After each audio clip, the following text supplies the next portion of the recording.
Good morning, everyone, and welcome to the second day of the 2025 BDC Summit.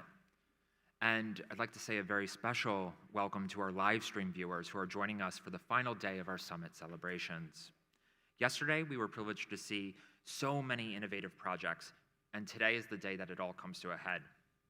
Our schedule for the next few hours will be extraordinarily fast-paced with presentations from the top 8 teams as chosen by our panel of judges. We will also have a special artistic performance and a keynote address from a true leader in the New York City bioeconomy. In a few moments, I will turn the microphone to Orkan Telan, the board president of Biodesign Challenge, who will offer some opening remarks and reflections on the current state of biodesign. But before that, I would like to say a few words of thanks. The Biodesign Challenge would not be possible without the support of our governmental, philanthropic, corporate, and private partners. Every year, organizations from within the United States and around the world walk with us as we work toward the goals outlined in our mission statement. I want to thank our sponsors for continuing to believe in this mission and for supporting our cause year after year. Special thanks specifically belong to the following organizations: the Siegel Family Endowment, New York City's Department of Cultural Affairs, the National Endowment for the Arts, New York State Council on the Arts, the Cliff Family Foundation, Twist Bioscience, Terra, Henderson Engineers, and the Bruce J. Heim Foundation. Additionally, we would like to highlight the support of the following vendors, all of whom wanted to be part of the summit as soon as they heard about our mission and the great work that you done over the past year: Open Water, Bjorn Korn, and Springbone Kitchen. As we have all seen over the past few days, progress rarely happens in a vacuum. Biodesign is fortunate to have amazing allies who help make all this possible. I would now like to turn the microphone over to Orkan, the president of Biodesign Challenge, who will offer some reflections on the current state of biodesign.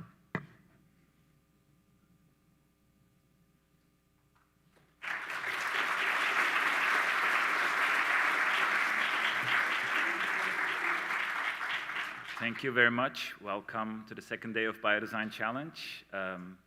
Great to be in the presence of those who made all the travel from different parts of the world and who couldn't be with us and joining us through our YouTube streaming. So as Paul mentioned, I am the board president of the Biodesign Challenge. I was a professor 10 years ago, bringing the first cohort of students to the challenge, and since then I've been part of it, trying to shape it for the following years. And what a board president does is basically I work with Ellison Irvine and Dan Grashkin to support Paul and Michael in this heroic adventure. So thank you very much, Paul and Michael, for this amazing.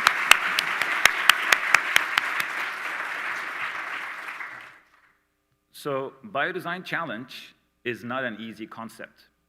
I would like to share with you a challenge that I have usually when I visit my mom in Turkey every year. She asks me, Orkan, okay, what are you doing this year? What kind of work, has been paying the bills? And I always tell her, Mom, I'm a biodesigner. Every year I do biodesign. And it's like, what is a biodesigner? What kind of work do you do? So every year I also see students, they have the same struggle. They ask themselves, like, what do we do when we take biodesign courses? When we graduate, where do we work? So I want to share a couple of insights so that may help with you next time you have a conversation outside the people of this room. So as biodesigners, we are really very good at asking questions. We ask, is there an alternative to this fast fashion industry? Is there a solution to pollution? This new technology called gene editing, gene sequencing, what are its consequences? What are the ethical ramifications? Is it okay to manipulate bioorganisms for human needs? So we really get very good at asking questions, and then that prepares us for the second very important thing that I think we need to highlight, which is about listening. Designers are very good at listening. So who do we listen? We listen clients, we listen neighbors, we listen friends, we listen people who are in need of things. Sometimes they need new products, new services, sometimes they need new ideas, but what we really do is we try to help them formulate their things so that we can make some propositions for their asks and needs. Sometimes they worry about the world, and we try to calm them down and tell them that we will have solutions for those. But we also have a very good skill, which is all about not listening humans, but also listening other species. So biodesigners have this unique ability to tune in to the life of plants, microorganisms, animals, to really think about what does it mean to design with them, to work with them, to make new things with them, by thinking the consequences of what we do to their lives. So listening without doing action is very important if you're a designer who is really in the space thinking about your work. And obviously, the third most important thing we do is we make things. We design things, we build things. We are engineers, we are architects, we are graphic designers. We really go to our studios, go to our laptops, we chat with ChatGPT, and we come up with propositions, solutions that will try to make a difference in this world. So it doesn't mean that everything we do has good consequences, but we try. That's very important. We are optimists. Even the world is not a good place these days. We try to hold our position. We try to really make things that are really good for future generations. That also is an important thing for staying connected. The fourth important thing that biodesigners do is to be connected. So everyone in this room, this community, our designers don't do things on their own. So we ask questions, we listen, we make things together. That makes us very unique in this moment in time, because this helps us to really stay resilient to all the challenges the planet is facing, whether political challenges, environmental challenges, and so on. So I would like to thank you again for being here, to be connected, to give us, to stay connected, to ask questions together, to build things together, and to question things together. So I'm really grateful to be here. And the last thing I would say is that as the board president, I'm also here to listen. So please grab me for a few minutes if you have any advice, if you have any suggestions, so that we can improve this organization for the better in the future. Thank you.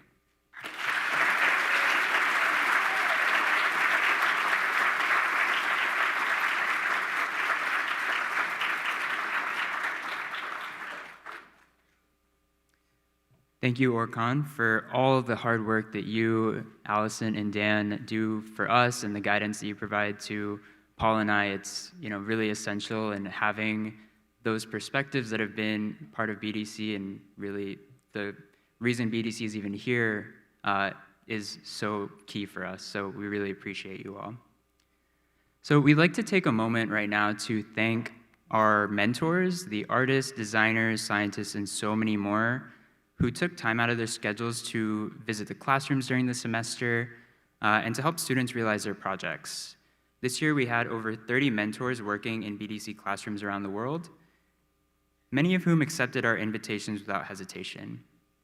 We appreciate their willingness and graciousness to support the students. And last but not least, we want to give thanks to you all, our students and instructors. Could we just get a round of applause for all of the students and instructors?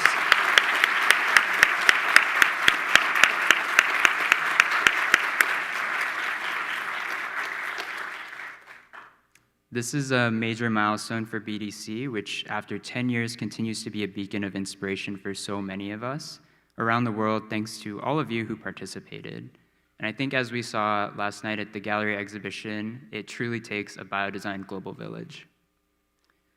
However, I do want to mention that the students here are actually only a fraction of the brilliant minds that participate in our program. For those of you who don't know, each school is actually limited to only one finalist team to represent here at the BDC Summit. There's actually several non-finalist teams and also projects that are developed as part of our program that have historically gone on to spin off into startup companies, show in international exhibitions, or develop into professional design studios. We'll be honoring some of this year's non-finalist teams, along with the finalist teams that were unable to attend the summit in person with a special BDC film screening during the lunch break today.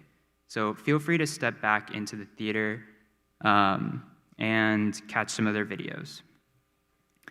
So for all of the students, you continue to push the boundaries of biodesign by developing and presenting such incredible work each year, and we're so proud of you. So let's have another quick round of applause for everyone.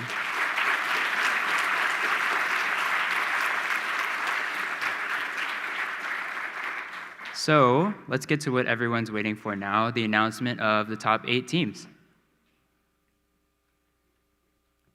All right, really building the suspense here. Are you all nervous? No? Okay.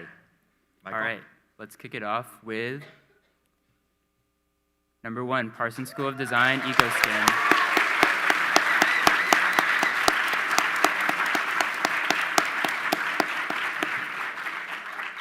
Number 2, Micah, Living Records.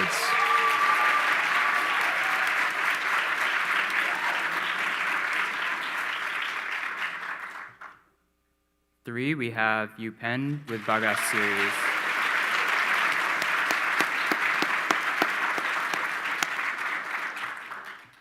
Number 4, NYU IDM, LAMP PCR biosensor for heavy metal detection.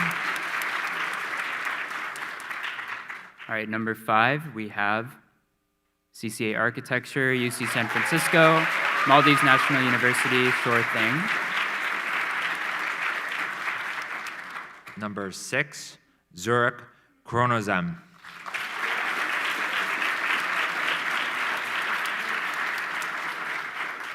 Number 7, we have Stanford University with Kara.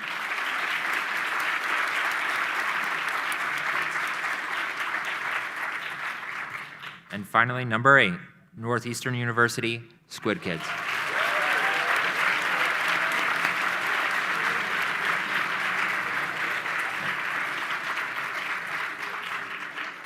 Congratulations to everyone. We will now, yes, one more round of applause.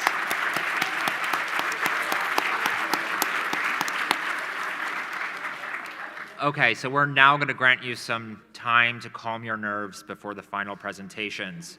Everyone else, please note that even if you were not included in the top 8, you are still eligible for outstanding category prizes. We encourage you to stay, support your peers, and enjoy the day. Let's now proceed to our first event, an artistic performance presented by bioartist and BDC community member Su Huang. Su Huang is a new media artist whose work addresses collective experience. Her research explores ecological intimacies, human, non-human relations, and speculative futures. She has exhibited nationally and internationally, including at the Museum of Contemporary Art, Los Angeles, Contemporary Art Center in Cincinnati, Philadelphia Contemporary, ISEA in Montreal, Ars Electronica in Linz, Austria, and GBA in Brooklyn. She received her MFA in Media Arts from the Department of Design Media Arts at the University of California, Los Angeles, and her BS in Science, Technology, and International Affairs from the Walsh School of Foreign Service at Georgetown University. She is an assistant professor of design at Rutgers University in the Department of Art and Design. The piece we will view this morning, Total Archive, is a science fiction narrative that weaves together science history and speculative futures to explore ecological intimacies in a time of environmental devastation. Through a performance reading accompanied by a video and sound, the narrative centers on a government document found in a time capsule from the future. Prepared by an intern working in the storage facilities of a natural history museum, this document hints at an ecological system in its final throes. Sue is a longtime contributor to the Biodesign Challenge community, and we are honored to share the premiere of Total Archive with you today. Please join me in welcoming her to the stage.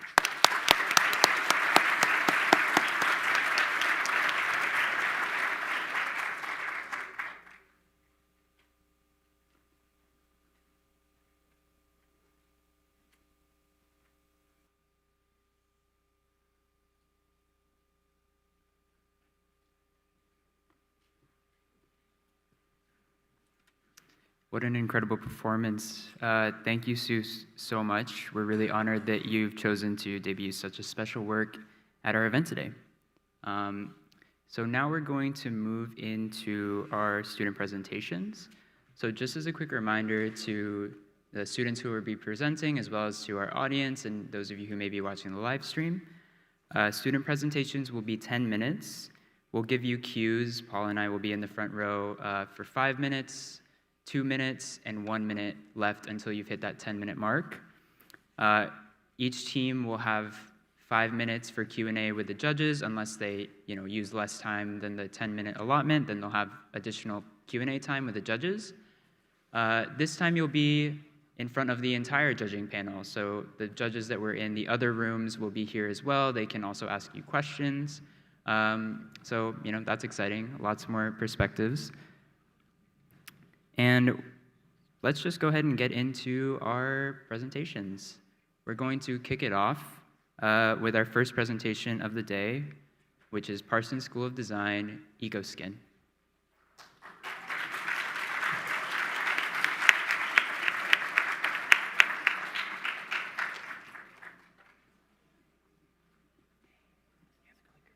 Oh, amazing. Is there a little laser too, or no? I think this. Okay. Put this forward and backwards. Sounds great. Podium mic. Thanks so much. I appreciate it.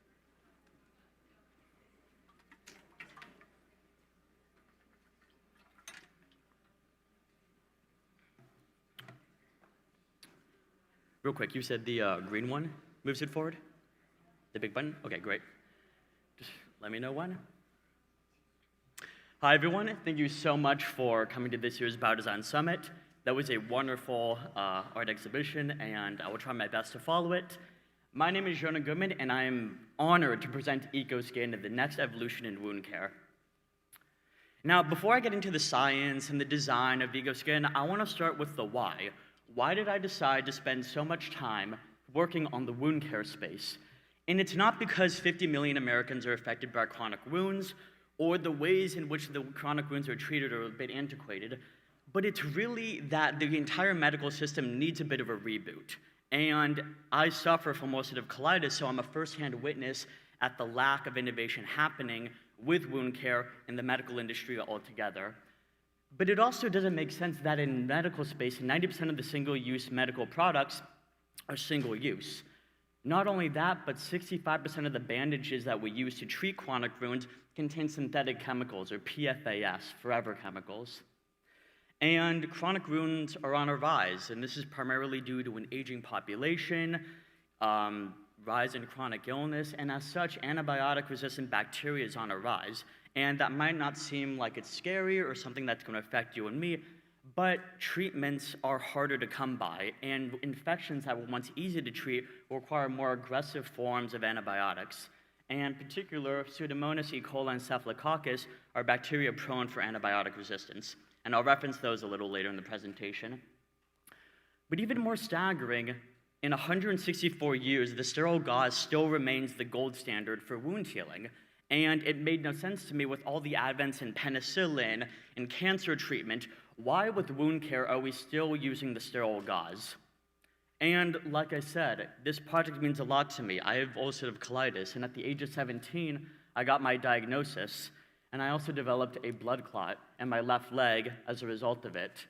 And I'm doing this project for me, but it's also not only for me. It's for people who have type 1 diabetes, psoriasis, rheumatoid arthritis, lupus. So for us, the medical industry does not fit our standards of needs. I can't use antibiotics, I can't use synthetic adhesives, and I wanted to design and I wanted to completely change that. So what are medical innovations happening right now?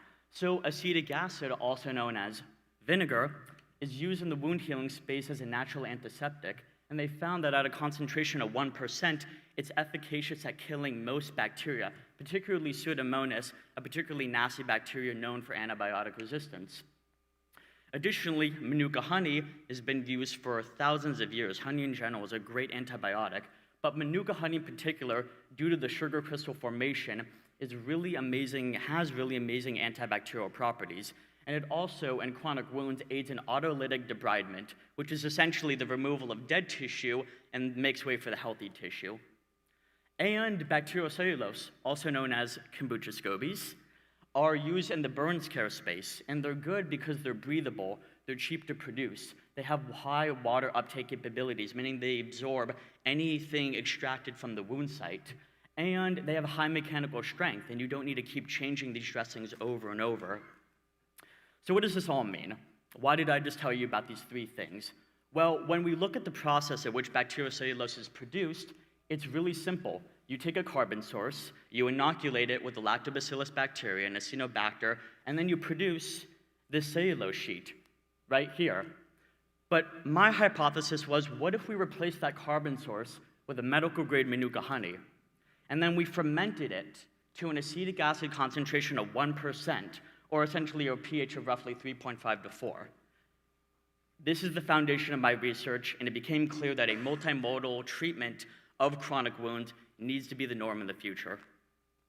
And so, being an industrial designer and a hobbyist engineer, I completely hacked my studio apartment and started growing scobies and reading articles on how best to produce these scobies. I'm an industrial designer. I think large scale. I think sustainability and manufacturability. So I tried to create a solution of Manuka honey and acetic acid that was both cost effective and equally producible. And so I essentially created essentially an incubator where I could control the quantity of tea, the temperature, sugar concentration, time fermented, and I arrived at a very cost-effective bacteriocellulose sheet. Now this is great. I have all this research, I have this perfect formula, but I want to determine how antibacterial these are. And I want to give a huge shout out to GenSpace for allowing me and teaching me how to do this type of testing. But I did a testing called Kirby-Bauer distdiffusion, and it's a way that hospitals and scientists effectively determine how well a substrate is as stopping bacterial growth. And so, remember the bacteria that I mentioned in the beginning, Pseudomonas, E. coli, and Staphylococcus?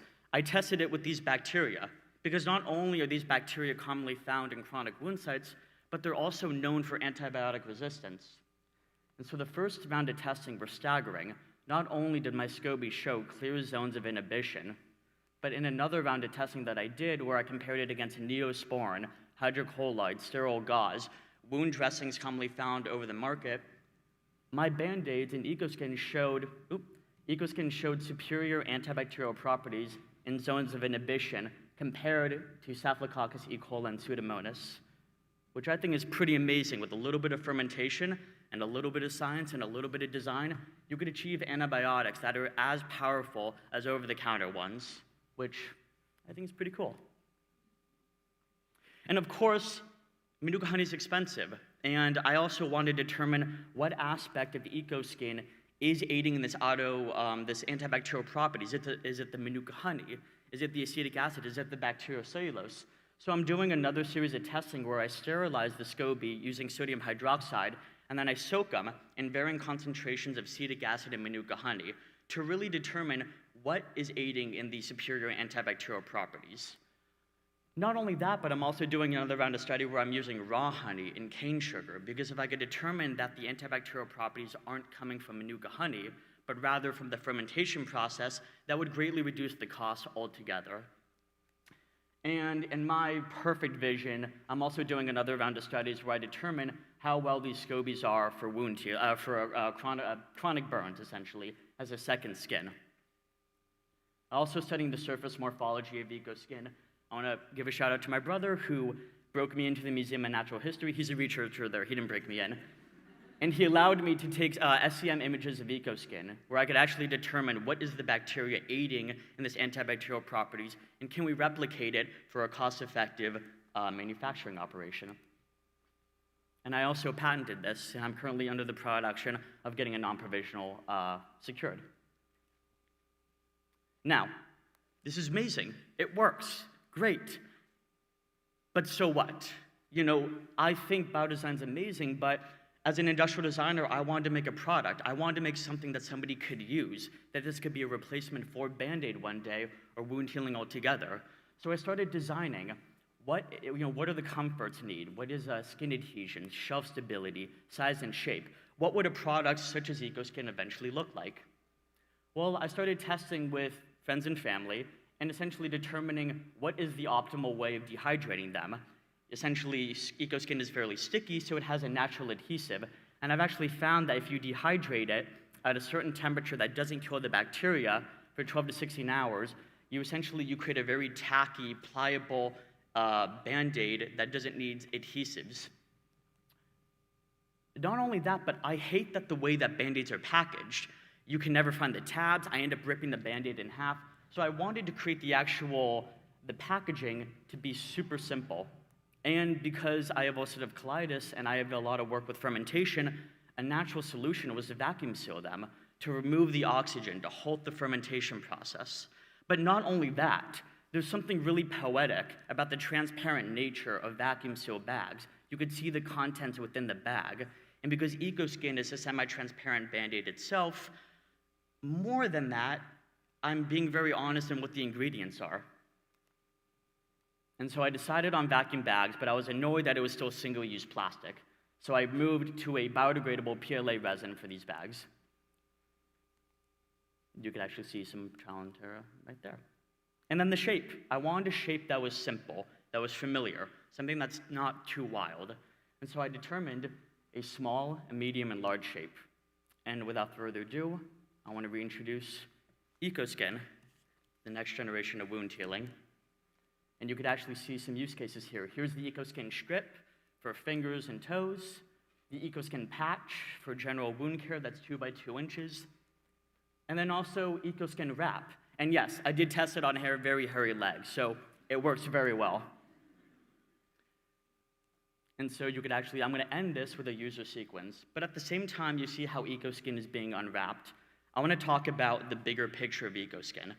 EcoSkin isn't just a Band-Aid, and it's not only a way to treat wound healing, but it's a completely radical way of rethinking the way that we treat wounds with bacteria, for bacteria, by bacteria. I have to think about this every day in my life as I eat the food, as I get stressed out. And I think the next generation of medicine is going to be integrated with bacteria, using bacteria both as a co-collaborator and as an advocate. Thank you so much. That's EcoSkin.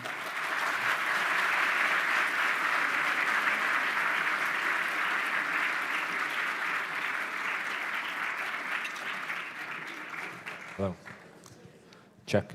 Check, check. All right, we're gonna take questions now from From our all judging the panel. judges. So, all right, let's start here with Laura. Thank you so much for your presentation.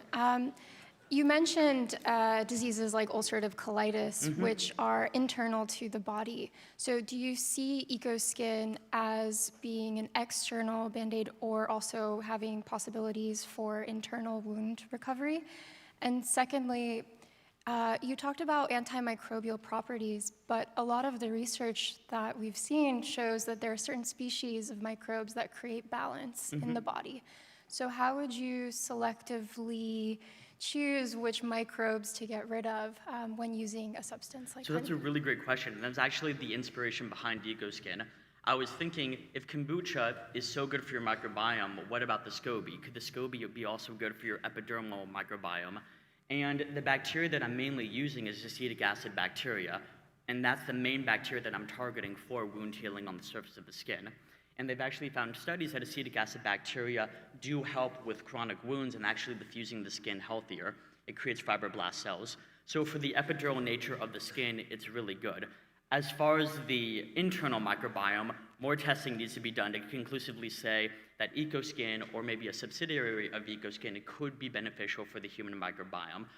However, one could assume if it's good for the skin, it's most likely good for the body. For the microbiome. Hi, I've got a question about durability. Sure. And so much of, I don't know, when you got a Band-Aid on is like, can I wear it in the water? How long is it gonna last?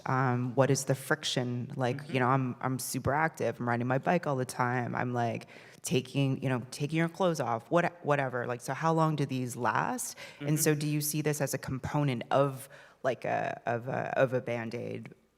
Because adhesive is actually a huge problem. I don't see this as a component of a Band-Aid. I'd see it as both the Band-Aid and the medication. So the initial stickiness is from the honey. So when you put on EcoSkin, it naturally grips to your skin.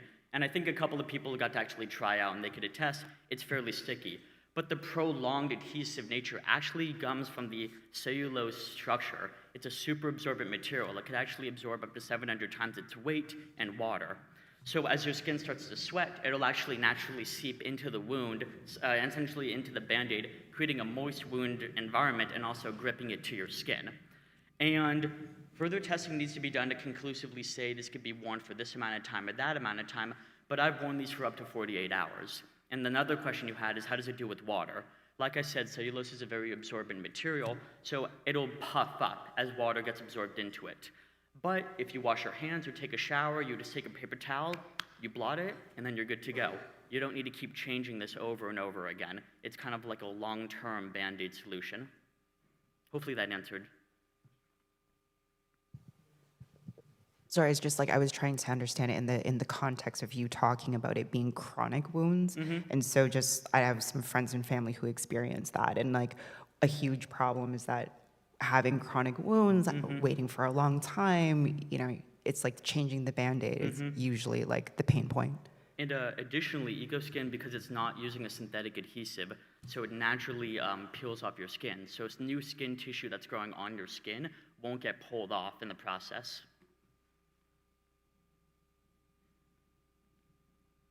Not all at once.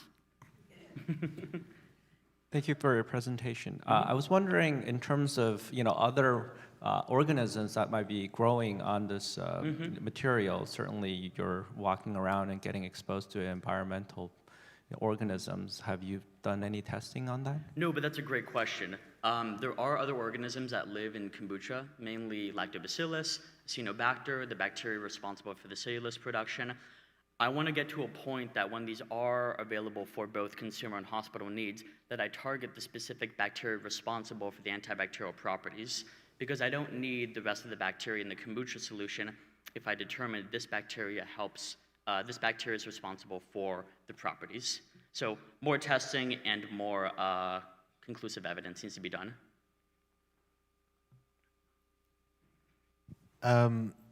Anyone who's worked with kombucha knows that it comes with a scent, quite a powerful scent. How have you managed to deal with that aspect? The scent is actually quite nice. Because I grow them with honey, they actually smell like honey, and I'd be happy to, during the break, if anyone wants to smell these, they smell excellent. They smell like honey.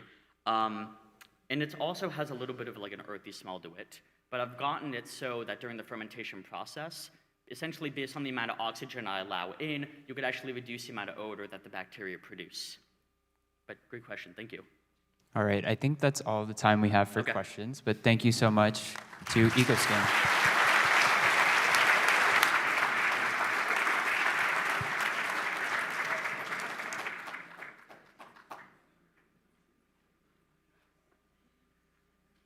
Okay, so next can we have the Maryland Institute College of Art Living Records team come up?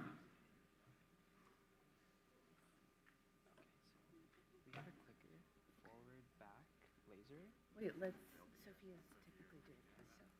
So yeah, this will go forward, back. You have a laser pointer. Okay. If you'll want to use the handhelds, we have two right there. We do. I think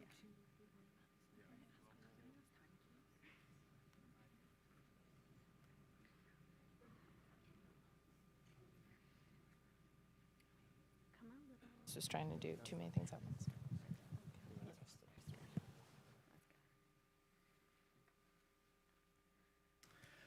We are Living Records, and this is our first record.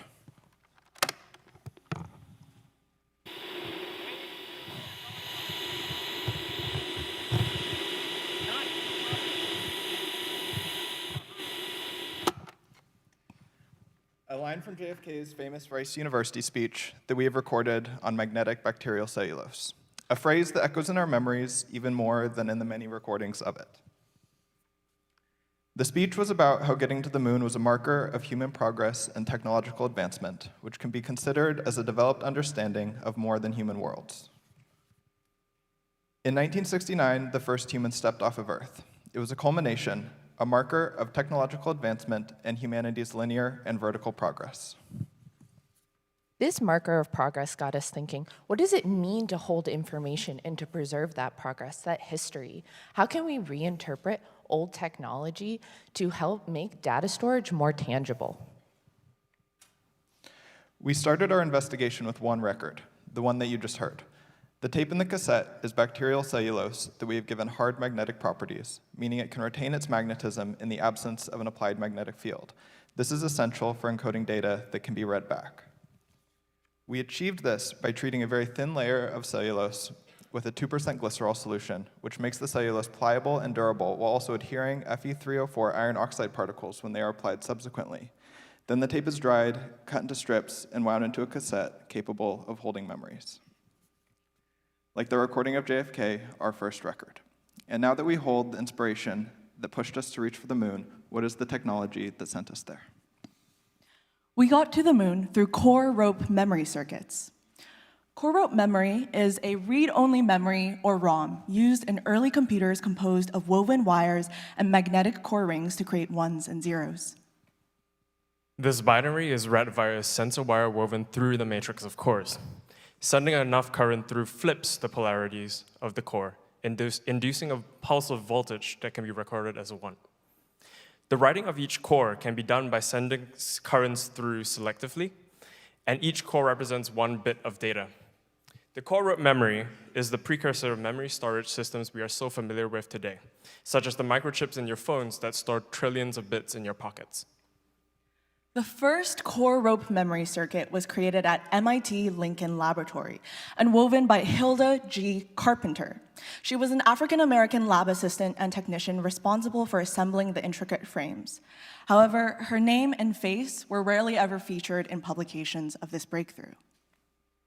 About 1,000 unnamed Navajo women were employed by Fairchild Semiconductor, NASA's producer of circuits that opened a factory on a Navajo reservation in hopes to outsource low-cost, highly skilled labor. Core rope memory circuits were nicknamed LOL memory for the little old ladies in the factories who would weave them together. Margaret Hamilton led the team that wrote the onboard flight software for NASA's Apollo lunar and command modules. While this photo of Hamilton and a visualization of her cognitive labor have shared her contributions virally, most stories of the women who contributed to this technology have not. This leads us to our next proposal, a biologically fabricated core rope memory circuit. We propose creating a tangible form of data storage made out of biological material, where you can count the number of bits in your hand and understand the finite lifespan each core has. This biocircuit serves not as a replacement of long-term storage, but as an object that highlights the ephemeral nature of memory and data archives in contrast to today's so-called permanent storage. After researching the capacity of our collaborators, our goal was to grow magnetized bacteria cellulose, stabilized with biomineralization, and to utilize the adaptive and conductive abilities of slime mold. If successful, we can encode data on material created from organisms. Our collaborators for this project were K. hansenite, a bacteria that can produce cellulose pellicles, E. coli, a bacteria that can be readily genetically modified, S. pastori, a bacteria that can produce calcium carbonate, and finally, Fusarium polycephalum, aka slime molds, that can route and explore conductive pathways to its food sources. So, with these collaborators in mind, what would we biofabricate? We propose creating magnetic cores with K. hansenite, E. coli, and S. pastori co-cultured, and using slime mold as a sensor wire for the circuit. Our first biological alternative is the cores. In order to create these cores, we started with K. hansenite that produces bacteria cellulose. When placed in liquid media, the bacteria grows a buoyant structure that it uses to float on top of the liquid. This gives us a malleable material that's easy to treat. But in order to properly create our cores, we need to co-culture K. hansenite with E. coli. This process of giving cellulose magnetic properties by co-culturing it with a genetically modified E. coli is one outlined in a paper by Dr. Vadanan. We speculate that this process would be ideal for creating our magnetic cores. Dr. Vadanan has engineered E. coli with a peptide derived from a magnetotactic bacteria, as well as a specific Hurley protein, which bonds to the cellulose and creates nucleation sites for the synthesis of Fe3O4 nanoparticles in the cellulose scaffold. This is the same iron oxide we use to coat our cellulose cassette tape. We tested this with E. coli that had been modified with the red fluorescent protein as a stand-in for Dr. Vadanan's magnetotactic E. coli. For our process, we started by 2 weeks of growth in 96 well plates, followed by 1 week in a shaker incubator, and then 1 week of soaking our K. hansenii in an RFP E. coli media. The red fluorescent protein allows us to clearly identify the existence of our genetically modified E. coli living alongside our K. hansenii. The success of this co-culture proves the viability for magnetic cellulose cores. These cores, when arranged in a grid formation, are what are capable of holding information. The evidence of our success is glowing bright red in our Petri dish. Now we need to stabilize our cores with S. pastori. We grew up the S. pastori culture in a bioreactor. We then harvest those cells and centrifuge them down to create a 5 times concentrated media.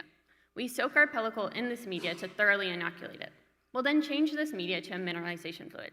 This media contains calcium chloride and urea, which when exposed to the S. pastori culture is capable of converting into calcium carbonate. Typically, bacterial cellulose is 98% water, shrinking down to a delicate and thin state. This process provides structure and durability to our cores.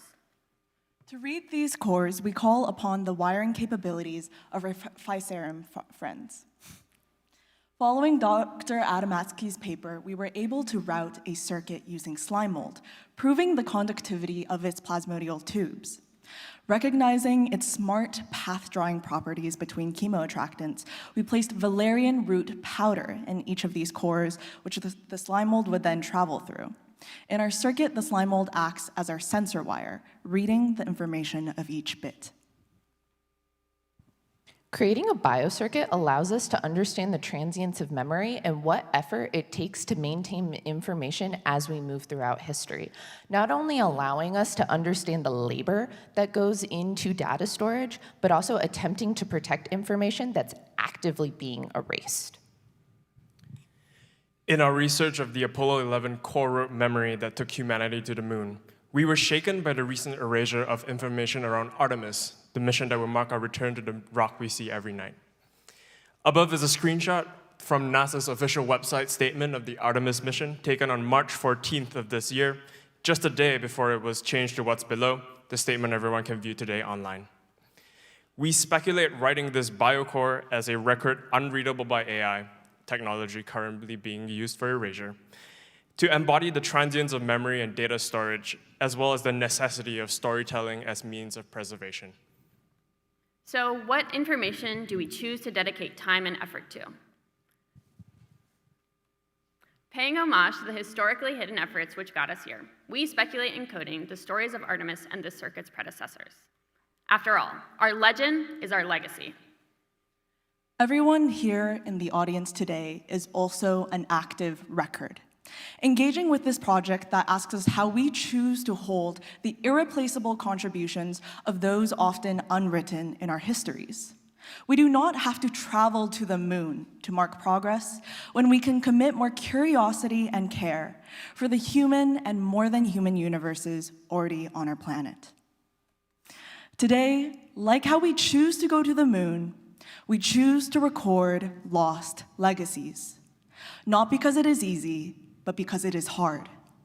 Because that challenge is one we are willing to accept, one we are unwilling to postpone, and one which we know must survive for giant leaps of all humankind and beyond. This project was made possible by the guidance of Ryan Hoover and Mantis Harper Blanco, as well as the intelligence of our more than human collaborators. And all the research that was done before us. We thank our audiences of the past, present, and future for holding our record.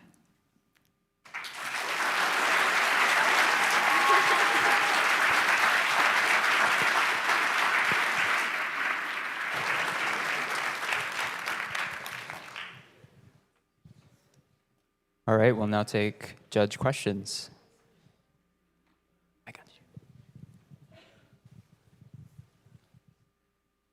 Thanks for that presentation. Great, great research and great work overall. I'm curious, as you move forward with this project, do you consider this to be a kind of a conceptual art piece? Do you consider this to be something that you'd like to develop into kind of functional products? I'm curious how you're conceiving of the project itself.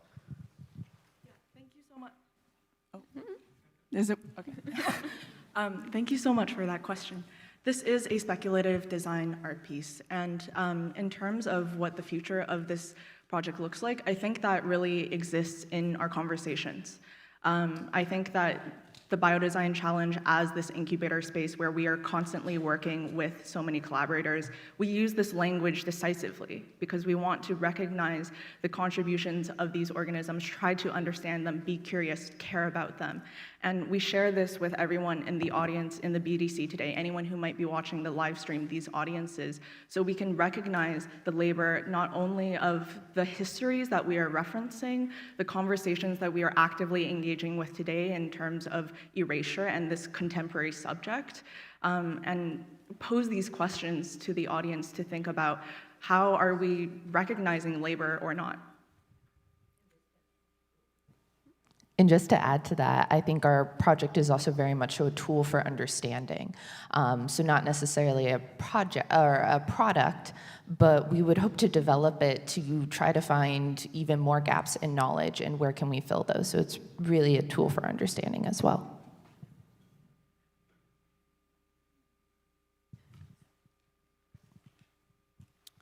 Hello, I had a question about the reading and writing process for the analog, the 60s equipment, as well as like what you're doing. How are you going to encode information, even in the speculative fashion? Like, how do you imagine this working?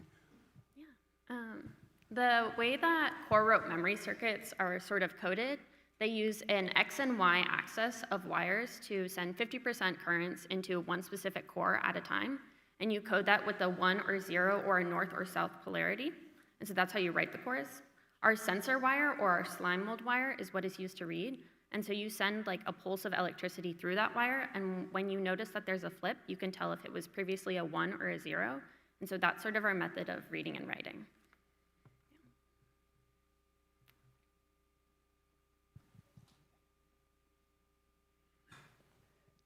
No other judges. Okay. Hi, Living Record. Since we were in the room together yesterday, I did not want to ask a question, but I so enjoyed your presentation, and I would love for everyone to hear your thoughts and reflections on first words. It's a question that I asked yesterday. So insofar as with Apollo and Erasure and we had touched upon the Voyager Golden Record yesterday, and I had asked you a question about like first words or phrases. Could you share with us those thoughts? Yeah, thank you so much for your question, Elaine. So following that question that was posed in our room yesterday, we were considering encoding Hilda as our first word that would exist on the circuit in an effort to honor the efforts of Hilda G. Carpenter, who wove the first core rope memory circuit. Our words are very weighty right now. What we choose, similar to how we remember the first steps on the moon, the first word that we encode on the circuit also is the one that sticks in people's memories. And so we want to have that as an effort to be able to preserve this history, especially at a time right now when we need to find these means of preserving histories that are actively trying to get erased. And so we throw the question out to the audience as well, in addition to the first word, what would other people want to preserve or not? And also to add, for those who are wondering why it's only one word, the core rope memory, at least with what we're speculating, only has about 64 cores, and not all the cores will be used with the slime mold wire running through it. So theoretically, we only really have enough letters to form one or maybe two words at best. But we could also make multiple of these circuits, put them all together, and then hopefully be able to encode Hilda's full name, G. Carpenter. But then also, if we were to make even more, also include the words of like what she did and the fact that she actually did weave all of those circuits originally. Yeah, and just to touch on that point of Voyager as well, and an existing record that we have sent into space, there was a lot that was left out of the Voyager record that was supposed to document human history. And this is an example of erasure that has occurred within our history that perhaps is not necessarily out of malice, but one that has just been marked by a lack of effort to remember. And so within this project, we are wanting to pose these questions about the core values and ethics that we are guiding in the development of our technology and the development of humanity's progress. Okay, I think we're at time. Thank you so much to the Living Records team.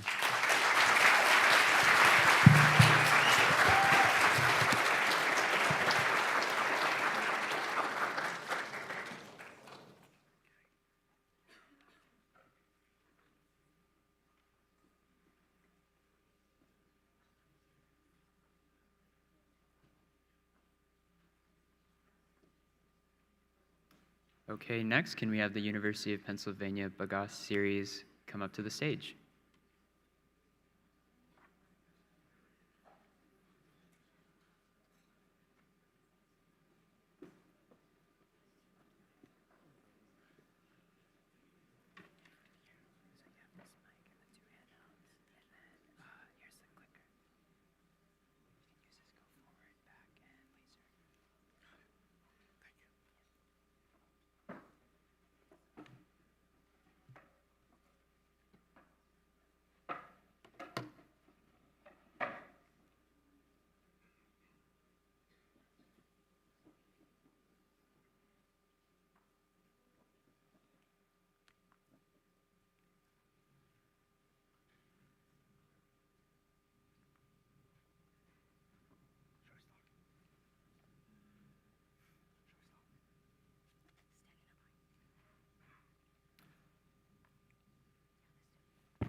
Hello, everyone. We're the Bagasse series team. I'm Chun. I'm Yuani, Kodak, and I'm Simone. And we are recent graduate students from the design program at University of Pennsylvania and researchers from Dumo Lab. We all share a strong interest in biomaterials and working with local, bottom-up organizations supporting underrepresented communities. Therefore, we are truly excited about this project, which explores the possibility of using bagasse, a prevalent food waste at Asian markets, to make a series of products that could serve back to the Franklin D. Roosevelt Park and the Southeast Asian market community. Please join us on the journey of reimagining sugarcane waste at the Sea Market in Philadelphia. Located in the south of Philadelphia is the very famous Southeast Asian market that opens every weekend from the start of April to the end of October. We discovered this market when we were looking for authentic Southeast Asian food during our first summer in Philly, and it has since become our favorite getaway spot outside of stressful schoolwork. Through small talks with the vendors every time we visited, we started to learn more about our favorite market in Philly. Here is one of the vendors, Kai and Jenny, who in our opinion sells the best sugarcane juice in the market. We learned from them that sugarcane is culturally important to them and that sugarcane is mainly from Florida. We also talked to another vendor, Seda and Tommy, and from them we understand where they're from, is this market their main source of income, and how do they started their business. In fact, most of the vendors are refugees from Laos and Cambodia who fled their countries in the 70s and found FDR Park their home away from home. Here is a brief timeline of the park and the market. The park was naturally a wetland. The market began to form informally in the late 80s. It wasn't until 2021 that the Southeast Asian market was formally established and officially recognized by the authorities. By talking to Sea Market staff, Sandy and Amy, we were able to identify issues and opportunities for both the park and the market, which we will discuss further. And here is a summary of the structure of this market. The center is where our project comes in.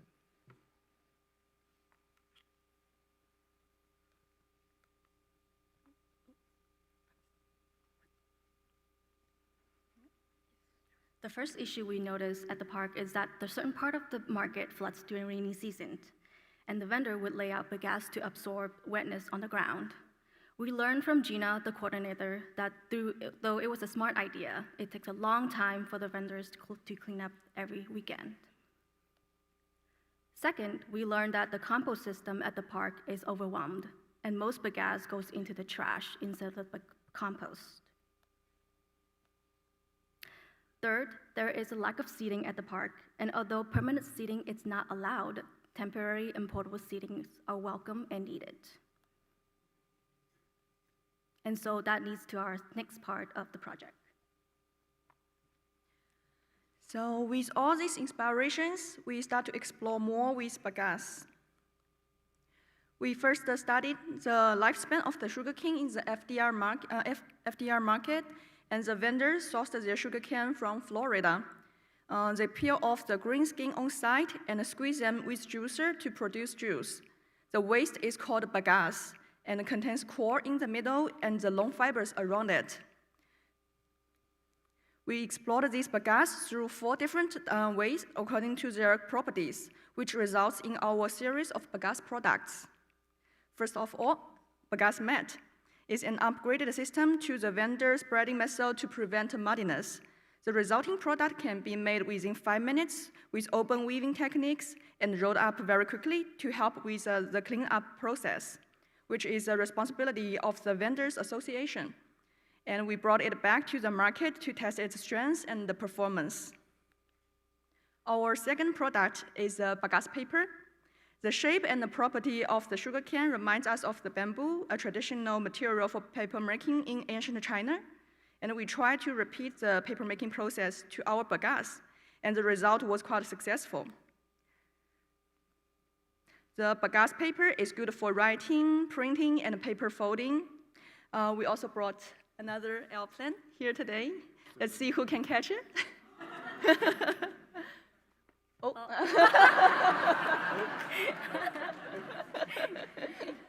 We got it. This time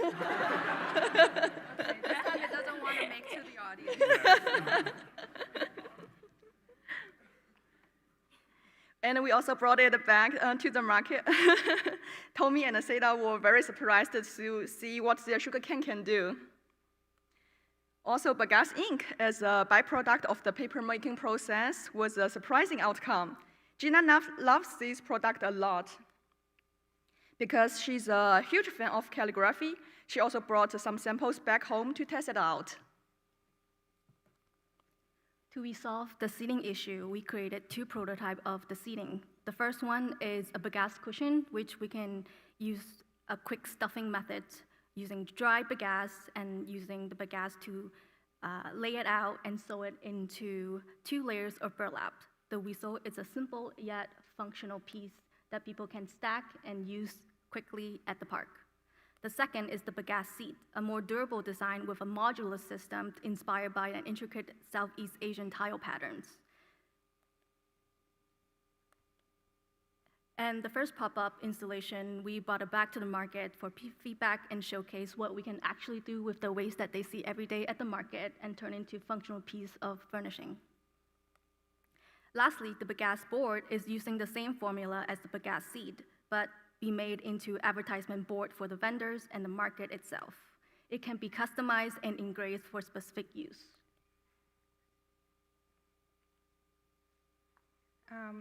Our journey with bagasse and the market does not just end here. New ideas have been coming to us every time we talk with the people at the market.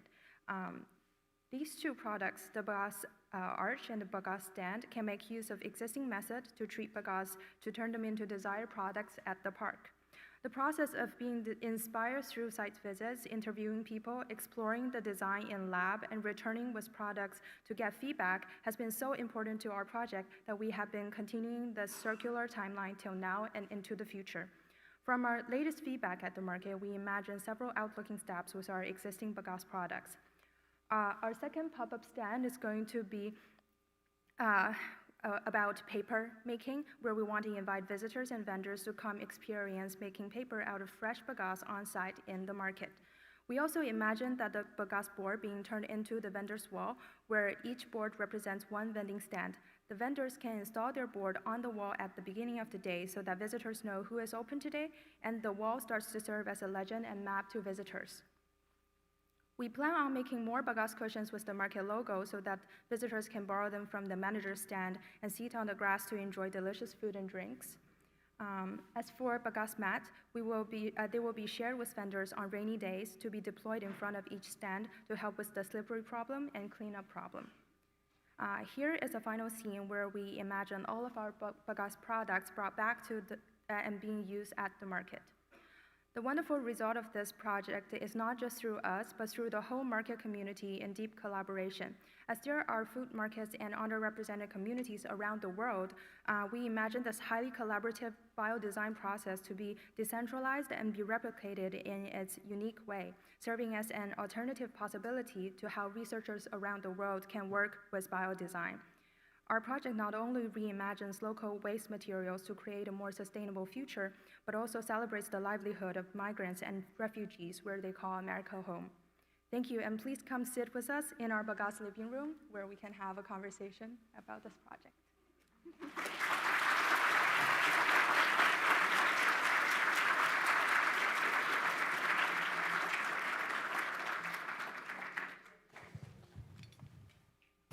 Okay, we'll now take questions from the judges.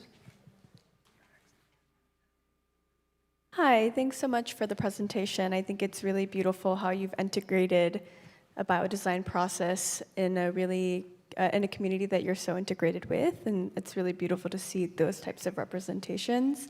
I want to hear some expansion of what you all are thinking about your repair systems are going to look like in relation to your Bagasse products, especially if they're being utilized every weekend for 3 months out of the year. For our more durable products like the Bagasse board, the Bagasse seat, they will be some further exploration will be testing out with a water-resistant coating with biomaterial that's also developed at Dumo Lab. So that it can be resistant from rain, but it can be quite durable because you can sand off the surface if anything gets a little bit of molded, and then at the end, if they wear out, like after several years of use, we can crush them and make them into compost again. And then for the other more temporary products like the Bagasse cushion, the Bagasse mat, they are meant to be used like within several weeks, and then disposed as compost. So the idea is that because the compost system at the market is so overwhelmed, we want to elongate the lifespan of Bagasse so that it sort of less ease out the stress with the system. Yeah.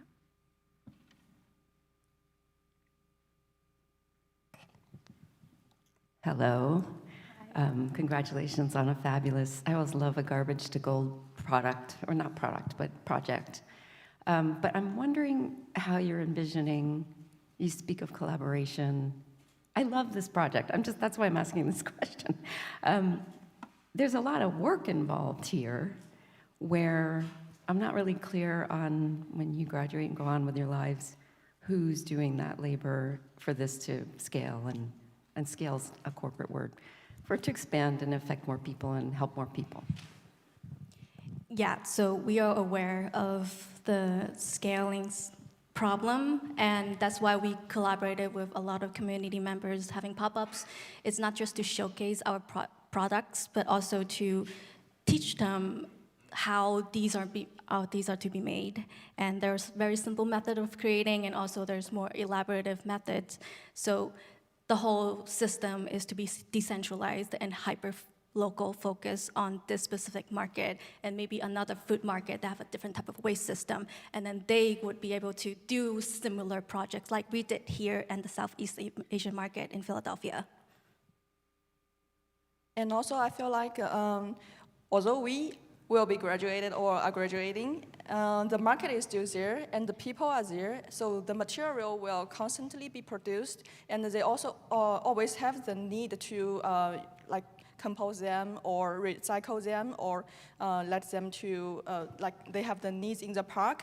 And I feel like when this project comes here, we feel like we are not only the only part of this whole project. We collaborate together with the market, with different parties, with the park.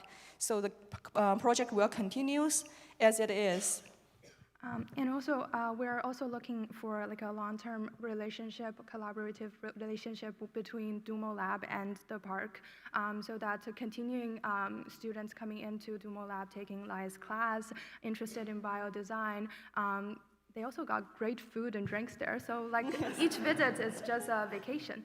So we're thinking like researchers at Dumo Lab continuing this process because us like Yuanyi graduated 1 year earlier, so this project actually extends 2 years now. We already have new researchers interested in continuing it, and so I think through that it's really building a long-term commitment to this project.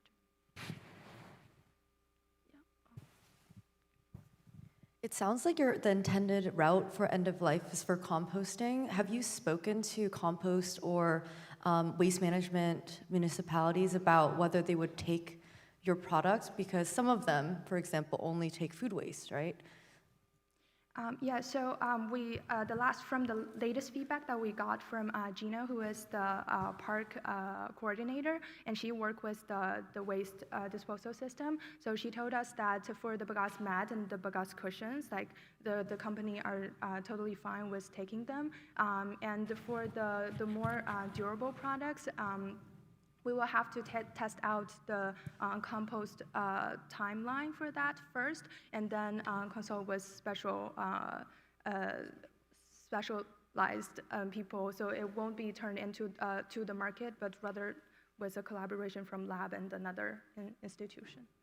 Yeah. Yeah, I'm over here. Hi.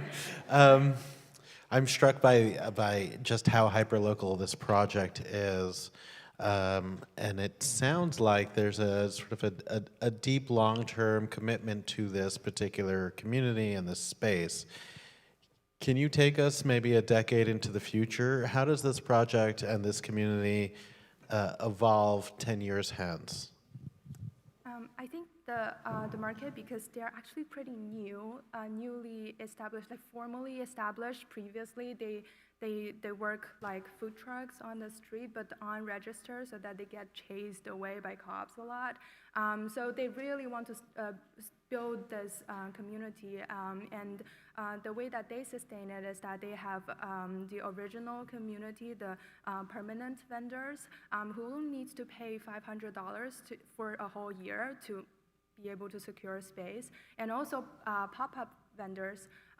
So we're thinking that the market will be growing, and with that, the research and the products category is going to also grow. And if anyone else in other side of the world that has similar food markets, similar problems, they can always reach out to us so that we aim for like open source. We want to make this method public so that everyone can just make use of it, and then they form a relationship with their local food market and develop new products.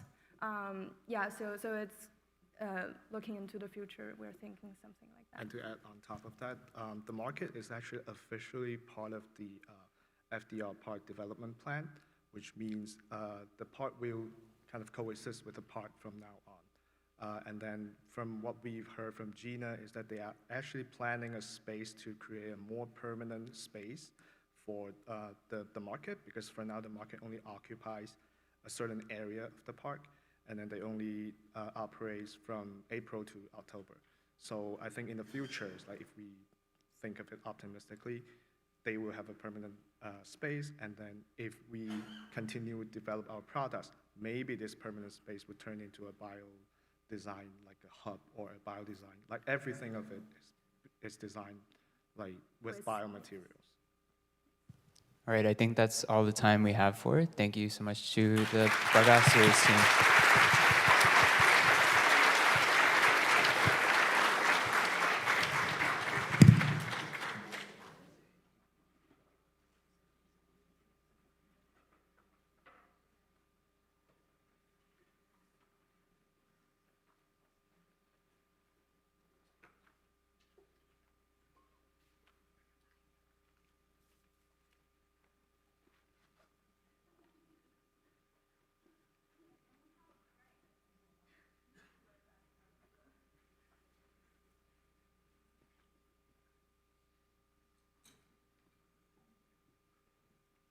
Okay, next up, can we have the NYU IDM LAMP PCR biosensor for heavy metal detection?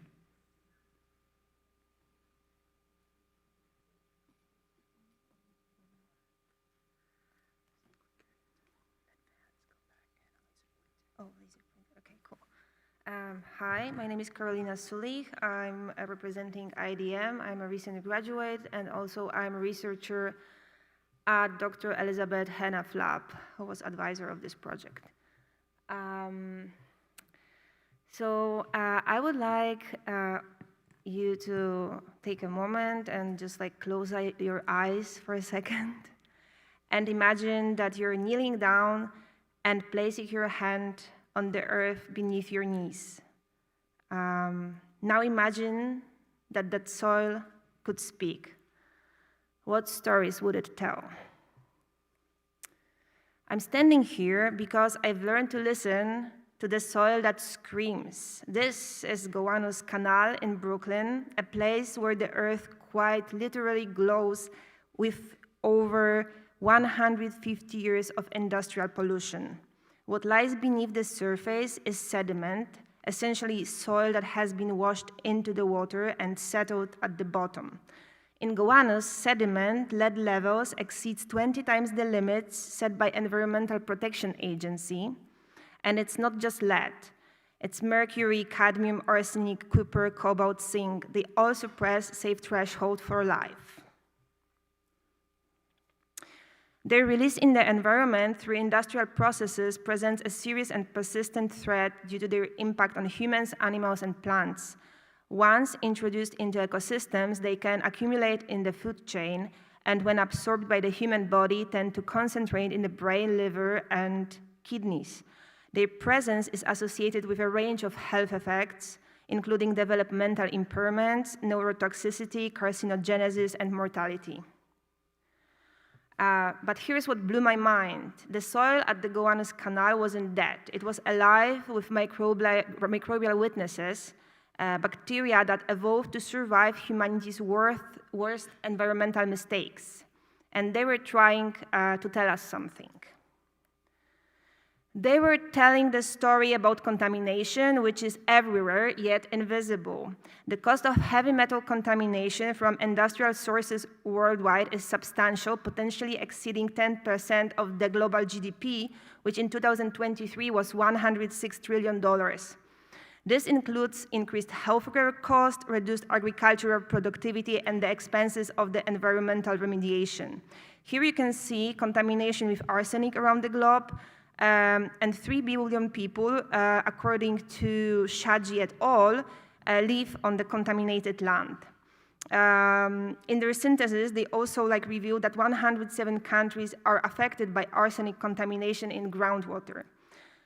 Recent global assessment reveals 17% of the world cropland exceed agricultural threshold for at least one toxic metal, with approximately 1.4 billion people living in high-risk areas. And unlike many organic pollutants, heavy metals do not degrade ever. They remain in toxic forms forever. And this environmental injustice keeps me awake at night. So testing for heavy metals typically costs around $40 per sample and requires remote facility with equipment worth hundreds of thousands of dollars, and it takes time. While portable solutions exist, like X-ray fluorescence analyzers, they are still expensive, with devices costing around $10,000. Meanwhile, the communities most poisoned by contamination are systematically locked out of environmental monitoring, but community organizations are stepping up to do this hard work. For example, the Gowanus Dredgers organization here in Brooklyn works on monitoring the health of the Gowanus Canal. I interviewed members of the Gowanus Dredgers, including Captain Gary Francis, a construction worker with deep passion for science and local ecology. And he's primarily responsible for gathering water quality data using tools like Duro UAS field sonde, which monitors water quality, but this tool doesn't give an information about heavy metal presence. Captain Gary emphasized both the challenges and the importance of environmental stewardship, highlighting the urgent need for more affordable and accessible environmental monitoring tools. But nature already solved this. Right there in the toxic sludge, bacteria were conducting their own environmental monitoring. They evolved genes associated with the specific heavy metals, and to identify a genetic target that could signal the presence of heavy metal in the soil, I was using high-performance computing. I analyzed over 20 billion base pairs, which is around 20 gigabytes of data, to pinpoint candidate genes linked to various heavy metals that we decided to target. I used a set of bioinformatic tools designed to validate primers for PCR reaction. And outcome of this work is a designed biosensing solution which uses loop-mediated isothermal amplification polymerase chain reaction technology. This is the same technology that was used behind many COVID-19 tests, though they were originally optimized for viral detection. In our application, we adapted it to detect microbial DNA associated with heavy metals metabolism in the soil. As illustrated here, the process begins with collecting a soil sample potentially containing heavy metals. In this example, it's arsenic. And first, we need to conduct a simple DNA extraction from the sample to be able to access DNA. After that, we add LAMP PCR primers, BST polymerase, and a master mix. The results after 60 minutes are visible through the color change of the solution, which indicates positive results. While there is no change, there is absence of the targeted gene sequence, meaning there is no pollution. For the computational design, I was working towards development of specific LAMP PCR targets. LAMP PCR utilizes a unique primer design strategy that sets it apart from the traditional PCR methods, which has only 2 primers. The technique employs 4 to 6 primers that target 6 to 8 distinct recognition sites on the DNA template, creating a highly specific amplification system. I was also thinking and researching for the right condition to conduct a reaction, thinking about designing and redesigning portable LAMP PCR device, having in mind the specific conditions. And this is still research in progress. I successfully conducted preliminary experiment which showed that we had an amplification of the candidate gene. As mentioned before, I was working with the vast gigabytes of metagenomic data to identify the target genes and design the primers. So as you see here on this gel, the promising hit was H5VCM1 gene, which encodes CCCA protein responsible for resistance to cobalt, zinc, and cadmium. This gel shows a successful PCR amplification, and you can see in sample 1 and in sample 2, we have strong bands saying that the reaction occurred. Negative controls are empty, which is a sign that the reaction went well. And this gel is very important because it shows that the wet lab experiment validated my computational predictions. This is the proof of concept that now allows me to move forward with the designing a LAMP-based diagnostic. So this project is about designing an affordable, field-deployable biosensor for detecting heavy metals contamination in soil using LAMP PCR technology. The cost of reagent is estimated to be under $2 per test, making it highly competitive and accessible tool for the global use. I've prototyped and benchmarked the system using the microbiome of the Gowanus Canal, but this isn't just a Brooklyn issue. Soil contamination, as you remember on the map that we saw earlier, the one with a lot of red dots, is a global issue. Imagine environmental justice advocates in Detroit gathering evidence to fight for clean neighborhoods, or communities in Canada testing lands impacted by mining, students in Mexico monitoring agricultural runoff, or gardeners in Bangladesh ensuring the soil they grow food is safe. The LAMP PCR-based biosensor I'm developing will equip communities around the world with knowledge, amplify their environmental advocacy, and support their role as stewards of the land. By understanding how microbes adapt, survive, and heal, we can learn how to live in the altered world. And it's worth listening to the microbial wisdom that finds way to endure on our damaged planet. Thank you very much, and yes, I'm ready for questions.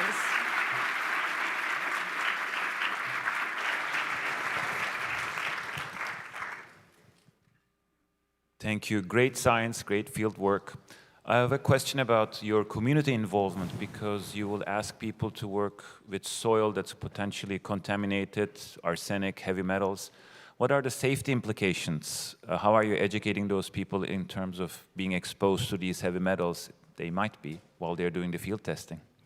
So far, I was working only with dredgers community, and they were already very conscious about what's happening in Gowanus Canal. So they have their own protocols, and there was no need for me to educating them. They were actually educating me about their needs, and about sampling. So in the future, I guess there has to be maybe associated with a potential kit.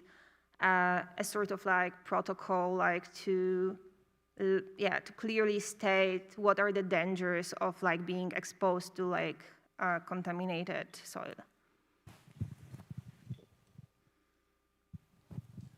Wonderful presentation. Thank you so much. To sort of piggyback off of that question, I was curious about, what you expect your users to do with this information. Once they have the positive result, are there resources for them to, contact who they need to contact, or kind of how have you thought through that process? So I was thinking about it as a first line of, let's say, dealing with pollution, enabling communities and people who don't have enough resources to just say yes, no, they're for themselves, and then from that push for further testing, or if they will have the indication the test results will be positive, then they can go with chemical testing and put a pressure on authorities, or just take a action towards changing something, bioremediate the area, or this is how I envision that.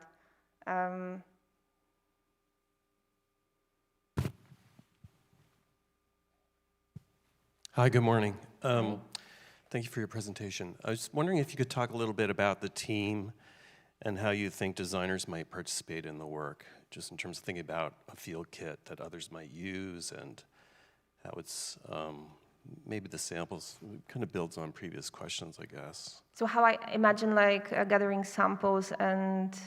Not specifically your role, but how you might collaborate with designers.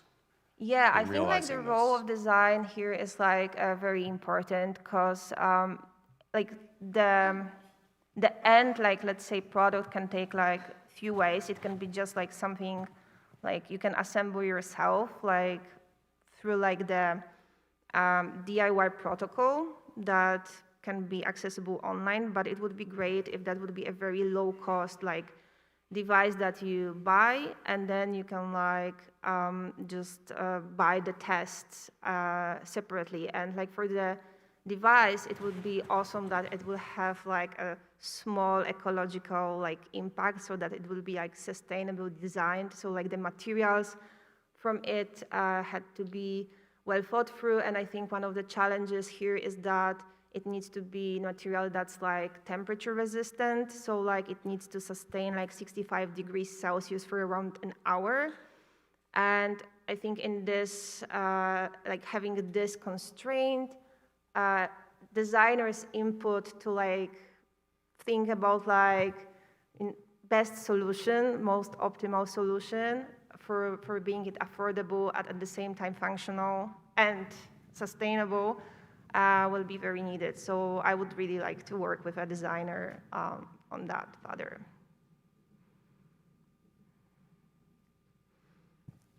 Thank you. My question is around scale and accessibility at a community level. So how do you envision to scale the solution for community to be accessible?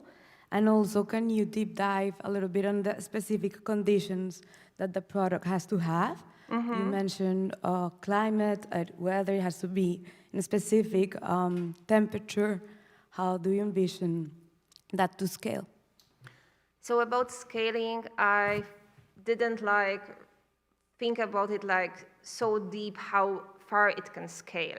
But it would be great to see it but it's still yeah, I think it still require a very thoughtful consideration, because it's yeah, scaling is not an easy task, but just answering it short, I would love to see it in, let's say, pharmacies as a kit that you can buy, which is low cost, and then to order tests, because the tests would have up to 6-day shelf life, so you need to use it in a specific time frame because of the reagents. But yeah, having some kind of production chain for ordering and shipping, and then being able maybe to order it even on location, on sites like Walgreens or any other pharmacy. Or so this is a complex question, I guess, because chains of production and scaling are that. And what was the second part of your question? I think you answered is around the specific conditions that a product has to have.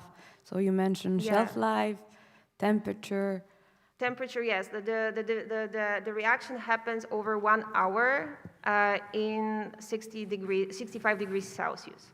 So the box, the tool that contains the reaction needs to have these conditions. And if there is any scalability person that would like to collaborate on this project and think about production chain, I invite you to talk to me, and we can maybe think something great. Okay, I think that's all the time we have for questions. Thank you so much for this presentation. Thank you very much.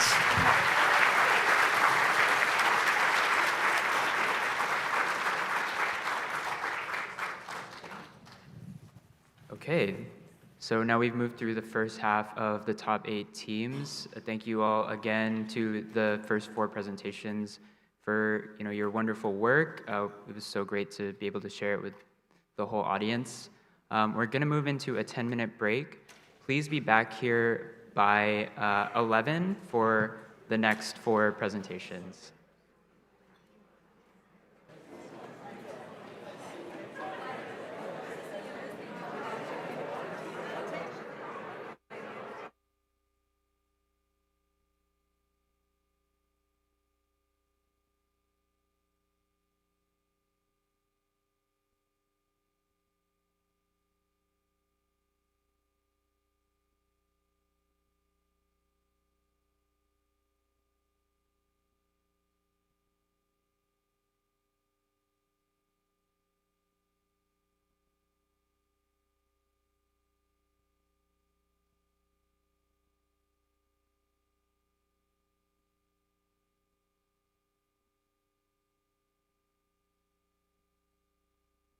All right, thank you to everyone who's back after the break. I hear the volume going down, down, down. We have our final 4 presentations of the day before we break for lunch, and the judges deliberate who will win our outstanding category prizes and then the glass microbe. I'm pleased to bring CCA Architecture, UCSF, and Maldives National University to the stage.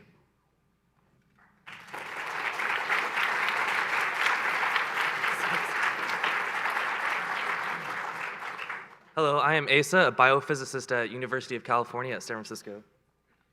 Hi, I'm Ina, graduate from California College of the Arts Architecture. I'm Austin, a chemical engineer from UCSF. And I'm Alex, recent graduate from California College of the Arts Architecture. So I would like to ask for you all to sit back, relax, and imagine bright, warm sun is shining down on your skin as you exit the airport.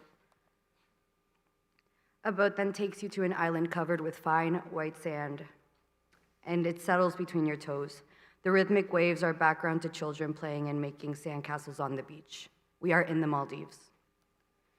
Known for its luxury resorts and beautiful climate, this is the perfect vacation spot. These islands are alive. On a 6-month cycle, the currents oscillate, bringing sand from one side of the island to the other. Over larger timescales, these islands adapt and change shape, but maintain a dynamic equilibrium. Fracturing this vital coastline can cause sand to be lost to sea through beach erosion. Island airports and harbors harden over time, preventing sand from relocating from one side to the other. Locals and the residential rural islands they live on must also contend with this reality. So this project is designed for these communities. Some warnings that we have learned is in dynamic systems like the Maldives, static, hard, artificial engineering solutions like seawalls don't work and actually contribute to long-term erosion. These costly solutions, when compounded with rising sea levels due to climate change, pose a real and immediate risk to the Maldives and its citizens. The islands are of biogenic origins. As volcanoes receded, corals grew to create the island. At resorts, erosion is often combated by coral dredging, which harms the island's protective coral reefs. This is costly and can result in an abnormal island formation, which are the opposite of the natural ways islands form. In residential islands, most locals combat this loss of shoreline through sandbags, a temporary and frankly unattractive solution. In new artificial islands, sandbags filled with concrete are horizontally terraced to stabilize the beach. While concrete is effective, it's an expensive import. So here we learn that sand is survival. So our solution is a sure thing, a living solution for living islands, which naturally protects the shoreline by dissipating waves and retaining sand. Our collaborative team from the Maldives and San Francisco, California, propose a way to protect beaches from erosion, which is environmentally friendly, citizen-led, inexpensive, requires little to no imports, and most importantly, it's fun. Our collaborators in the Maldives have already successfully explored short things using their own resources and are as excited about the proposal as we are. Excuse me. Our design proposal comes from understanding how changes to these islands emerge from changes throughout their ecosystems. A system in dynamic equilibrium like the Maldives is highly sensitive to its boundaries. Man-made rigid structures can impact sand flows around an atoll, leading to beach erosion. On the right, at the cellular scale, we see how a stiff tissue boundary drives a cancer tumor towards metastasis. While they differ in scale, both systems show how changes to their components can drive dramatic changes in their emergent structures. These islands are living systems, and to design living solutions, we are zooming in from the kilometer scale of the islands to the meter scale of design, to the millimeter scale of material and composition, to the micron scale of microbes, all the way down to the molecular. Our design restores the natural rhythms and flows which have maintained the island's integrity for so many years. From the kilometer scale, we appreciate the need for an adaptive solution, which emerges from the underlying scales. At the meter scale, we are exploring how living materials provide a building block with programmable properties by leveraging the capacity of microbes for self-organization. These features are accomplished by an understanding of microbial metabolism and how microbes interact with and remodel their local microenvironment. Building with molecules, biocementation, living materials, local resources. Inspired by beach rock, which naturally surrounds islands and acts as a barrier to erosion, our sure thing is made out of local resources, sand, coconut, and microbes to create an engineered sand-retaining material. Beach sand from the Maldives, mostly calcium carbonate, is highly porous due to its sedimentation by living organisms, whose organic matter disappears over time. This process, called biocementation, is present in many natural features of the Maldives, from coral to beach rock. Compare this to sand from San Francisco, which is less porous due to its inorganic origins. However, beach rock forms over geological timescales, and we need immediate solutions. So we use bacteria native to these environments to cement our mixture at a rate we can tune. One biocementing microbe we tested that this audience will be very familiar with is Sporosarcina pasteurei. Another is Bacillus subtilis. When mixed together, our recipe rapidly generates a material with beach rock-like properties.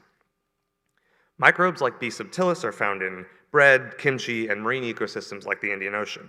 Similarly, S. pasteurei is a soil bacterium found in many human environments. Importantly, we focused on microbes which could be harvested locally to facilitate community-oriented design. In our sure thing, bacteria are combined with sand and coconut fibers to precipitate calcium carbonate. Together, these ingredients generate a porous structure analogous to natural beach rock. We tested recipes using either microbe for processability and strength. This electron microscopy image of biocement highlights the calcium crystals forming around bacterial surfaces. After each microbial life cycle, pores in the material are left behind. Bacteria are cultured using simple conditions that are easy to recreate in resource-limited environments. This flexible recipe allows for tuning by the local creators to fit their specific environmental needs. Short things are further inspired by monsoon season dynamics, illustrated here on this chart shared with us by our Maldivian collaborators, through material degradation and return to the environment. This generates a natural geological cycle whose rate we can control using the bacteria. At the suggestion of our Maldivian colleagues, we also began to explore other biomaterial formation processes, such as coconut jelly fermentation. In the Maldives, coconuts are more than just a fruit. They are a staple food source, a cultural symbol, and a key part of Maldivian life. These natural processes and chemistries already exist. As scientists and designers, we must consider the exchange between the living and non-living across scales to develop a dynamic reciprocity. A nature-inspired, citizen-led solution. Research into naturally formed shapes provided us geometry to explore with. Our design is practical in that it disrupts ocean currents and holds onto sand. And also a beautiful shape to add to the shoreline.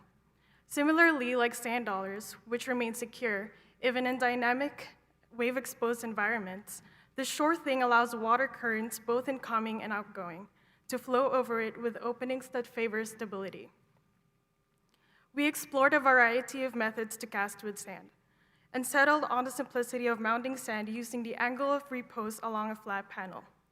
This method allows us to harden the top of the surface into a shell structure of various shapes. Each type of sand has its own angle of repose. In the Maldives, the fine coral sand's angle of repose is 33 degrees. Our design creates a tiling pattern that is more organic and can adjust with currents and beach typography. Parametric software allows us to explore variations. A 2D flat surface can be cut by hand and create shapes that have smooth, complex geometries produced just with a piling of local sand. Holes can be also introduced into the surface to capture sand and can be designed to create more effective pockets. By sifting hydraulic lime, a material made from calcium carbonate, we were able to create a hardened shell after 4 layers of lime and sprayed water. Some of the early failures, such as breaking during hardening, helped us improve our layering techniques. As you can see on the bottom left image, the Maldivians integrated coconut fiber into the process for tensile strength. These models are proof of concept tests by the Maldivians. We'll continue to work together to explore the layering of material for strength. Instead of fighting ocean currents, we are thinking about how our design can use the currents. And towards this, we have computational and physical tools to test our designs. Our next step is to take these designs to real beaches at larger scale. And we also have a simple phone app to test arrangements of these shore things so Maldivians can explore the possibilities of shore things. And in closing, our design short thing emerges from a synthesis of the principles of living systems, architectural design, and citizen-led science. And we are writing to foundations to further test, explore, and scale these ideas, and have a committed interdisciplinary team to continue this work. Sure things are dynamic and democratized, a solution created with Maldivians for Maldivians. Thank you.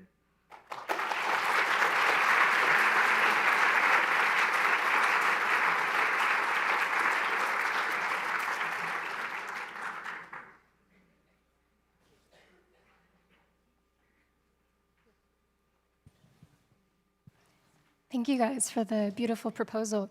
My question relates to the involvement of microbes in the process.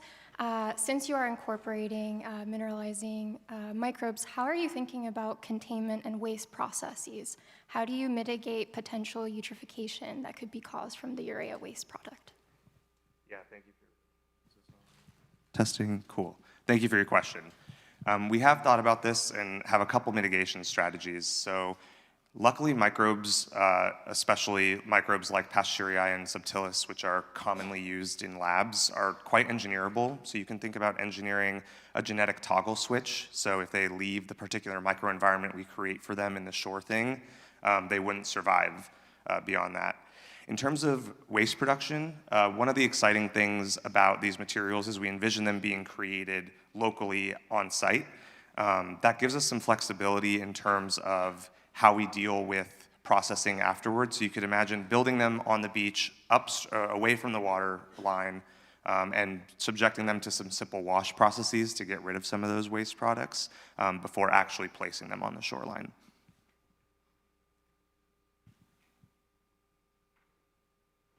What's the timeline of the microbial biocementation process, and how does that align with the manufacturing process and deployment process?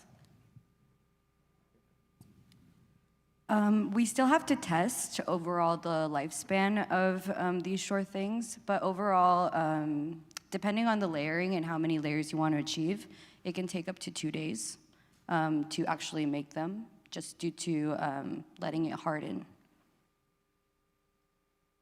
Yeah, and then the biocementation process itself with the microbial metabolism can take longer, and we're planning to see how long that will take, given whatever material specs that you want to have at the end.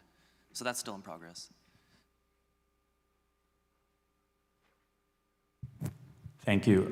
So appreciate the presentation. I'm thinking from an application level of your project. You're working at this site or even regional scale, which I understand is incredibly important for what you're addressing. However, it's going to come with enormous cost concerns around labor, around deployment. I understand that some of that is being mitigated through local production. However, I don't think that infrastructure exists at this point. I'm concerned that this project gets, VE'd or value engineered out of a coastal resiliency plan. Can you explain how you plan to be competitive against existing concrete solutions that are deployed at this moment, cost competitive? I think that what's most importantly about Sure Thing is it's a product made for small communities. It is not made to be in a big urban environment. It's made for small islands, residential islands. And the most important thing is that we're trying to give community agency to be able to create their own Sure Things and to be able to protect their island. And also adapting it to whatever needs that island will need. Each island has very unique attributes to it. So it also depends on how the community wants to use it. What's good about this design is that it's dynamic and it continues to change, as well as the islands have been changing for over 55 million years. And to add to that, we have collaborators at Maldives National University that have been working on this project with us, and we have also a relationship with the previous minister of the Maldivian EPA, who's also, all hands on deck invested in this project and also working with the local democratized island communities to bring this project to them, and again, create this sort of like feedback knowledge transfer mechanism where we're trying to just provide tools to the community to build themselves.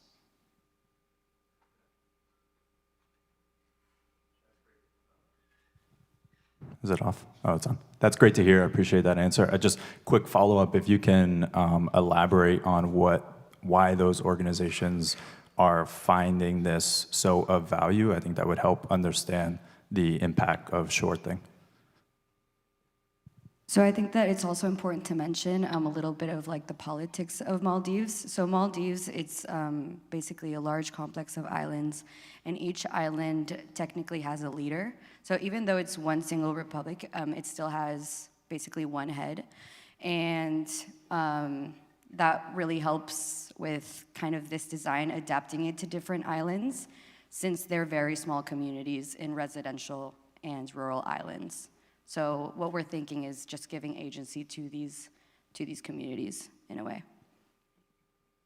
Yeah, and I think to add to that, a lot of what you're asking about is something that's like immediate next steps in terms of physically testing these materials, which, you know, we've worked with our collaborators to make the materials, but in terms of testing the physical properties that we imagine these materials to have in terms of energy dissipation and sand retention, those are immediate next steps for us to test. And so hopefully that'll be illuminating toward your questions as to how excited or interesting or useful these materials actually are.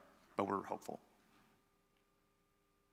All right, I think that's all the time we have for questions. Thank you so much for your presentation.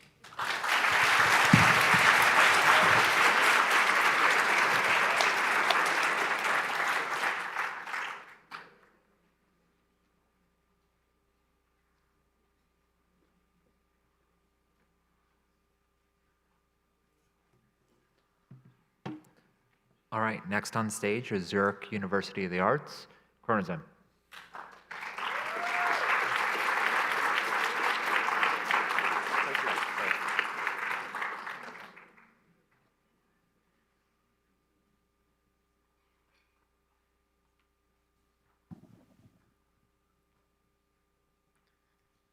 Hi, we are Olivia and Kirill from the team Chornozem.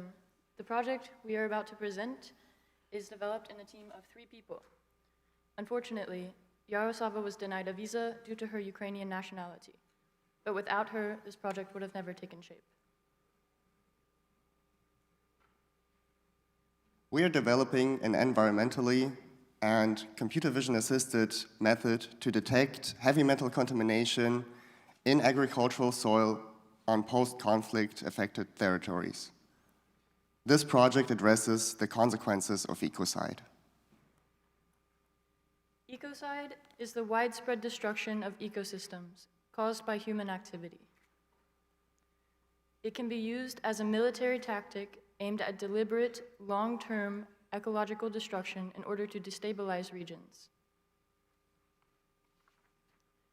Research by international organizations such as the World Bank confirms that since the full-scale invasion in 2022, Russia has deliberately carried out large-scale mining of environmentally viable areas in order to cripple Ukraine's capacity as an agrarian state. In 2023, approximately 30% of Ukraine's territory was contaminated with mines and unexploded ordnance. That's an area roughly the size of the entire state of New York. Fighting, shelling, and demining efforts release high concentrations of toxins across the soil.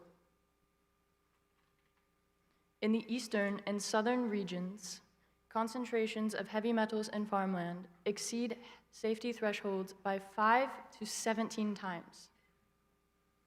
But how is this damage impactful on a global scale? Well, Ukraine is a global food supplier. Before 2022, about 10% of wheat, 15% of corn, and up to 50% of sunflower oil exports were accounted by Ukraine globally. But the heavy metal pollution does not only harm the local ecosystems, but it also taints the crops, making them unsafe for export. This is highly significant for import-dependent regions across regions like the Middle East, Asia, Europe, or Africa. So we must detect this invisible pollution and take action to restore the soil. But how can we locate invisible pollution and treat it? Well, we spoke with experts, including Ukrainian scientists, deminers, and the founder of the soil lab, Ukar Jimenez, and we learned that the typical soil analysis methods rely on grid-based point sampling. This method is time-consuming and expensive, which makes it impractical to use on such a scale. That's why, in reality, lab workers select random point samples for further analysis. In some cases, it can lead to overtreatment of entire fields, wasting resources and damaging healthy soil. We learned that spatial detection methods weren't developed before due to technological limitations and the scale of agricultural pollution. Our project demonstrates how the emergence of accessible technologies makes spatial detection possible. We're developing an environmentally and farmer-friendly system to detect this heavy metal pollution directly where it matters most, in the field. Our process has 3 simple steps. First, we apply a solution that visualizes the heavy metal contamination directly on the soil. Then, we use a post-military FPV drone attached with a camera to scan the field at night and analyze the footage with computer vision-assisted algorithms. Each step is thereby designed to be low-cost, scalable, and to be integrated within existing agricultural practices. The application of our methods is twofold. First, forensic. That means to be used directly after explosions to evaluate weapons' chemical compositions and the contamination radius. And remedial. That enables farmers to directly locate and treat the contamination on the field. To develop a reactive solution, we searched for organic dyes that should meet 3 criteria. First, to be safe, non-harmful to the soil life. Second, to visibly react with heavy metals. And third, to be affordable. We found all these conditions were met by curcumin, the same compound found in turmeric. When activated, it binds with heavy metals and changes its color under UV light. We're developing an activated curcumin solution that can be mixed with a urea-based fertilizer and applied across freshly plowed soil. But why on freshly plowed fields? Well, heavy metals can migrate from 5 to 30 centimeters within a year below the ground. Mixing the soil brings these particles back up to the surface where curcumin can interact with them. Under UV light, the curcumin solution fluoresces in a bright green color. But when in contact with heavy metals, the glow is strongly suppressed, creating a stark visual contrast. Then we propose, after the application of the curcumin solution, we propose to scan the field at night with a post-military FPV drone, attached with a custom UV light ring and a camera. The footage then can be analyzed by computer vision software to map the heavy metal contamination of the field. And this map allows then farmers either further lab testing on the specific spots or local remediation. To test our method, we simulated war-contaminated soil with a heavy metal leachate containing lead and copper. After mixing the mixed metal leachate, we applied it to soil samples to simulate standard, moderate, and high levels of contamination. We developed then a curcumin solution to be applied onto the samples, and we observed bright fluorescence on the clean soil and strong suppression on contaminated areas. To capture this reaction, we developed a computer vision script that analyzes the visual changes in the glow of curcumin. It calculates the approximate level of pollution while highlighting healthy soil. We plan to improve this algorithm and develop a software that will be adapted for use with drone imaging. We also designed a custom UV light ring that fits around a drone's camera. And a contamination map UI. This map allows farmers, as I said before, either further lab testing or a remediative scenario.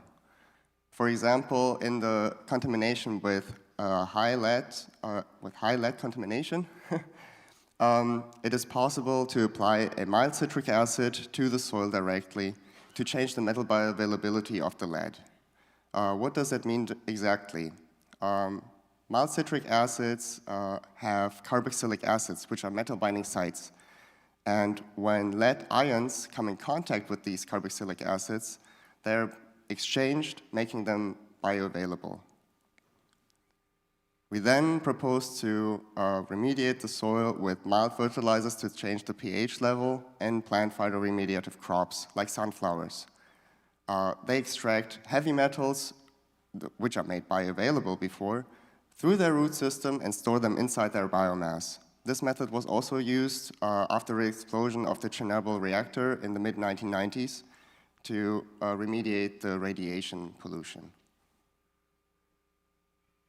Participating in the Biodesign Challenge has led us to the question, what are the boundaries of biodesign and how can we push those? While researching the field, we realized the urgency and the value of the technology, so that's why we decided to take this a step further. So far, we've been selected for multiple upcoming events this year, like the Agri-Food Innovation Camp, an exhibition at Ars Electronica, and the New Food Summit this fall. Our immediate next steps are fine-tuning detection thresholds for various contamination levels, testing in conflict-affected areas in Ukraine, clarifying questions about data ownership and data transfer, and bridging the gap between environmental sensing, environmental agency, and environmental sensing. In a post-conflict world, healing the land is the first step toward rebuilding and sustaining the future. Our goal is to empower communities to restore their fields while revealing the silent scars of war and supporting accountability and lasting healing. Soil is resilient, and with the right care, so are we. We would also like to thank all the people that helped us during our journey and supported us with advice and knowledge. Thank you.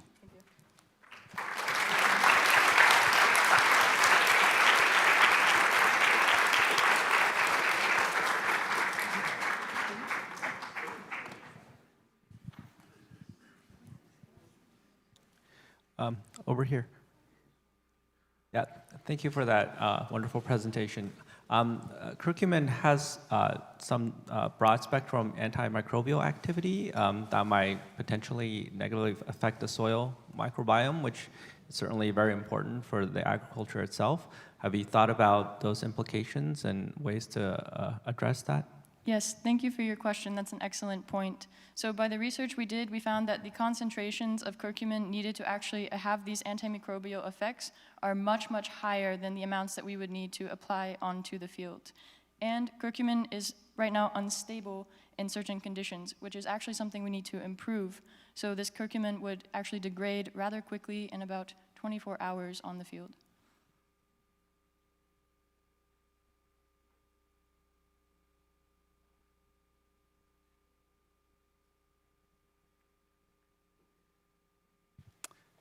You kind of just addressed it, my first question, which is around how long would this persist in the fields, and then could this be used by the adversary to target formerly remediated sites?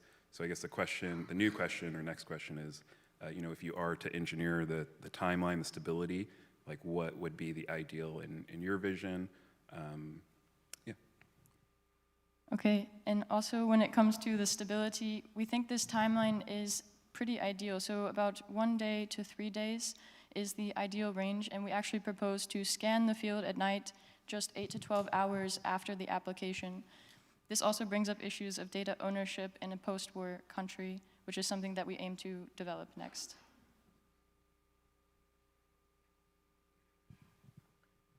I think it's a great project and very urgent, and I congratulate you on that. I wanted to hear a little bit about your experience with the farmers, the people who are going to adopt the project, who are actually suffering from this. Can you tell us a little bit more about their voices? What did you hear? What did you learn from them? Absolutely. So, do you want to take this one? Okay. We were able to speak with D miners and that have a background in agrobiology, and also a lot of local community members, not necessarily large-scale farmers, but in Ukraine, agriculture is across scales.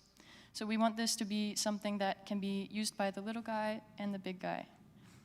And of course, our goal is to talk with more farmers because their input is incredibly useful here, and it's determining if it's a market fit, in a sense. But due to the war, it's been pretty challenging to get access to actual Ukrainian soil and Ukrainian people who have time to talk about the soil.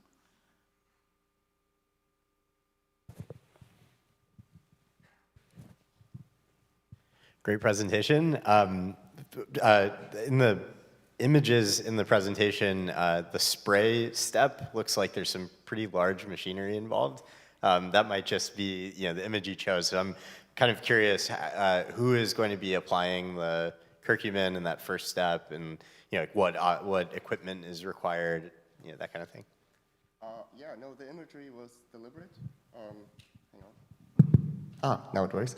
The imagery is deliberate because we plan to mix the curcumin solution with urea-based fertilizer to spray it onto the plowed field. We found that urea-based fertilizer does not harm the curcumin fluorescence. It stays activated, and that's why it's the perfect fit. Also, the urea-based fertilizer is applied after plowing the field, which makes it the perfect fit as well. So yes, it is sprayed with large machinery.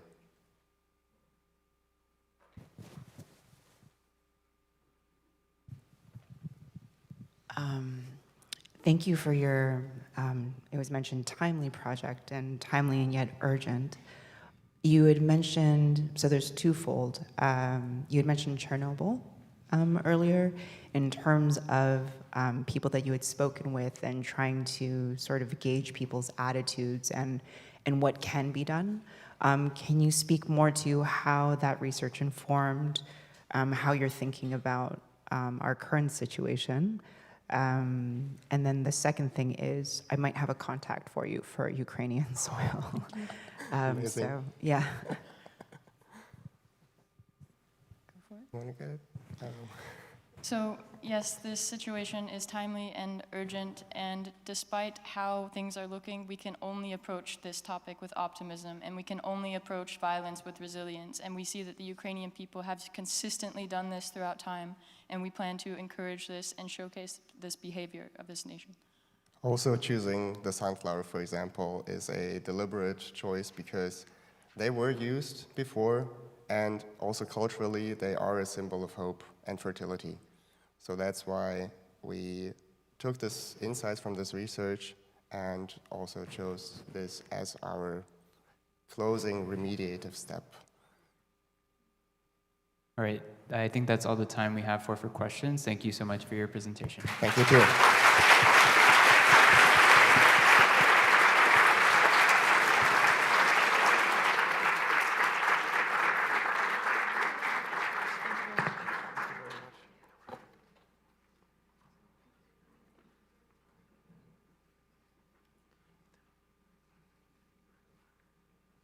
All right, next on the stage, I'd like to welcome Stanford University.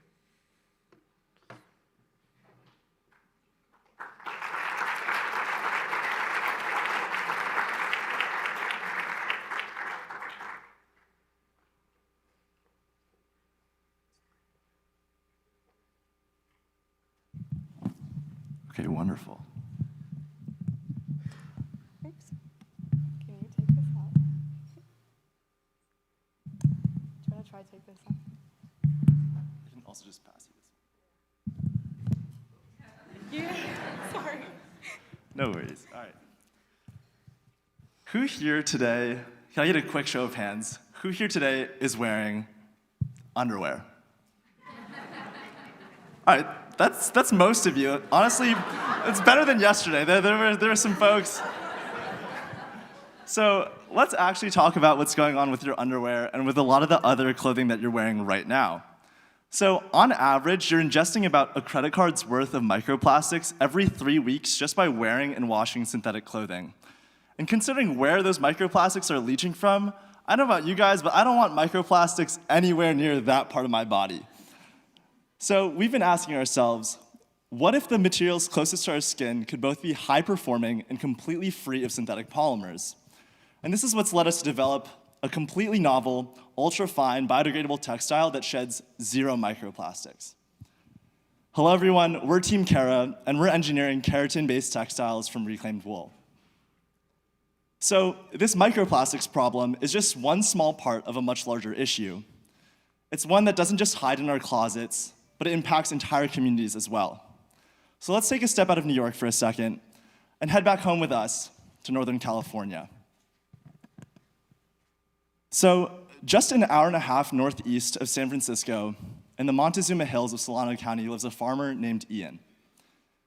Ian and his family have been living and working on this land for over 100 years. They have generations of knowledge and deep roots in the land. And today, they raise thousands of sheep. And every year, these sheep produce thousands and thousands of pounds of wool. But the thing is, almost none of it can be used towards textile manufacturing.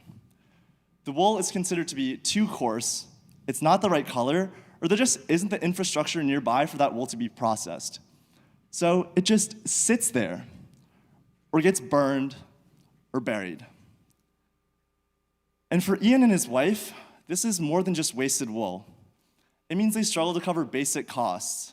That's vet bills, feed, shearing. And their neighbors, they're leaving for the cities, and rural communities like theirs are disappearing. And Ian, he's not alone. In California, there are hundreds of small-scale wool producers in the same exact situation. Globally, 85% of all wool produced goes to waste. That's tens of millions of pounds of wool that are being discarded every single year. We recognize that's an enormous environmental burden, but we also see it as a huge opportunity.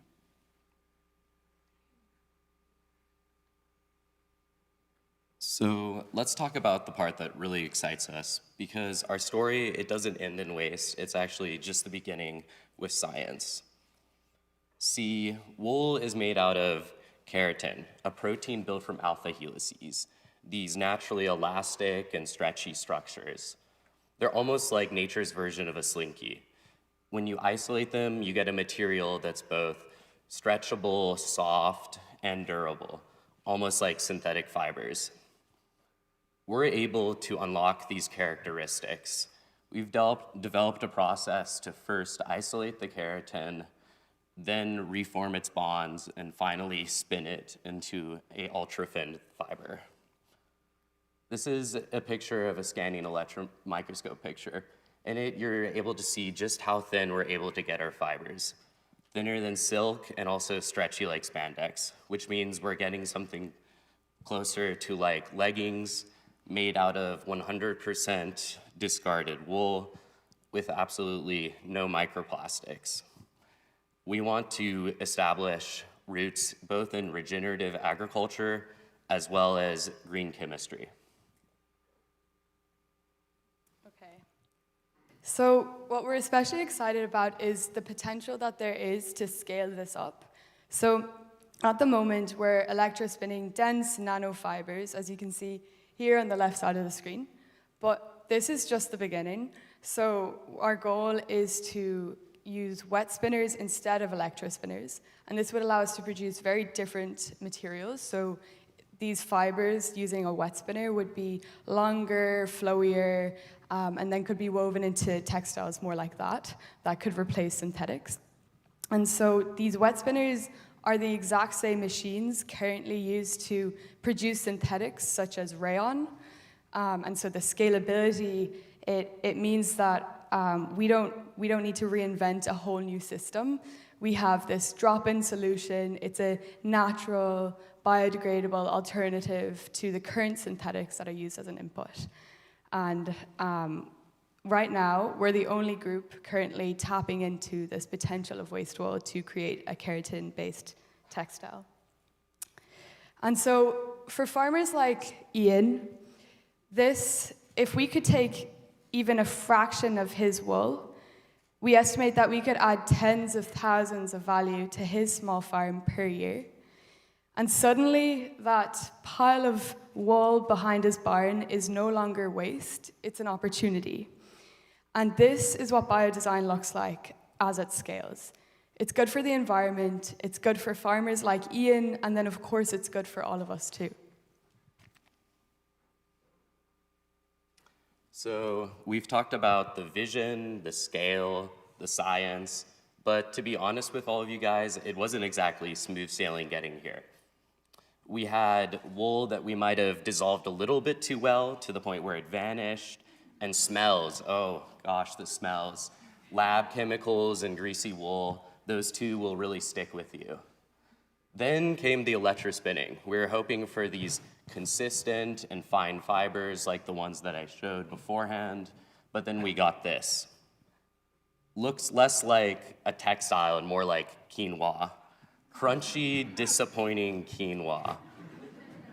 But that's what research is. It's messy, it's humbling, it's not clean solutions and formulas, and it asks you to pay attention. One of our biggest challenges came during the first weeks when we thought that we had to use a heavy industrial chemical to break down our waste wool, but then we found an alternative that's more sustainable, and you can buy it literally at Whole Foods. This made our process more gentler and more sustainable, things that we think biodesign should be aligned with. And we're just starting to improve the performance of our textile, but underneath all of the quinoa and the fluff, there's a protein with serious potential. So through all that trial and error, we started to get a little sense for what this material could become. And so first of all, here are some things that make it unique. We don't grow any new crops to create this textile. So this means that no land is wasted, we're not competing with food systems. So that's very important. On top of this, keratin is naturally elastic. And so if we think about current materials, take cotton, for example, it's cellulose-based, and it doesn't have that natural flexibility to it. So to get that stretchiness, there's a need to add spandex. And so that's a synthetic material. So this means that because we're naturally elastic, we don't need to, or we could be the material that could replace cotton spandex, and we could do it at a lower cost. On top of this, keratin is more breathable than polyester, and it also is less irritable because it is made from the same keratin that we have on our skin. So we've made this material, it's soft, it stretches, it biodegrades at the end of life, and it's made from wool that would have otherwise been discarded. But now the question is, what do we do with it? And lucky for you all, that's something that we've been thinking about quite a bit, and we're really excited to see where this could go. One of the first use cases that we thought about was in the outer and activewear space. I'm someone who really loves to hike and backpack, and I thought, what if we could use this for something like long underwear? Long underwear is an outdoor recreation staple. It's got to be warm, breathable, stretchy, durable. And right now, a lot of long underwear is made from synthetic materials. And then we start to think, what if we could use this for something like workwear? Just imagine Ian working in the Montezuma Hills in something that his own sheep produced. I think it would be a really small shift, but it could be really big for Ian's income, for sustainability, and for keeping rural systems alive. And finally... Wait, I think I switched the last slide. Can I take it from you?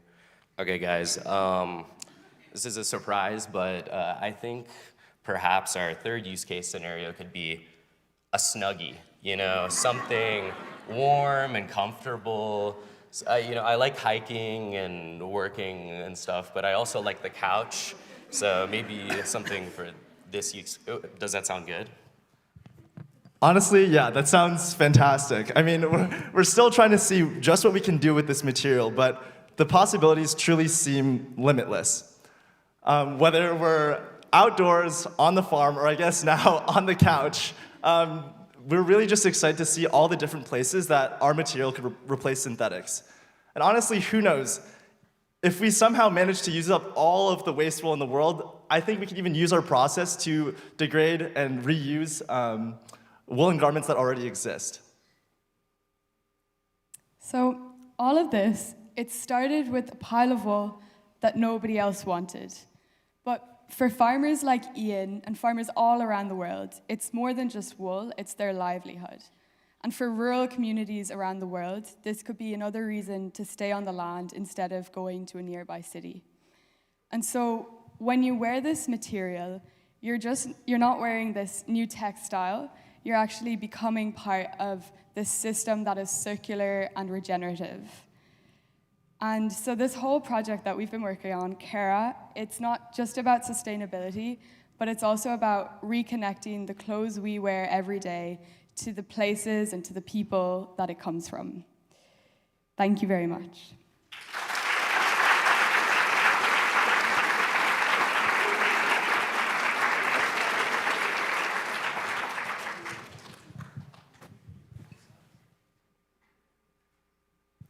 Thanks so much for your presentation.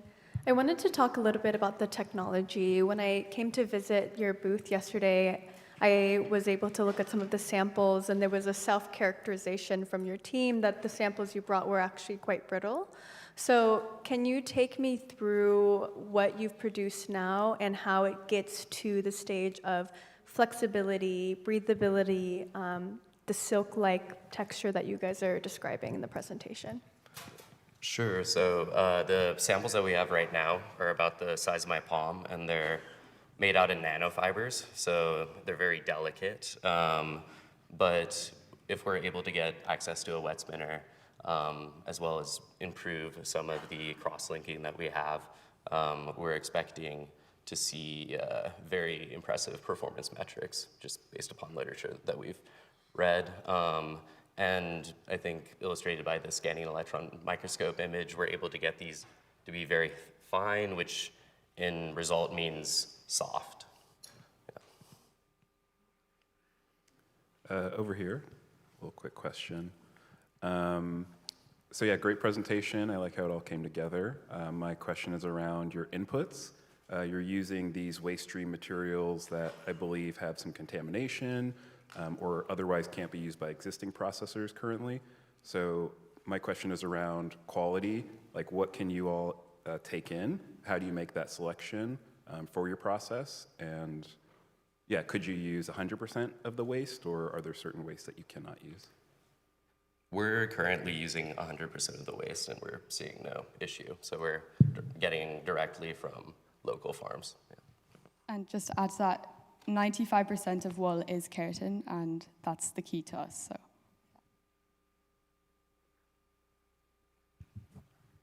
Hey guys, good to see you again. I love the skit, as always.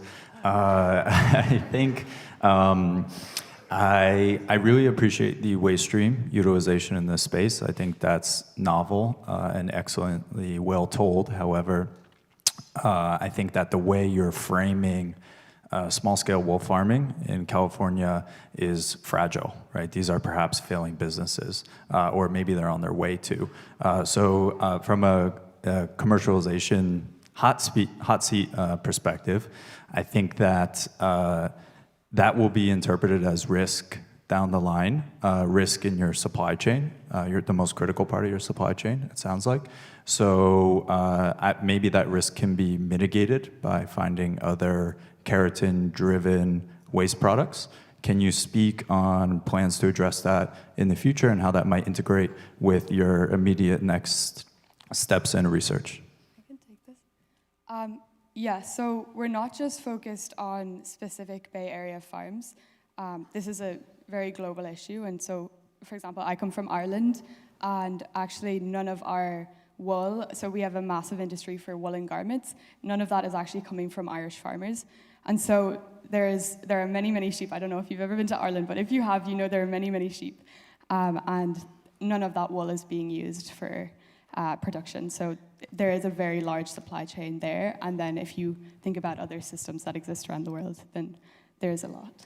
Yeah, I think what we're trying to illustrate is that while Bay Area farmers are struggling, like this waste wool is an abundant resource. So I think the odds of us being able to even use all of that wool is really, really unlikely. But even if that were to be the case, I think I alluded in the presentation that our process could even extract keratin from different sources, whether that be other woolen garments that are already that have been manufactured, or other keratin sources as well.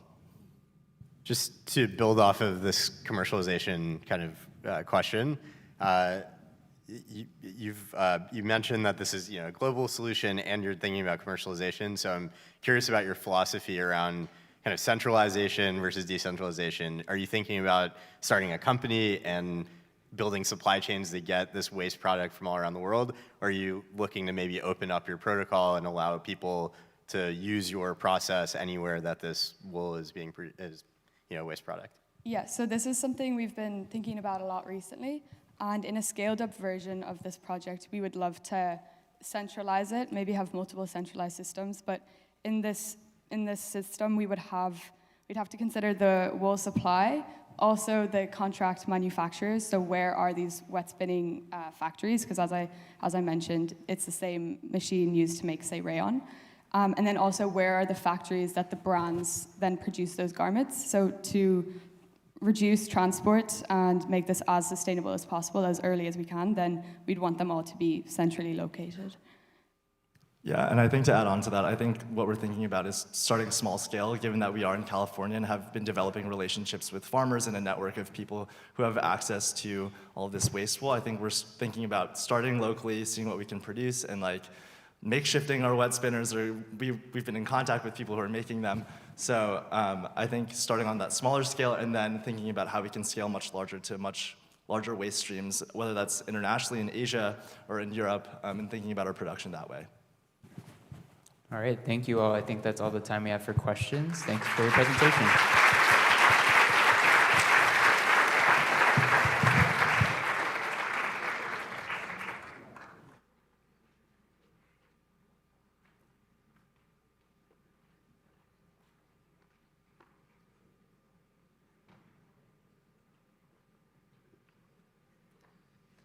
And for our final presentation, I'd like to welcome to the stage Northeastern University Squid Kid.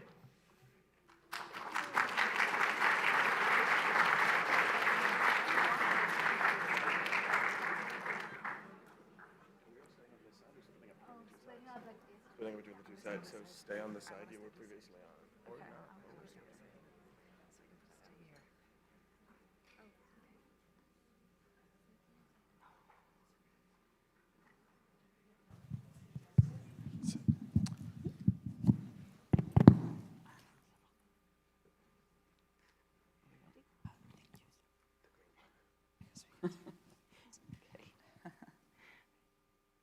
Along with our dedicated biologist here, we're a team of curious designers from Northeastern University in Massachusetts.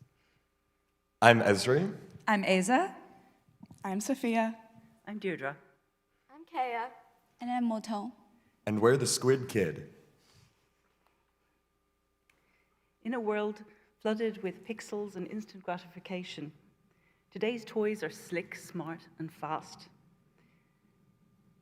But most of them are also disposable, passive, and disconnected from the natural world. What if our first formative relationships weren't just with screens, but with the microbial ecosystems that quietly sustain life on Earth? What would it mean for a generation to grow up seeing bacteria as collaborators, not threats? To recognize care as a form of intelligence and a skill, one that responds, adapts to, and sustains life. We believe toys can spark that shift, and Squid Kid is our invitation to begin. All right. Squid Kid isn't just a toy. It's a creature, one that responds to care. You can hug it, you can shake it, and in the dark of the night, you can squeeze it. And when you get it just right, it glows, softly, subtly, letting you know that you've created the right conditions for it to thrive. Not because of a battery, and not because of code, but because it's alive. The inspiration behind Squid Kid comes from the ocean, specifically the Hawaiian bobtail squid, which is a small nocturnal creature that lives in the dark waters of the Pacific Ocean. Every night, this animal uses the bacteria to glow and match the moon and starlight above, reflecting it so that it can avoid predators that lurk below. And every morning, it expels them in a daily cycle of mutual care. The squid shelters the bacteria and nourishes it, and the bacteria allows the squid to survive. It is a tiny yet profound example of mutualism, a relationship that's dependent on trust and care connection between the species. In the lab, we had 3 main goals.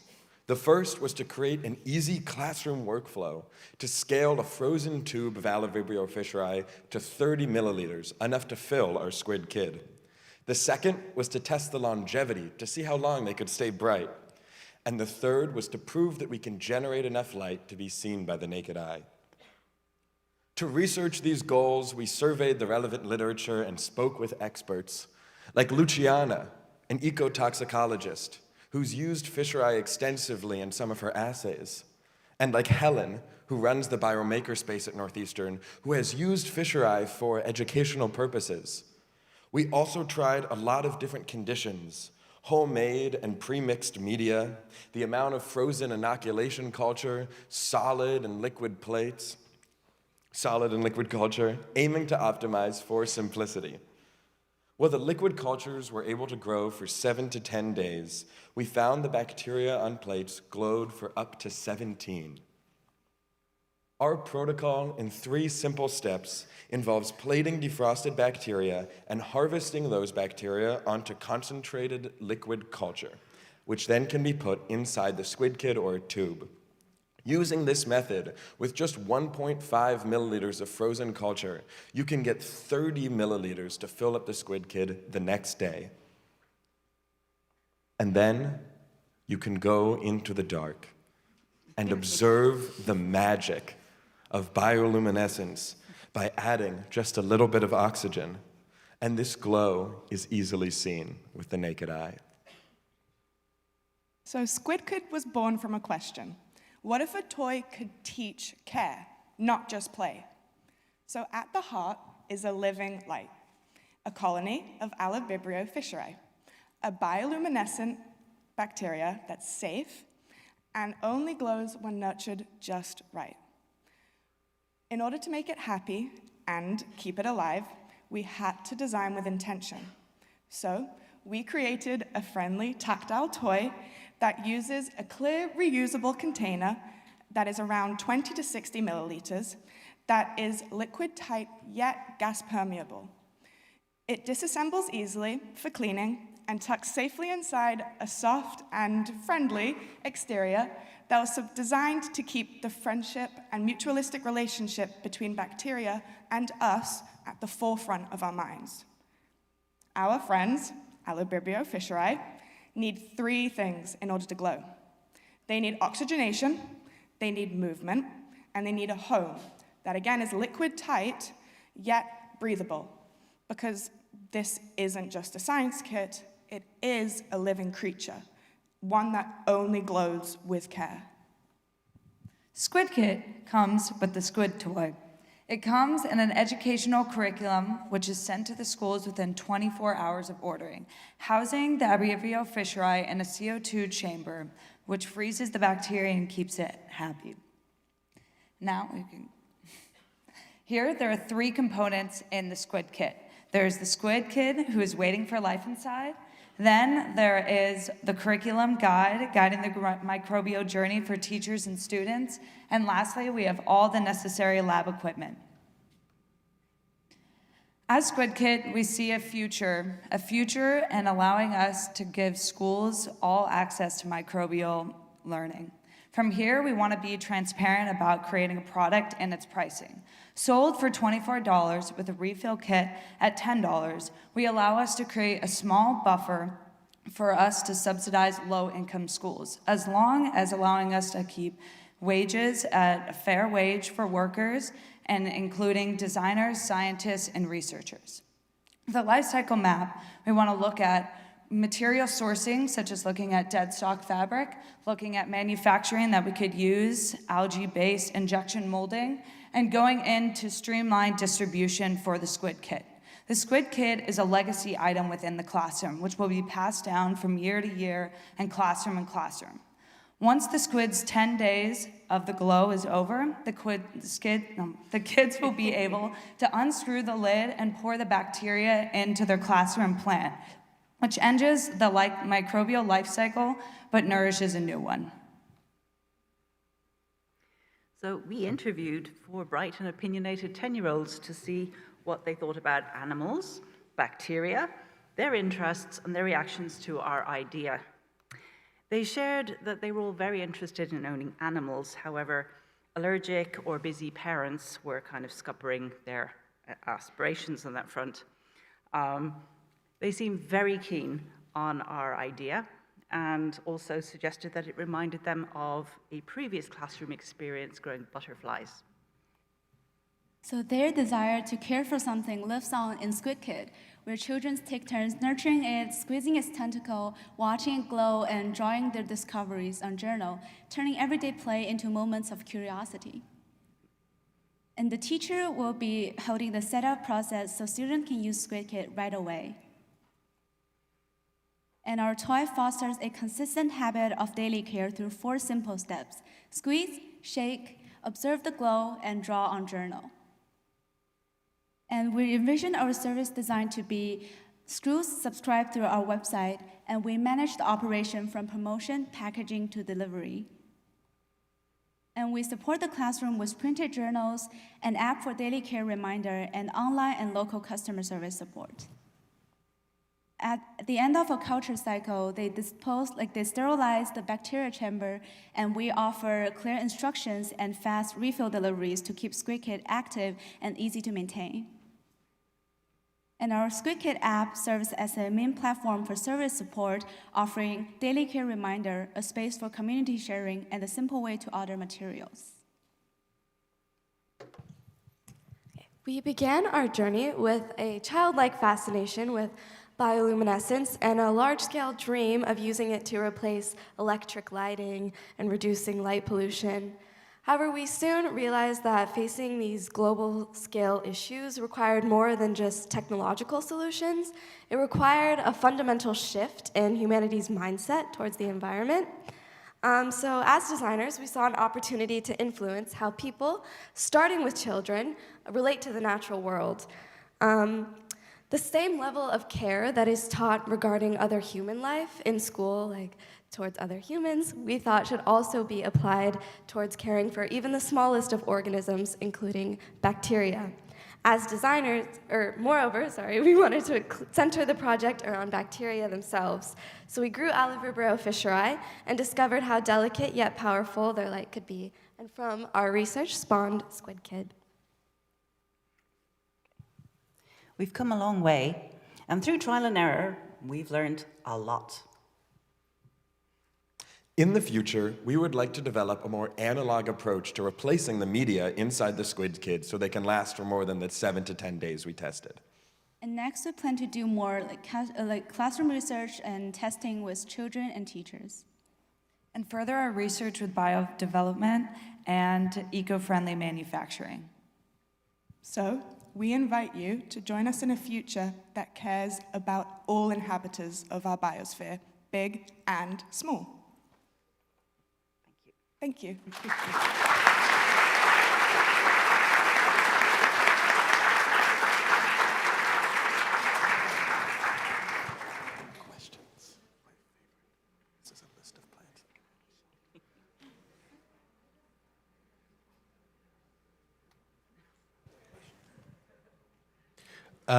What specific lessons would you want children to take away from taking or having one of these toys? And what age groups are you picturing for these children? All right, so the age group that we were picturing was elementary school, like around 8 to 11 years old. And basically, what we wanted them to take away from it was included in the kit is like a book from the bacteria's perspective, and from the squid's perspective. And we wanted them to really understand that the importance of bacteria and the symbiotic relationship that they have with the bobtail squid. And I think just caring for something with such deep devotion to it, something that's alive and something that depends on their care, that isn't necessarily like a cat or a dog, but exists in a classroom setting, so almost acts like a class pet. But we wanted them to really just like, I guess, have the same level of care for bacteria that they do for their other classmates and other creatures in the world. I also think this idea of like getting rid of the fear of bacteria, like I know especially for me, like when I thought of bacteria, it's something that's like scary and that you don't want around, but it is a living creature that we can connect with, and we want to create a symbiotic relationship to allow to grow and learn and cultivate this care that doesn't just have to be with like a tangible living thing that you see its eyes open, but there's living things that we might not be able to communicate with on our scale.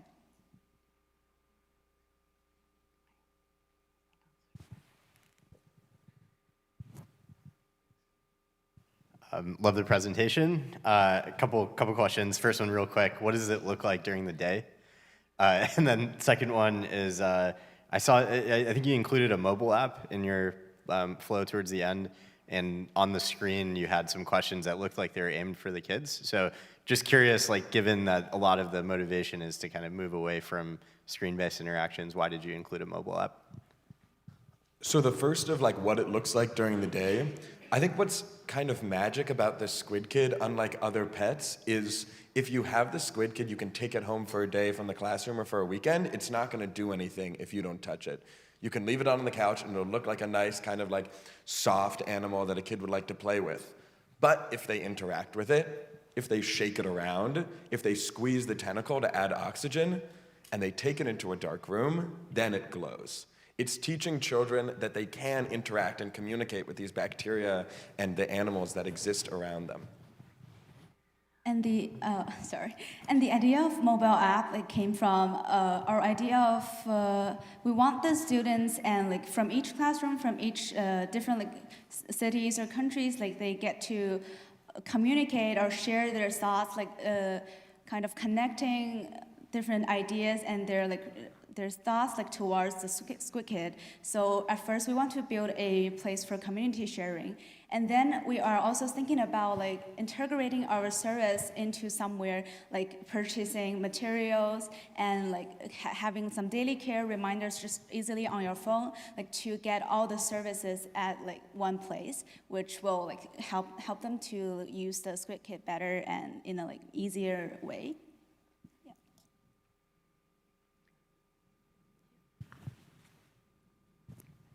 Did you do any wear and tear testing? What happens when a child wants to see if the Squid Kid flies and it falls? So toys do get broken, and that's just kind of part of the cycle. But we're hoping that because it is a classroom pet, that it kind of sponsors this feeling of admiration and love, and kind of a little bit of competition, because if you're the student that took off a tentacle, really? And then also if it does break and the bacteria gets out, and say a kid is oh my God, yummy, let me eat it, completely fine. It doesn't affect them. Actually, one of the first questions we were asked were whether you could drink it, and you can. We didn't believe it either, but we had one of the scientists we talked to who's worked with it for decades, was yeah, you can drink it. We said, okay, works great then. Okay, I think that's all the time we have for questions. Thank you for your presentation. Thank you to all the student teams that presented today. Big round of applause for all the teams.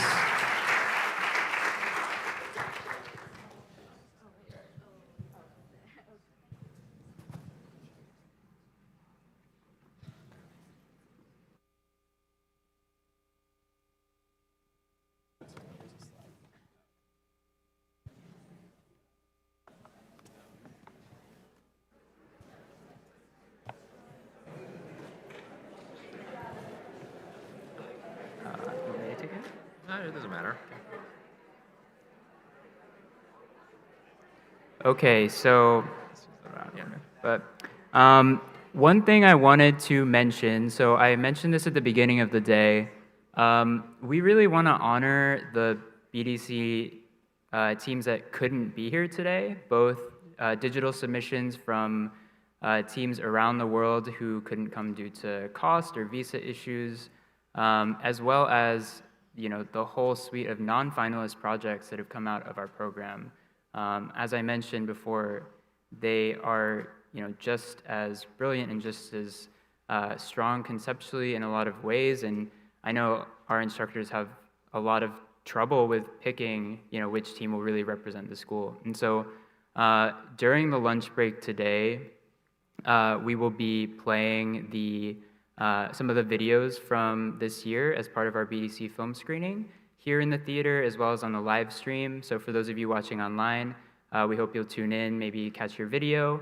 And now we're gonna go into talking a little bit about the details for lunch. Yeah, okay, so if everyone could please take their phones out. We want to be back here around 2:30. So you have 2 hours and 30 minutes, a little bit under that for lunch.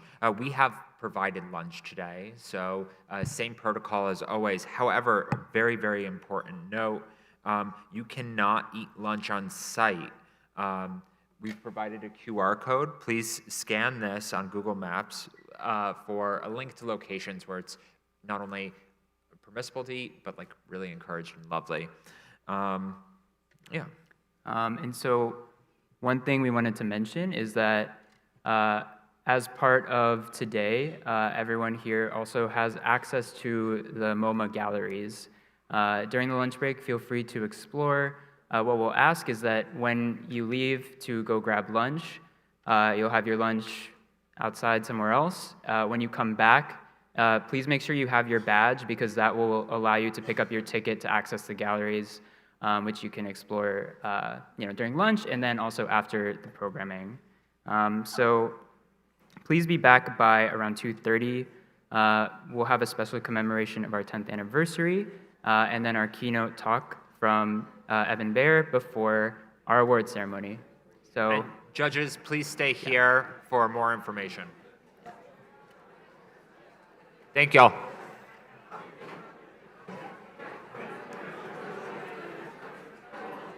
Cool. All right, ready to fight? About to get crazy. World star.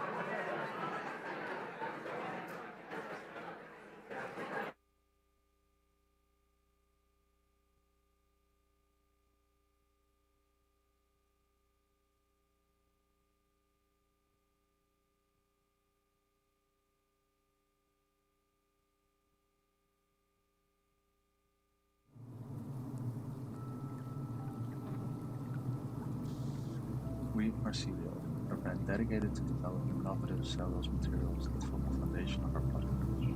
Our goal is to create high-performance, durable materials that enhance both functionality and comfort for a wide range of uses. The main barrier to solving the issues of textile waste and fast fashion is a lack of awareness about sustainable alternatives, like biomaterials, for example.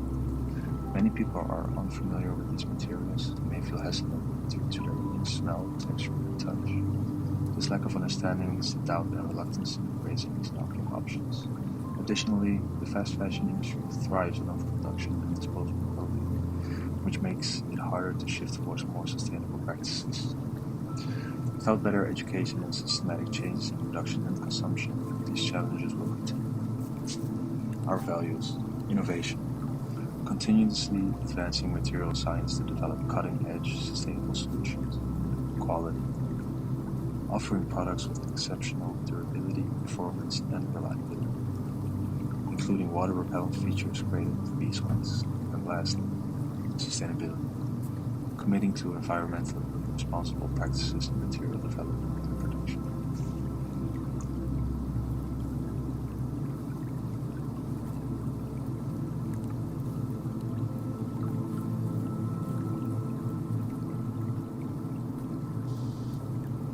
today's world, shaped by human consumption, our project imagines a future where nature and design works together to connect people with their surroundings. Our mission is to change the way we think about everyday materials in fashion, interior design, and other areas. By introducing biomaterials made with sawdust and beeswax that celebrate the beauty and strength of nature. We believe materials tell stories. The clothes we wear, the space we live in, and the objects we use are more than just spectacle. They show our values and reflect our connection to the environment. By creating sustainable, nature-inspired materials, we want to offer more than just a product. We want to inspire change. Our goal is not only to reduce environmental harm, but also to remind people of the beauty and importance of the ecosystems we rely on.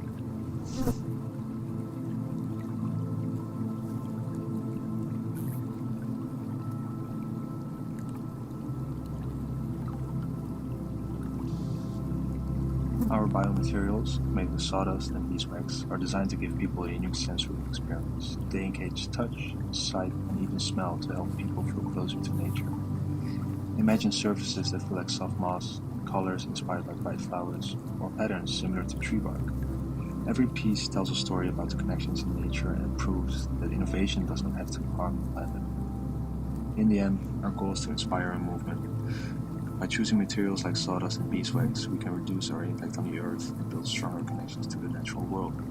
Together, we can create a future where sustainability and innovation exist side by side, and where every material choice moves us closer to a healthier planet.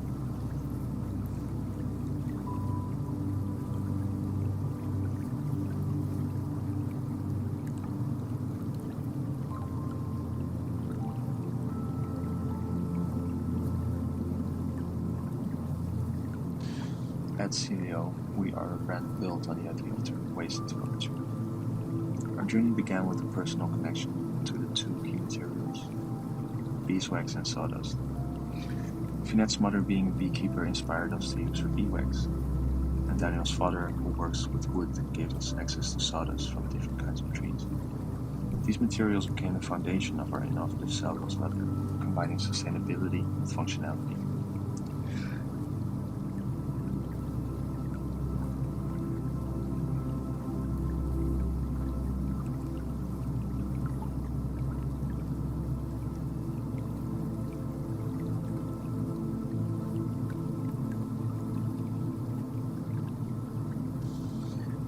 We see these materials not as waste, but as valuable resources with untapped potential. Beeswax brings natural water-repellent properties, while sawdust adds strength and structure. Together, they represent our commitment to creating eco-friendly alternatives that are as practical as they are sustainable.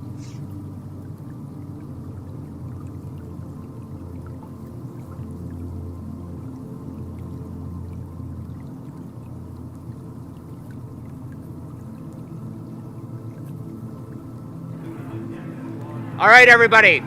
Judges, we're about to go to another room to... Now I've got the voice of God. We're about to go to another room to And deliberate. that was Slow Motion by Marshmello and the Jonas Brothers. Speaking of slow, there's something else creeping into everyone's conversations lately. Snails. No, dear foodie friends. Not escargot. We're talking about snail breakers. There's so much chatter about it, but do we really know anything about it, other than it being a portable house? Cool until one parks right outside your window or hijacks the public showers. I'm telling you, it's only a matter of time before the authorities have to step in. Snail breakers, more like troublemakers. Home, a place where one lives permanently, especially as a member of a family or a household. Let's just say this definition does not hold the same value in the little red dot. My old home was beautiful, spacious, full of memories, until I was forced out with one single document. Fortunately or not, I was not alone. More Singaporeans were forced to relocate for the same reason. I thought I had to resign to my fate, but maybe luck was on my side after all. Why, look at you, going wherever you please. No fear, no second thought. You don't ever have to worry about losing your home, do you?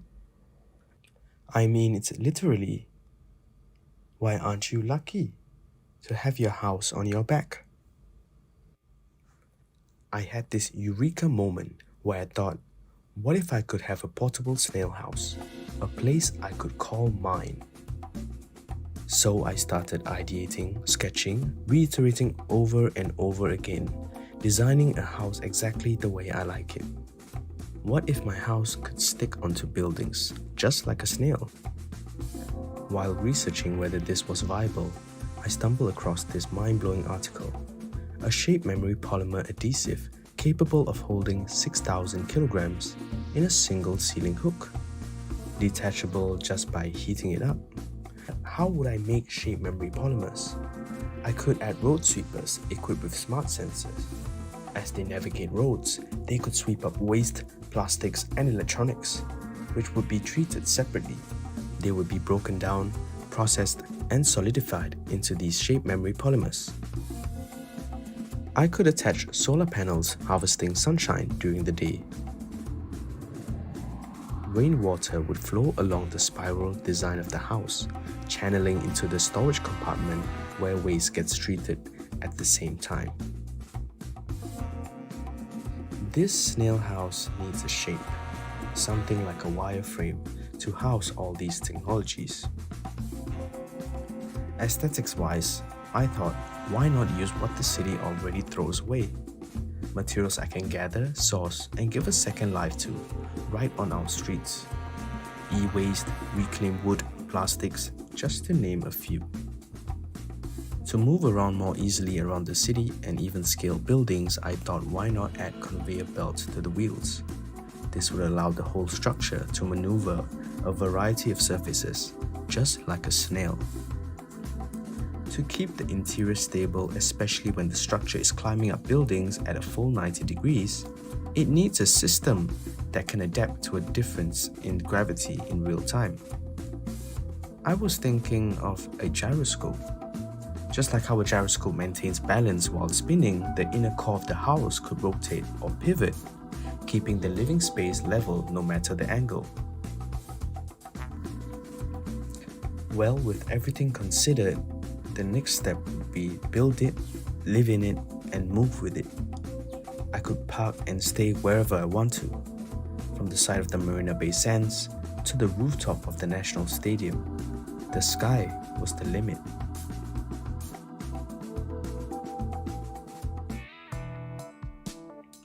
It's time for you to climb high. Take ownership of your housing rights. But don't blame me if you get into trouble with the law. That's on you.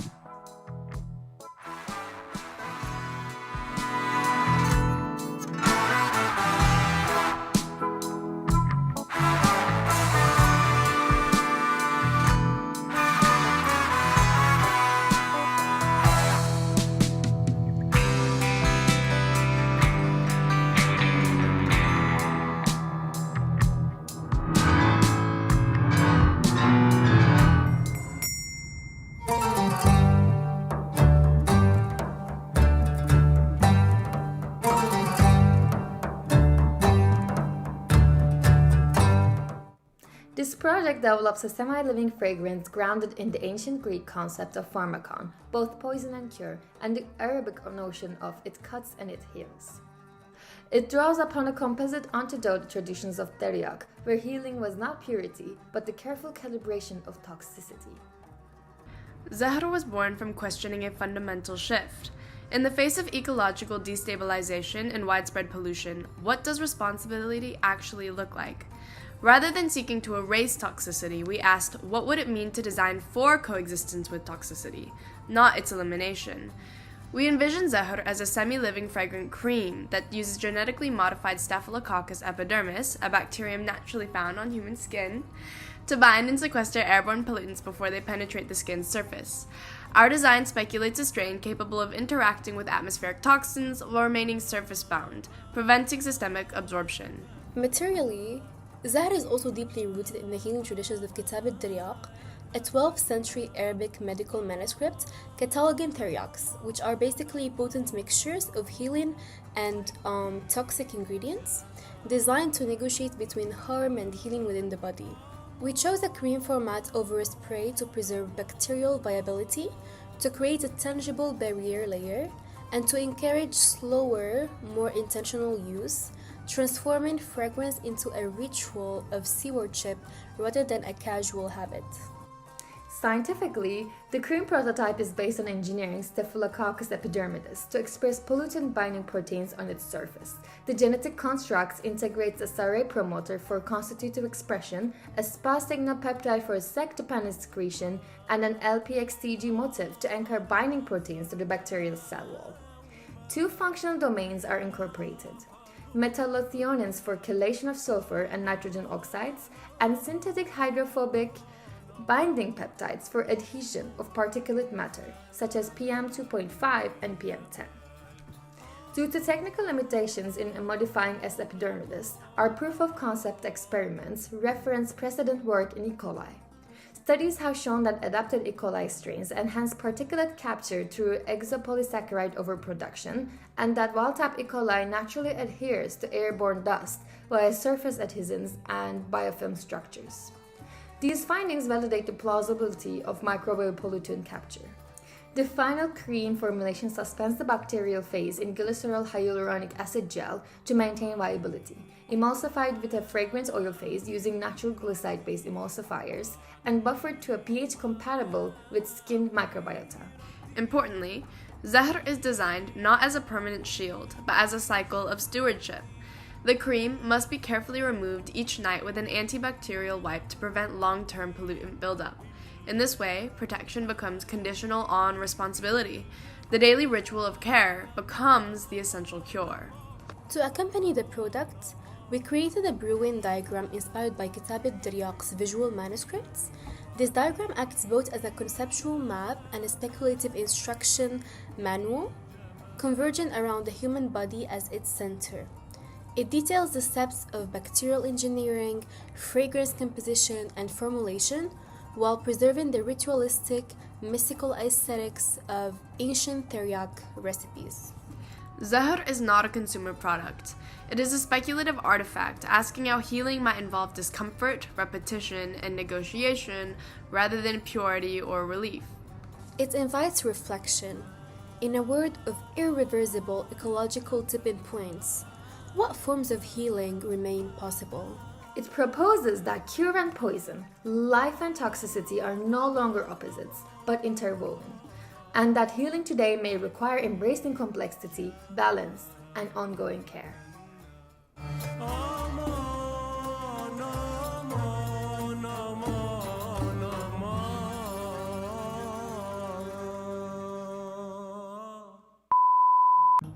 Three, two, one. Gotta make sure the eyebrows look good. This project. No, not this project. To accompany. Was that my line? That was my line. That was my line. Glycerol hyaluronic acid. My group is excited to introduce our project, the Fast Fashion Kit. Our goal is to redefine fashion with a splash of sustainability. We wanted to create something fun, practical, and impactful that tackles the serious problems behind fast fashion. First, let's talk about the problem. The fashion industry is one of the biggest polluters in the world. It wastes tons of water, releases harmful carbon emissions, and creates massive amounts of textile waste.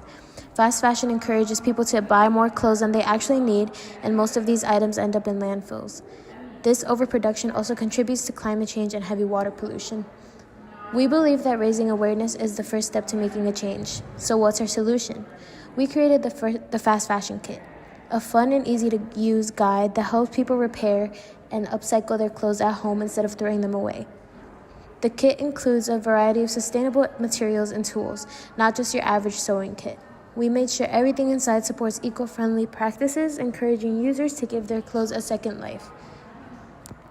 By using this kit, people can help reduce waste, limit overconsumption, and be part of a more sustainable future. What's going to be in our kit, it's going to be needles that are made of bamboo, which is going to be good for the environment. There's also going to be patches that are made of sustainable fabric. One of the other things that's going to be on the kit, it's bioplastic. So we're not actually using actual plastic, so it's like good for the environment and also good for making this kit a little bit more sustainable. There's the last thing is gonna be glue in order to fix clothes, but the glue is gonna be made of packing peanut, which is something we usually throw out, so we'll be using it to make the glue. These are sketches. Basically, there's gonna be the glue, and then it's gonna be made of bioplastic, and then top is gonna be 3D printing, so it's able to move, and also it's healthier for the environment to make it that way. The other drawing is just to show how we're making the needle with a bamboo and the process to it. Our kit is gonna be addressing issues from fast fashion, like we're just not getting paid enough, or climate change, and even any like environmental impact in general. We want people to be able to fix or repair their clothes at home in order to stop them from buying from fast fashion brands that are affecting the environment. We also want to help the people that's being oppressed to work on their very bad conditions by brands and help them to be able to get a good pay for their labor. We also want to reduce or get rid of climate change by stopping people from wasting so many fabric and wasting so many clothes. And instead of buying new clothes, they could just repair and fix their clothes at home with this kit. We also want to make sure that people understand that we want a very sustainable and safe process for this kit. We want to make sure that we're paying people enough money to make for their labor, and we want to make everything pretty ethical and as better as possible for the environment. Ethics relating to the topic, labor exploitation. Fast fashion often relies on low-cost labor in developing countries, where workers face unsafe conditions, low wages, and long hours. Environmental degradation. The industry is a major contributor to pollution, water waste, and carbon emission due to its high production volume and reliance on materials like cotton. Unethical sourcing. Fast fashion companies may use unsustainable sourcing practices, such as the use of harmful chemicals or materials. Resources needed. The process for organic/natural glue. Packing peanuts mixed with water. An alternative, if that recipe doesn't work, is corn flour or gelatin. Process for bamboo needle. Making sharp bamboo needles involves shaping bamboo dowels into needle points using a combination of sanding and potentially specialized tools. The process starts with selecting the right bamboo materials, cutting it to the desired length, and then tapering one end to a point. This is typically done by hand or a machine, followed by more sanding and potentially polishing to achieve a smooth, sharp tip. Hardness for bioplastic button. The hardness of a button, or more precisely, its actuation, force, and tactile feedback, is a crucial factor in button design and usability. While a button needs to be firm enough to activate reliably, it should not require excessive force, as this can be tiring and potentially cause strain. Issues with our idea. Our main issue is labor standards. We can fix this issue by ensuring that all the materials and components from the thread and fabric is packaging are sourced ethically and produced with fair labor practice is crucial. This includes paying fair wages, providing safe work conditions, and respecting workers' rights. Another issue that's also important is supplier relationship. We can fix this problem by building a strong and ethical relationship with suppliers. It is important to remember and ensure that sustainability and ethical standards are maintained throughout the entire process. Timeline for our idea/project. The timeline is 2 to 3 years. The cost $10,000 to $12,000 per month. Specific costs: needle and thread will be $500. The bioplastic button is $20. Patches is $50, and the whole entire case will be $1,500. Employees will be paid $20 to $25 an hour.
In Japan, there's a deep connection between the people and the sea. For generations, the ocean has shaped our food, our stories, our craft, and our rituals. In return, we honor it through festivals, through art, through prayer. Among the many gifts of the sea, seaweed has always been sacred to us. It nourishes our bodies, it purifies our spaces. More than just a resource, it's a thread connecting us to the sea. Tamaha hakimoku, also known as Sargassum unicum, is a seaweed native to Japan. Here, it is part of a balanced ecosystem, but beyond our shores, it has become a global concern. There, it is an invasive problem, smothering native species and piling up in rotting masses. As the world struggles with its spread, we ask, how can we help others coexist with this species? We wanted to really get to know Sargassum unicum, not just read about it, but work with it, touch it, test it. So we began a series of experiments to explore its potential as a material. We were inspired by the idea of a thread connecting people to the sea. That's what led us to think about textiles and how seaweed might enhance or even become fabric. One of the first things we tried was creating a textile coating using the seaweed. We wanted to see if it could give fabrics extra properties like UV protection or antimicrobial effects. To compare, we tested kombu, wakame, and Sargassum unicum. We soaked them in different solutions to see how they held up against mold. After soaking, we dehydrated the samples, ground them into powder, and mixed them all with a combination of cornstarch and glycerin. That made a kind of gel. Sargassum unicum stood out. It formed a strong, even gel that didn't smell too bad and blended well with the other ingredients. We applied that gel to cotton threads and wove them in small patches. It worked better than we expected. But then we started asking, what if seaweed didn't just coat the thread? What if it was the thread? We tried 3D printing the gel into flexible woven-like patterns. Our prints weren't perfect, but they dried into surprisingly tough and flexible materials. That's when we started thinking more speculatively. What if textile wasn't just static? What if it could change, adapt, or even interact with its wearer over time? Our project is called Riso. In Japanese, it means ideal, but here, the second character carries another meaning, seaweed, because our vision of an ideal future begins with the ocean.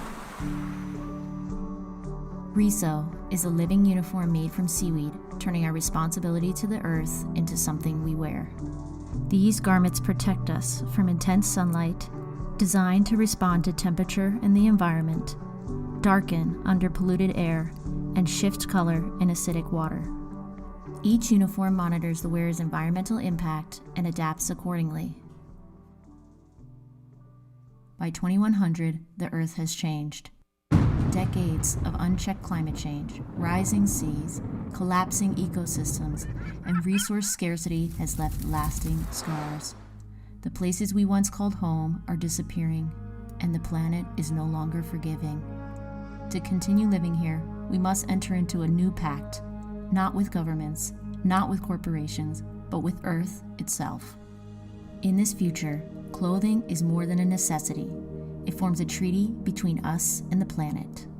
As long as we fulfill our duty, our uniform remains vibrant, but neglect it and the fabric begins to fray. How we choose to live becomes visible in every thread. We envision Riso not only as a speculative future, but also as a platform to inspire real change. In partnership with Seagull's Youth Co-Creation Lab, we can bring these ideas directly to young minds. Through workshops, youth can explore concepts like bio-based materials, circular design, and the hidden potential in marine waste through the lens of invasive seaweed species like Sargassum unicum. In the Japanese philosophy of Jinen, there is no separation between people and nature. Like rivers, forests, mountains, and time itself, we are all part of the same flow. Riso is a way to remember our ancestors' promise, to take only what we need and to give back in return, to weave a living connection between ourselves and the earth.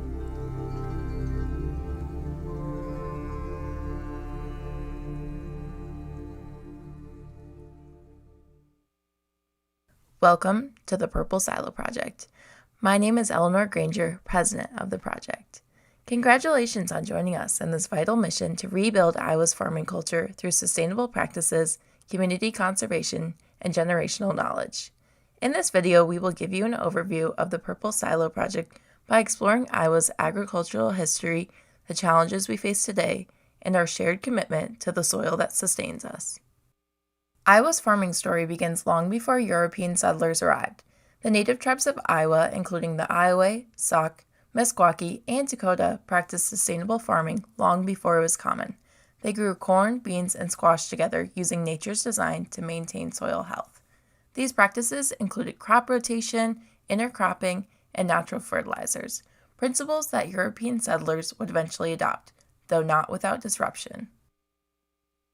Through Manifest Destiny, the railroad, and policies like the Indian Removal Act, native land was forcibly redistributed.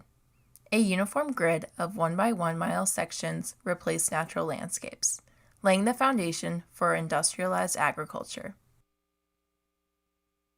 By the mid-20th century, farm sizes grew from 170 acres in 1950 to 350 acres by 2000. While yields increased with monocropping and modern technologies, soil health suffered. In 1850, Iowa's topsoil averaged 14.5 inches deep. By 1950, it was just 8.5 inches. And in 2025, soil loss reached a concerning 5.4 tons per acre each year. Soil depletion, nutrient runoff, and water pollution are urgent issues. If we don't act now, Iowa's farming heritage will be gone forever. Imagine a barren Iowa. Once rich with black topsoil, now a landscape of cracked earth. The rain no longer nourishes the ground, and the once abundant fields of corn and soybeans have disappeared. Without crops, farmers left, and the economy collapsed. Iowa's agricultural loss reverberated across the nation's food supply. Prices surged, and empty shelves became the new normal. The land abandoned and forgotten stands as a stark warning of what happens when we ignore the limits of nature.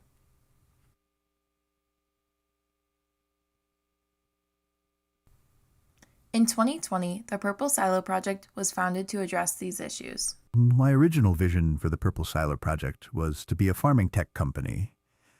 At the beginning, we were looking at creating automated farming robots, underground farming pods, and even bioengineered ants to aerate soil. But in the end, we realized the knowledge and the technology were already available in 2020, just really unorganized and not spread to the people. So we decided to shift focus and create a platform that connects consumers to farmers, the farmers to experts, and the experts with the resources they need for research. It really came down to money and the bottom line. In 2020, we saw farmers realizing their impact on the soil and were opting for more sustainable practices, cover crops, buffer strips, no-till, and so on. Why would these farmers spend millions of dollars on your tech when it already exists? The mission is simple. Use education to rebuild the culture of farming in Iowa by blending modern tech with the knowledge of past generations. We asked, what if we could close the gap between farmers, consumers, and suppliers? The Purple Silo Project isn't just about feeding the world, it's about healing the land. Members gain access to an open-source network of expert independent farmers, seed and soil scientists, mechanics, and policymakers who are here to help their journey of building a farming legacy. They have the opportunity to implement a purple saddle on their land, a marker of their support for independent farmers and conservation practices. This physical marker connects their land to an augmented reality experience, showing the story of their farm to the end consumers, tracking its regeneration process, and inviting other farmers to learn from their work. In just 25 years, we've helped transition over 7 million acres of farmland back to independent family farms. Early reports show a 58% increase in soil carbon stocks and a 43% reduction in nitrates in local waterways. Our efforts have generated $2.3 billion in land value through sustainable stewardship. We are building a network of farmers, educators, scientists, and storytellers all working to preserve the future of farming. Whether you're a farmer, a policymaker, or simply someone who believes in sustainable food production, your voice matters. Want to paint it purple? Here's what happens next. Our team will begin by painting your silo purple using drone technology, a symbol of your commitment to regenerative farming. Your farm will then be registered into our database, visible on the Purple Silo Project map, connecting you to a community of like-minded individuals working to protect our soil and land. Your farm becomes a beacon for change. Farms used to be measured by the years a family stayed rooted to one piece of land. They were places of rhythm, morning chores, Sunday dinners, and cycles of harvest. The Purple Silo Project is about more than sustainability. It is about legacy. It's about restoring the health of our land and remembering that food is a story we all share. By joining the Purple Silo Project, you're not just preserving the past, you're cultivating the future. The Purple Silo Project app uses augmented reality technology to help users visualize soil erosion and explore the impact of Iowa farming practices through time. Using your device, you'll see digital content overlaid on your real-world surroundings, like filling a room with virtual soil or placing a 3D silo in front of you. Here we bring the staggering loss of 5.4 tons of soil per acre per year into focus, zooming in on Story County, where erosion has stripped away enough earth to fill Iowa State University's Student Innovation Center 7 times over. This interactive experience helps you visualize the impact of soil erosion and explore Iowa's farming practices from the past, present, and future. By engaging with 4 symbolic farm artifacts, you'll discover how agriculture has shaped and continues to reshape the American landscape. The farmhouse tells the story of the people, farmers, families, and rural life at the heart of farming. The tractor represents machines that reshape the land, turning natural spaces into large-scale farms. The silo stands for food security and storage, showing both the promise of plenty and our reliance on global supply chains. And treatments show how additives like pesticides, fertilizers, and irrigation helps crops grow, but also harms the soil, water, and long-term health of the land. Through an interactive timeline enriched with historical context, resources, and crowdsourced imagery, you'll uncover the environmental and cultural legacy of farming, and what it will take to protect the land for generations to come. Explore the land, trace its history, engage with the future of farming, all through the immersive power of AR. Together, we will restore Iowa's soil, reclaim the soul of farming, and ensure that silos hold not just grain, but stories worth sharing. So let's paint it purple, plant with purpose, and share our story. Welcome to the Purple Silo Project.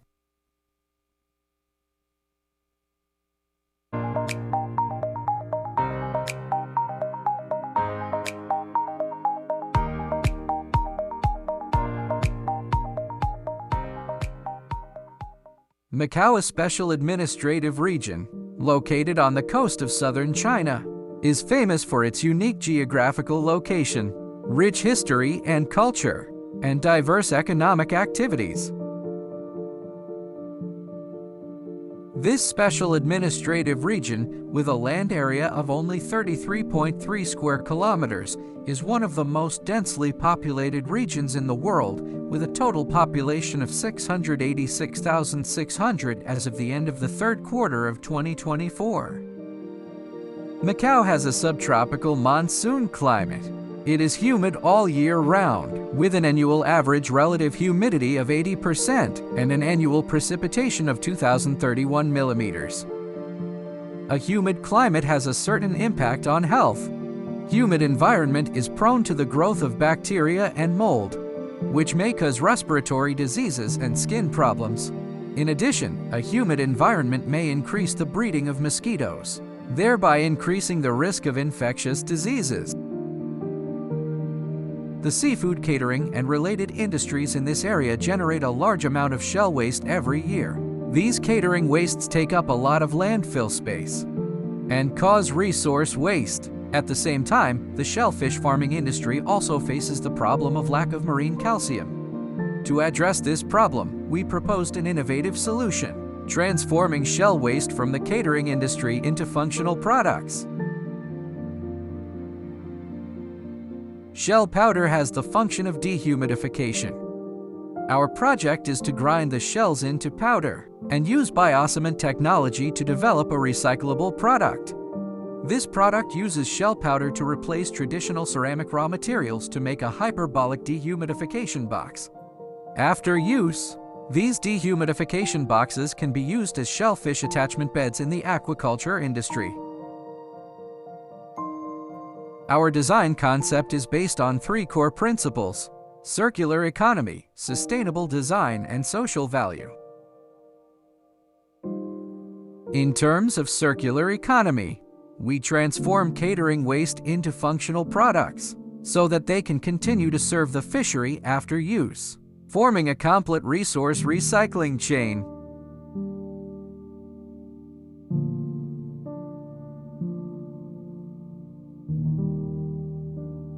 In terms of sustainable design, we use biocement technology to reduce environmental impact, while ensuring that the process is simple and easy for coastal fishing villages and fishermen to make.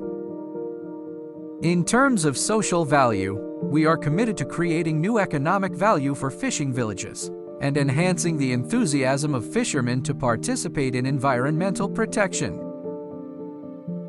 This biocement product has a microporous structure and is mainly composed of calcium carbonate, which can regulate small-scale changes in indoor air humidity. Experiments have shown that humidity can drop from 81% to 74% within 15 minutes.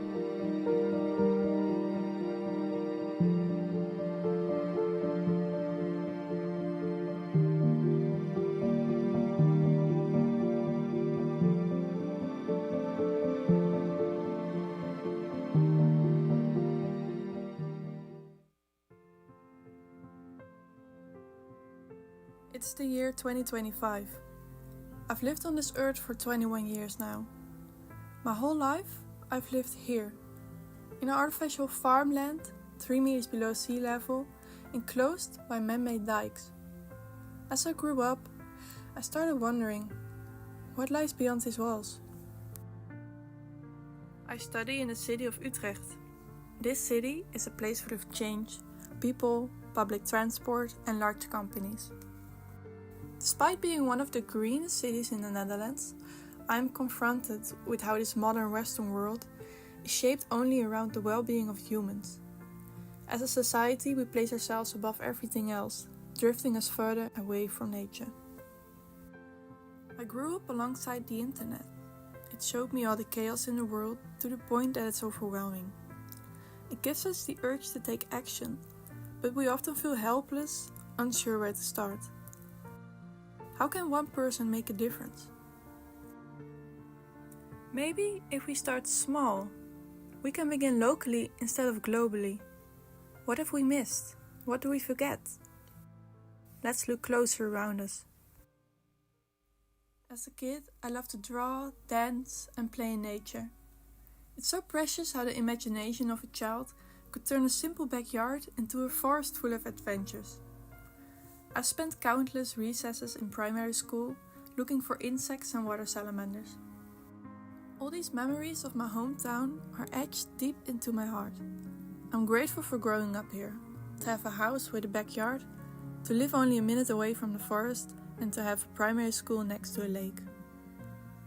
Returning back to my primary school years later, to search for those water salamanders, I realized something. Despite its beauty and appearing to be thriving, there are a lot of hidden problems within the ecosystems surrounding these shallow waters. Dry, hot summer months, where most available water being used for the farmlands, lead to the shallow waters drying up. Pesticides from the fields, harsh chemicals from factories, and sewage water pollute the water. This can even affect aquatic life on a hormonal level. Lack of waterside plants make life even more difficult for the animals that live in these waters. We keep on removing all the foliage to make it look neat, but this is crucial for the ecosystem. It provides food, shelter, safety, and more. During my internship at the Research Center of Zoology in Ecuador, I was able to experience working in the field of entomology. Here in the Netherlands, I spoke with biologists and ecologists about the current state of the ecosystems. I was dedicated to finding a solution to these problems. The biolab at my school gave me the courage and ability to make my ideas come to life. Sanctuaria Aquatica is a safe haven for the life of the shallow waters. It's woven out of willow branches.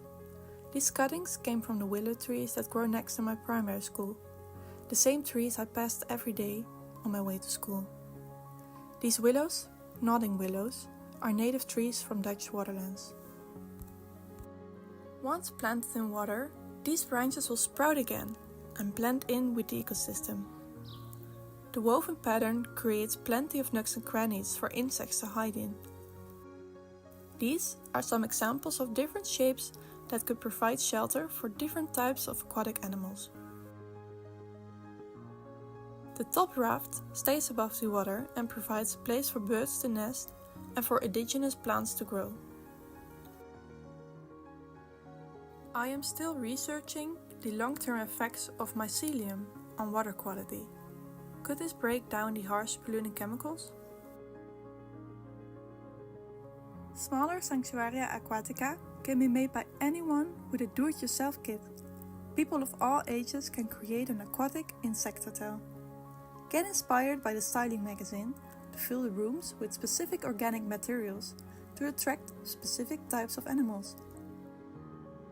With a removable top, you can meet the guests. Take a picture of them and share them on social media. This will contribute to the national documentation of our biodiversity. Even in this loud, big world, Sanctuaria Aquatica will give our small hidden neighbors a voice. Let's love the local. Return to your inner child and weave ourselves back together with nature. Hey, I gotta ask. Have you been getting these messages? Yeah, everyone's been getting it. It's like never enough. First it was collecting my hair from my train, and now it's just cutting my hair. When will it end? Hey, but I gotta ask, right? What happens if you're not enough hair? I mean, if there's not enough hair, then we can get them to donate something else. Like what?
How did things get this bad?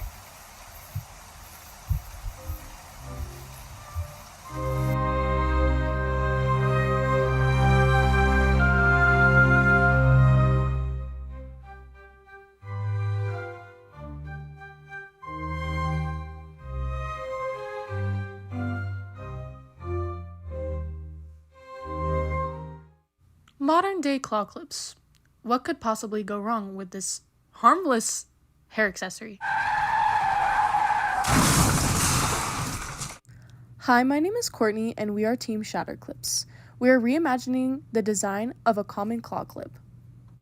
Have you ever questioned the modern design of a hair claw clip? Cases have shown several injuries in car accidents. Wearing a hair claw clip in your hair might seem harmless, but it can pose a serious safety threat, causing devastating head injuries in automobile accidents. We set out to address a yet common overlooked safety issue tied to an everyday hair accessory, the modern day claw clip. This is a widely used item. It's popular for its convenience and versatility, but also can come with hidden risks, especially in situations involving sudden impact such as car accidents. Research and case studies have highlighted that thick plastic claw clips can be dangerous in the event of a car crash. When worn while driving or riding in a vehicle, these clips can compromise the natural positioning of the head, neck, and spine. In the case of a collision, this misalignment can amplify the severity of injuries. Furthermore, the force of the crash can cause the claw clip to slam in the back of the head or even shatter on impact. This can result in laceration, scalp trauma, or embedded plastic fragments, turning a harmless accessory into a serious hazard. That is why we are set out to reimagine the claw clip using safer biodegradable materials, not just as a fashion accessory, but something that can be both stylish and safe. As a group, we conducted a survey, and 71.8% of people said that they place their claw clip in the center area of their heads. These positions on the head are the most vulnerable to injury because this is where the spine is mainly connected to the nervous system. You know what else is a huge part of hair accessories? When we think about plastic pollution, we often picture water bottles, grocery bags, or packaging waste. But what about something smaller, more personable, like our hair accessories? Headbands, hair ties, claw clips, they might seem harmless, but these tiny tools are a part of a growing environmental problem. Most of these accessories are made of non-biodegradable plastics like ABAs, polycarbonate, or polypropylene, materials that can take up to 500 years to decompose in landfills or oceans. And here's the kicker. Because they're small, cheap, and often tossed, hair accessories almost never get recycled. They're overlooked in plastic waste conversations, but they add up. Their mixed materials, plastic bodies, metal springs, and elastic bands make recycling even harder. These combinations are difficult to separate, so they're rarely processed properly. As fast fashion continues to drive demand for disposable styling products, these insignificant items are quietly building a serious waste problem. With all that being said, here is our beginning process to reimagining the hair claw clip design. So with our mission statement shows that shatter clips are designed to combat two major issues: head injuries and car accidents due to claw clips and hard plastic waste. They are intended for anyone who wears claw clips and who wants to be safer while making greener decisions. Now, moving on to our starting process. For our shatter clips, we were inspired by the composition of eggs and their ability to protect embryos from normal environmental forces, but also have the ability to shatter under extreme force. Our biomaterial came from a sawdust recipe in Fiona Bell's cookbook, which utilizes lots of natural, renewable, and biodegradable materials. Each ingredient was chosen specifically for the design of a safer claw clip as well as a cleaner earth.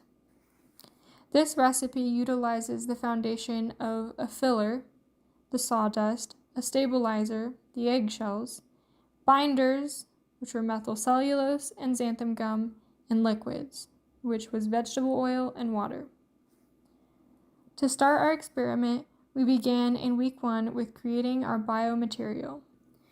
After creating our biomaterial, we weighed out and molded 15 grams in each mold, and we used this by conducting 5 trials with varying amounts of eggshells.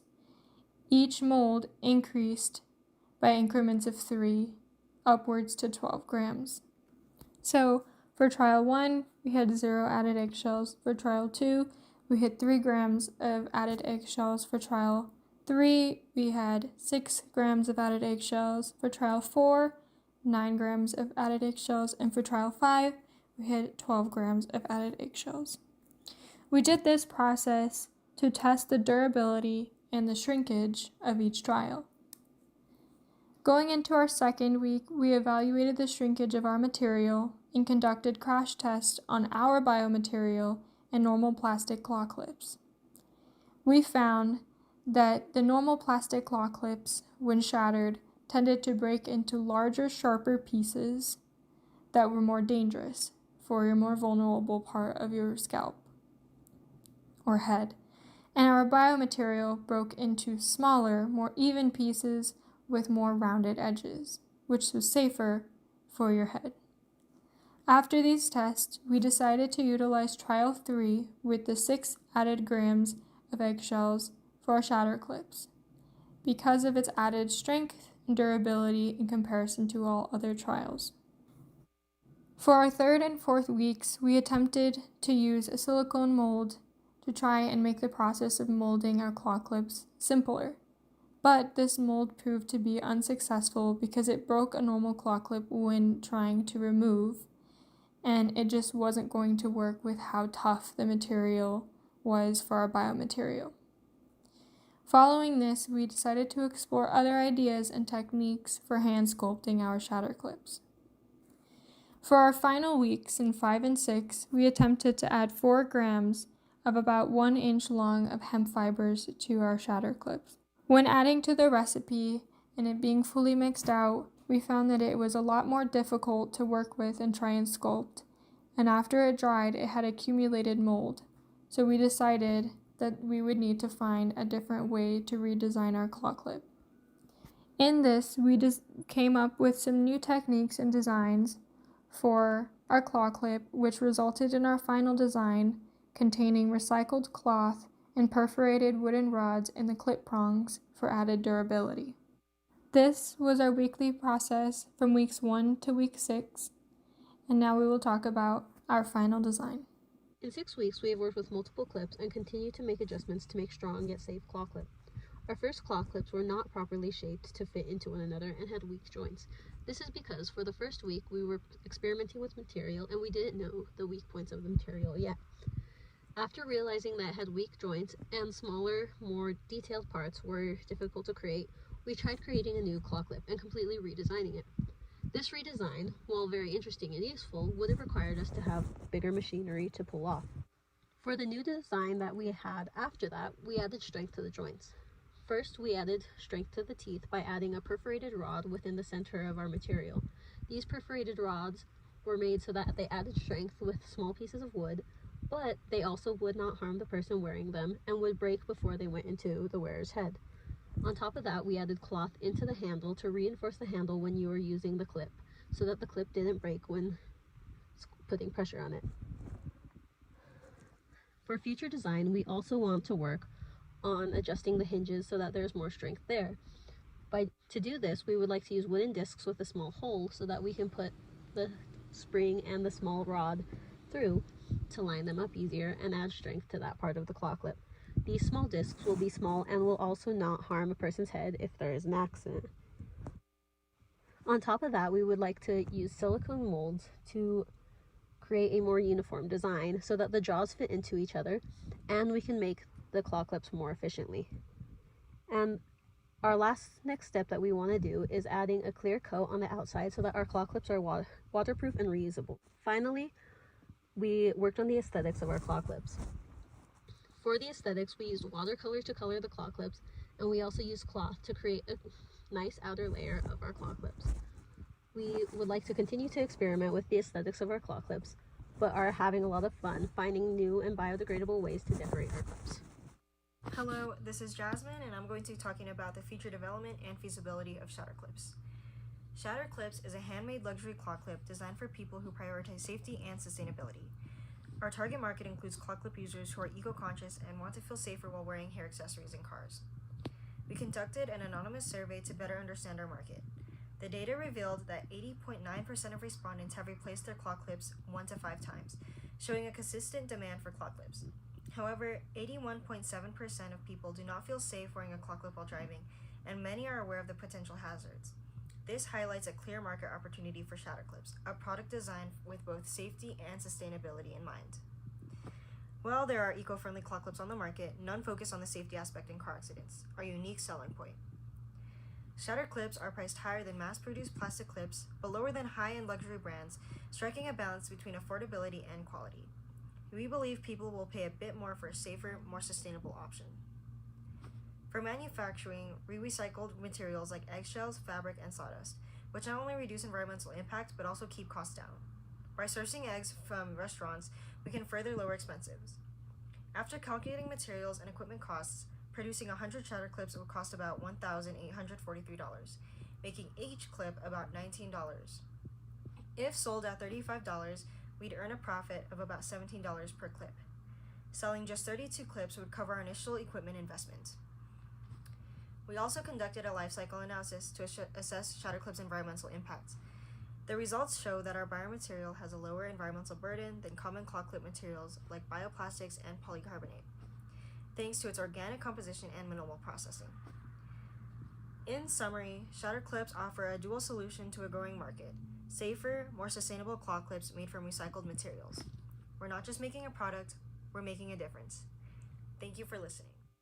The construction industry heavily impacts the environment due to excessive resource consumptions and pollutant emissions. Materials like concrete and steel, designed for longevity, often becomes permanent waste. In response to this crisis, an alternative emerges: biomaterials inspired by nature, with life pen shapes by their surroundings. But first, we have to start at the beginning. Have you ever imagined a building growing from a seed, or wondered how color can be a language of its own? We had the same questions in mind, and from there the journey began. It all started in a classroom and a laboratory, surrounded by ideas, curiosity, and the drive to create something truly different. And so, we began to build.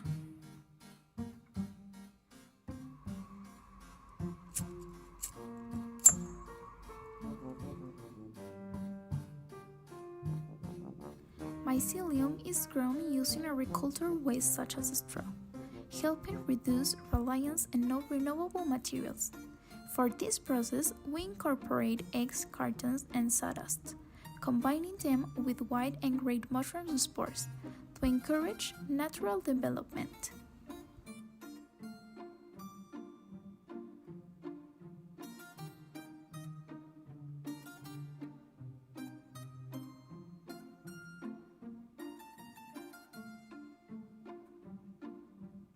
Color is language. Our alginate-based biopolymer changes colors based on its pH, revealing chemical reactions in real time. Imagine structures that speak, reaction, and communicating the state of the environment.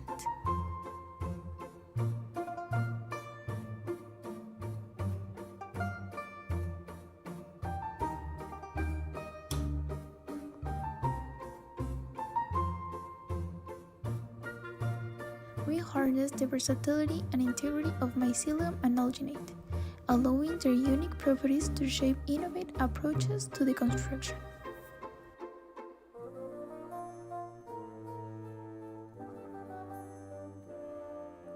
Mycelium, the fungal network that sustains life in forests, has exceptional properties.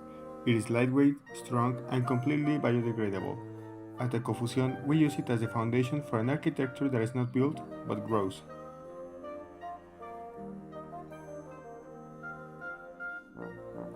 We created an intelligent biopolymer composed of alginate, glycerin, and anthocyanins, designed to interact with the environment and reveal pollution levels through dynamic color shifts. And this is how, through many ideas and experiments, Ecofusion is born. Ecofusion is born from the union between historical heritage and the vision of a living architecture, respectful of nature's principles. This project aims to create a symbiosis between the old and the new, developing not only structures that adapt, but also that respond to the stimuli of the natural environment.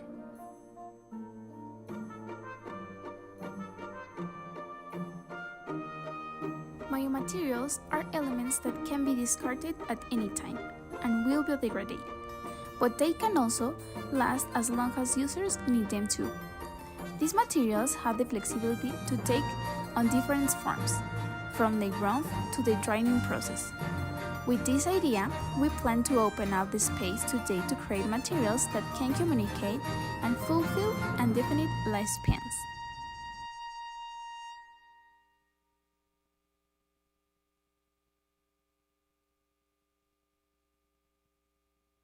Have you ever seen those vibrant green plants with purple blossoms drifting across lakes and rivers?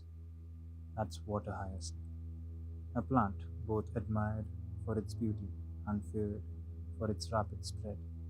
While it can help purify water and provide shelter for aquatic life, water hyacinth often grows out of control, choking waterways, harming local ecosystems, and disrupting communities. To make this challenge become an opportunity, we made Hayak, a pioneering biomaterial crafted from water hyacinth.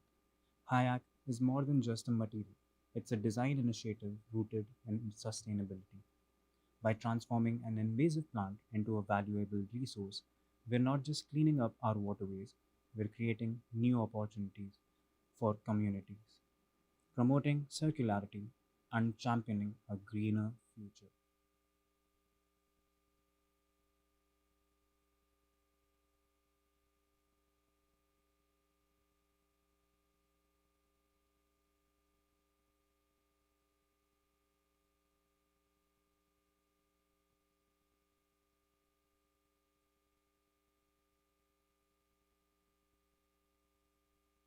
Hey, hey, hey, hey.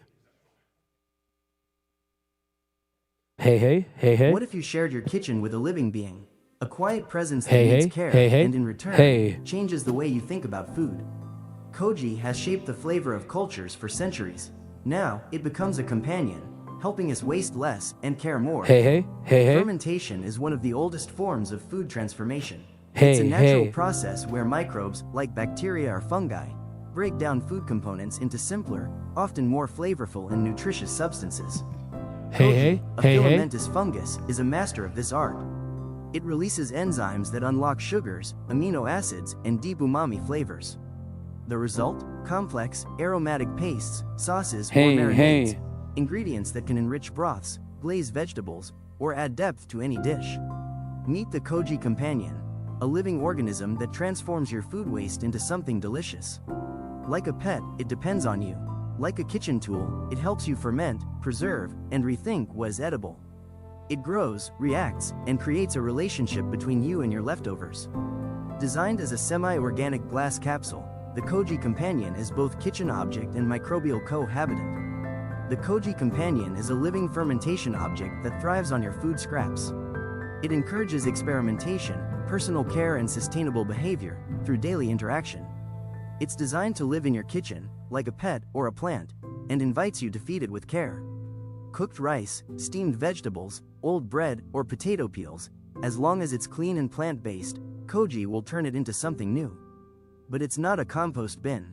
Raw meat, fish, dairy, or spoiled foods can harm the living culture. It needs care, not contamination. Over time, it grows, changes, and releases flavor-rich compounds, the same way it's been making miso and soy sauce for centuries. Instead of going bad, food becomes something better, more flavorful, longer lasting, and full of life. Let's say you've got a couple of soft carrots in the fridge, maybe a bit of leftover rice from yesterday, and that last piece of ginger that's starting to dry out. Instead of tossing it, you can turn it into something completely new with Koji. You just mix it all with a bit of salt and put it in your Koji Companion. Let it ferment for a few days, and that's it. Check on it every day, maybe give it a little stir. Once it smells slightly sour and tastes deep and savory, it's ready. Pop it in the fridge and enjoy your carrot ginger spread on a bread, as a dip, or with roasted veggies. It's just one example of how Koji can help turn waste into flavor. And honestly, it's so satisfying to give your leftovers a second life.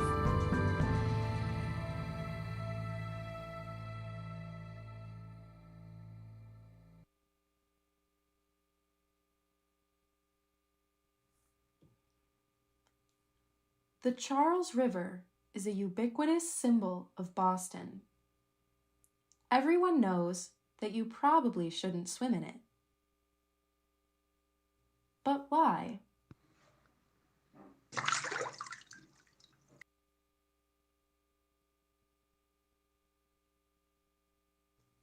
Well, the Charles is full of bacteria, especially after it rains.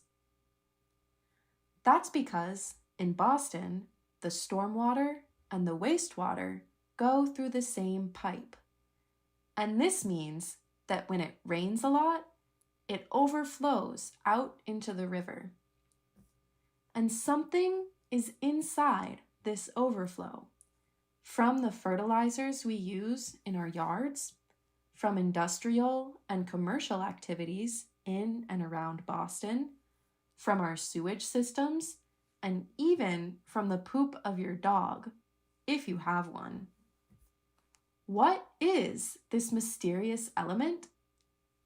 This is phosphorus. Phosphorus is connected to so many facets of our lives, but it is also a delicious nutrient for bacterial growth. The more phosphorus that enters the river, the more nutrients there are for bacteria. And so sometimes we get overgrowths of all kinds of bacteria, some good and some not so good. How can we get a better understanding or visualization of this complex issue? Maybe the answer is also in the water. We can collect water samples and grow the bacteria that is in them. By adjusting how much phosphorus we put into the growth medium, we can mimic how the changing phosphorus levels in the river affect bacterial growth. Imagine if you had a way to better understand the delicate balance between our human activities and the bacterial activities in the river that we all know and love. This may look like paradise, but this is Quintana Roo, the most touristic place in Mexico and Latin America, home to the second largest coral reef in the world. But there is one problem. This place heavily relies on tourism, with this being the main economic sector and the main source for jobs in the state. So, what does a place dependent on tourism do when there is none? Which also begs the question, why will people stop coming to such a beautiful region? The answer is sargassum. Sargassum is a type of floating seaweed found in tropical and subtropical ocean waters. In recent years, this sargassum has arrived in massive quantities at the coasts of Quintana Roo, contaminating the region and detracting tourists from coming. This represents not only an environmental problem, but an economical and social one. Mexico is home to the second largest barrier reef in the world, a vibrant ecosystem essential to marine biodiversity, coastal protection, and cultural identity. This reef supports over 60 species of hard coral and 20 species of soft coral, including Acropora, the primary reef builders. But this ecosystem is in danger. Rising sea temperatures, pollution, ocean acidification, and overdevelopment are accelerating reef degradation. Simultaneously, coastal regions are facing another ecological crisis, the uncontrolled proliferation of sargassum. So, we ask ourselves, what if the waste harming our planet could actually help save it? It's about rebuilding, not only physically, but also mentally, promoting a change in the way we interact with our environment, and rethinking how we respond to environmental crises with science, empathy, and innovation. This project was born from a powerful idea, that even within destruction caused by human impact, we can find the seeds of regeneration. The aim of this project is to create a main structure using residual concrete and recycled steel, in combination with sargassum, using nehayote, which is a maize processing wastewater, as the binder between them. This to create a structure that replicates that of the coral reef, but that can also be used for the human life up until it eventually is submerged underwater, when an alginate hydrogel is added to enhance the growth of the coral reef. As an architectural response, the abundance of sargassum is utilized as a construction material. The project proposed an architecture born from the ecological crisis to become an opportunity for regeneration. We use sargassum, a marine plant whose proliferation is a direct consequence of human activity, as raw material to create multi-species habitats. Through the transformation of sargassum into 3D print pieces, which are assembled in construction, this structure has the power to, when placed underwater, promote the growth of coral reef and simultaneously create sustainable human dwellings. The design is based on the forms of the sea and minimal surface. The shapes are made of these stackable models, 1 meter high, with different pore diameters used according to the needs of the multi-species. And so, Sir Habitat was born, an idea to not see sargassum as a waste, but as a potential opportunity to bring back life to our oceans.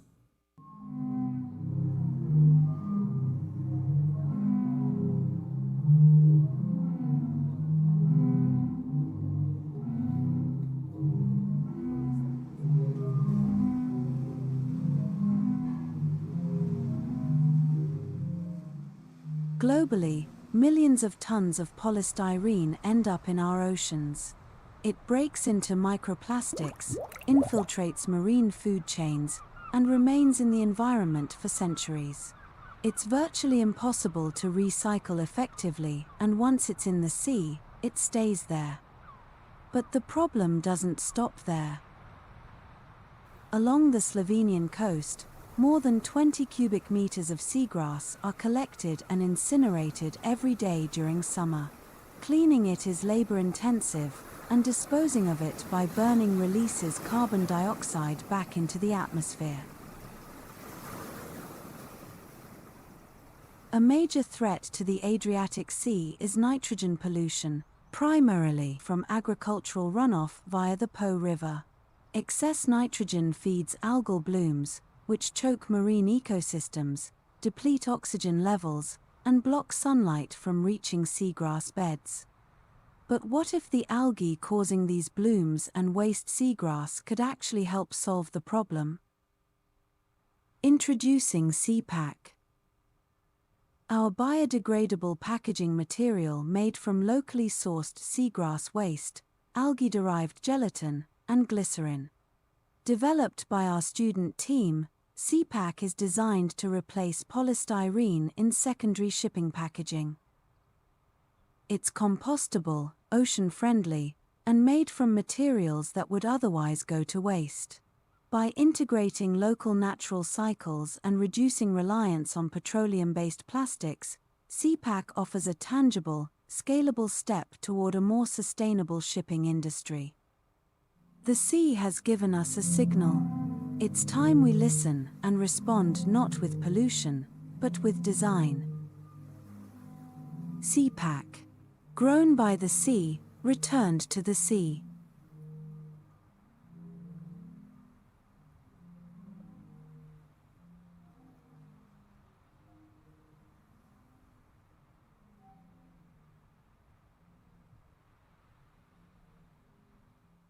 $1.92 million tons of textile waste is produced every year.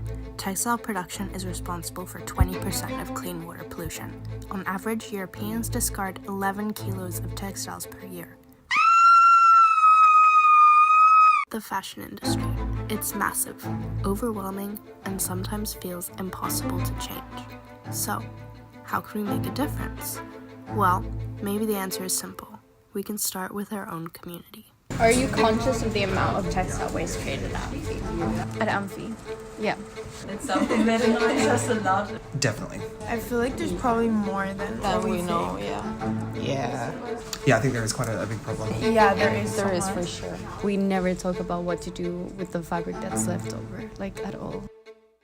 While researching the textile waste issues of the fashion industry, we had an eye-opening realization. Amphi, our very own fashion school, has its own textile waste problem.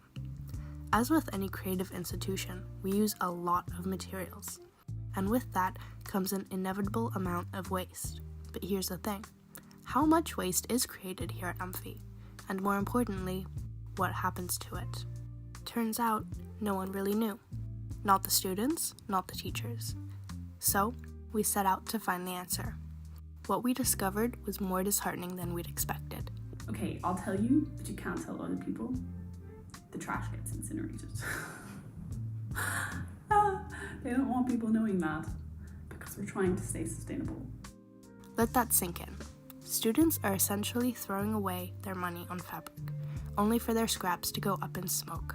And it's not their fault either. We also realized it's unrealistic to expect students not to create waste.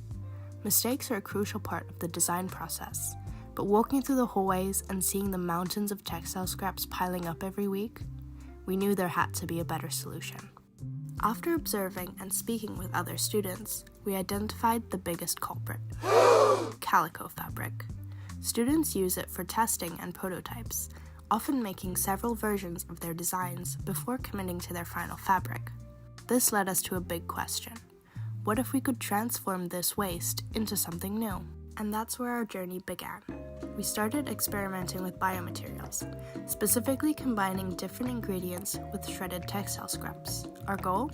To create a material with all the essential properties of calico: flexible, durable, sewable, and hopefully even biodegradable if combined with natural fibers. After many recipes and tests, and valuable student feedback, we found the perfect mix of agar-agar, glycerin, and water with shredded calico. Not only can this material be used as a calico substitute, but it has the possibility to also be recycled by melting it down and reforming for future use. But we didn't stop there. We wanted to share what we'd learned, so we created a cookbook, a step-by-step guide with all our recipes. Now, students can turn their own textile scraps into usable materials, closing the loop on waste right here at Amphi. Of course, we faced challenges along the way. For one, the biolab where we develop these materials isn't as accessible as we'd like. Due to limited funding, it's not open enough for students to fully take advantage of its resources. And while our material works beautifully with natural fibers like cotton, synthetic textiles are another story. Can we make those biodegradable too? Then there's the issue of scaling up. The process is time-consuming and requires specific ingredients. If we scaled production, would that just create new waste problems? Despite these hurdles, we see this as just the beginning. Biotechnology is advancing every day, and the possibilities are endless. Imagine a future where waste becomes a resource, a world where students design not just garments, but materials themselves. But this still left us wondering, what do Amphi students actually think of biomaterials? Would you be open to the idea of creating an alternative solution for the recycled material? For example, mixing it with biomaterials? Yeah, I think that would be really, really nice. I think it can contribute greatly to many changes in the world. It's just that more people need to be interested in it and then dare to, try and actually experiment with it. Absolutely. It's the conscious way forward. I can talk for design students for sure, because when you like to do stuff, for example, just for the show or something like that, it's better to make like a biomaterial. Or when you do something crazy that you won't wear every day, just do it with biomaterial. You can decompose it. That would be great, but we would have to have the facilities to make it. I think what we found through all the interviews with the students, there is a lot of interest in biomaterials and a lot of interest in creating this new solution that we've only scratched the surface of. So, what's next for us? Tackling accessibility, experimenting further, and inspiring more students to rethink waste. After all, every step counts. We are doing actions today for the future. Every big problem starts from something small. So every big solution can also start from something small. Because I think if there's a piece of fabric, you can make something out of it. We started small. Just one school, one project. But who knows? Maybe one day we'll all be wearing clothes made entirely from our trash. So what will you do with your scraps?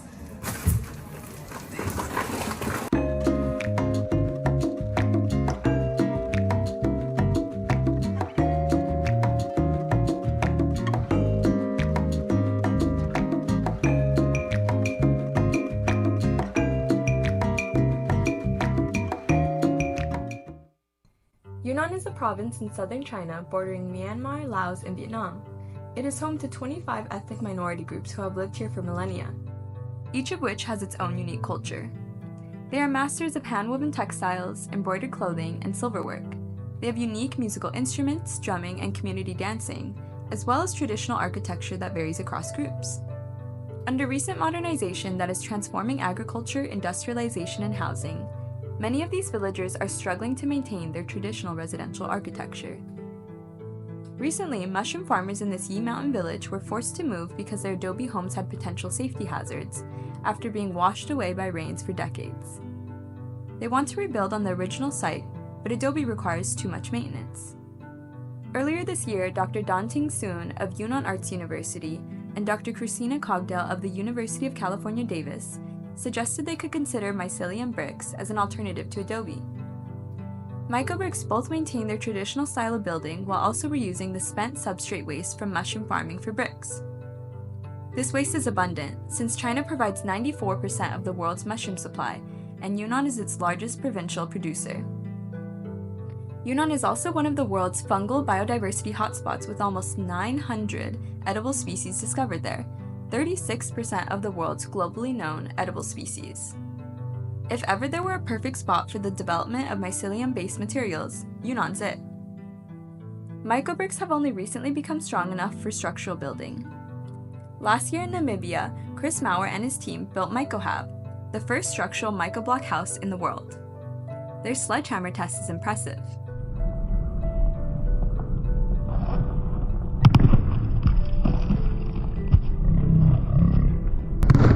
The mica block just bounces.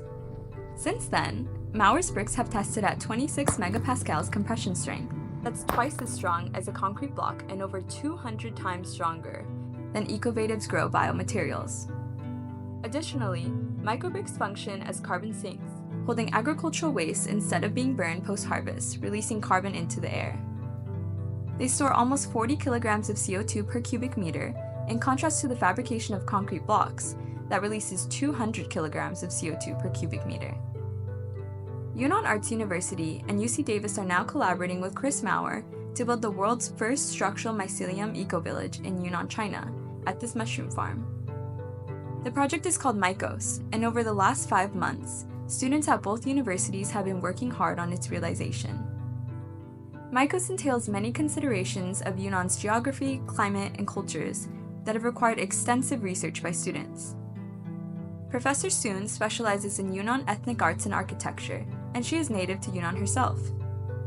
Her students at YAU completed the layout and all of the architectural renderings, including the general plan of the overall village, the visitor center including a small research center, exhibition gallery, and retail shop for mycelium-based design, a hotel and B&Bs for overnight guests. The buildings follow the Yi tradition of flat roof stack structures located up the slopes of mountains. This recycled chair made by UCD design students features a laser-cut Yi floral pattern on the mycelium bio-welded seat back. It's a prototype of mycelium-based furniture designed for sale in the shop. Another design team developed our website and logo, which follows established Chinese format while representing both regenerative mycelial growth and the majestic snow-capped mountains of Yunnan. Central Yunnan's average relative humidity levels pose potential challenges for microbricks that we're also trying to address by combining species with different material properties into one brick and developing bio-based waterproofing sealants. We're also coloring and 3D printing mycelial wall panels. UCD engineering professors Valeria La Saponara and Ginette Kobianiniguez are helping us test microbrick flammability and compression strength under humid conditions. Mycos provides a modern sustainable design solution for reviving Yunnan's traditional architecture in a region rich with fungal expertise. This has been an invaluable lesson in real-life materials development for an incredible goal: building the first mycelium village in the world!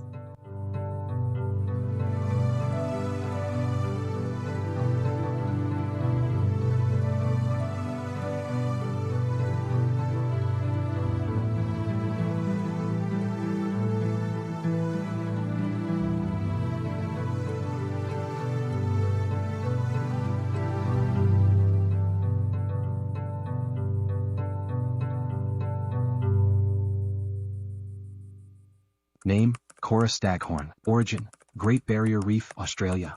Diagnosis, coral bleaching. How are you, Cora?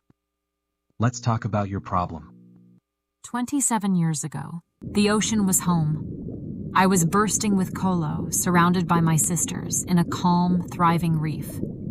Everything felt right back then. Since the waters warmed, I've been fading. My colors are slipping away. You know, you remind me of one of my clients, a young girl with vitiligo. You both are bleaching, losing the ability to protect against UV rays. She loses her melanin while you are losing amino acid, MAAs, and your fluorescent pigment. But what can I do? I feel weak. The sun is burning, and I don't want to look so pale and miserable. I feel like I'm dying. There are some solutions for you and her to adapt to the changing environment. She will take skin grafts to help her heal. It is the same with you. They are offering super coral restoration. Corals are engineered to survive the heat and UV. I don't want to change myself to become a super coral. Why can't I heal the way I am? What is that? Nude swim for coral? Here? In Tasmania? Every year, we meet the cold with bare skin and burning hearts. But this year, we swim for more than light. For the corals, for the coast, for the future. This year, we wear what the sea will take. A dissolvable suit. Give back the nutrients to the corals.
Every October, a quiet fire begins in the fields of North India, not out of ignorance, but out of a shared urgency. Across Punjab and Haryana, every harvest leaves acres and acres of straw. Parali, or paddy straw, is the dry residue left after rice is harvested. A single field can produce tons of it. Across a village, the numbers multiply. Once the harvest is done, farmers must clear their fields of parali, till the soil, and plant again. In this narrow window of 15 to 20 days, there is no infrastructure to handle parali as quickly at this scale. No storage to hold it, no local market to buy it, no support system to make its management viable.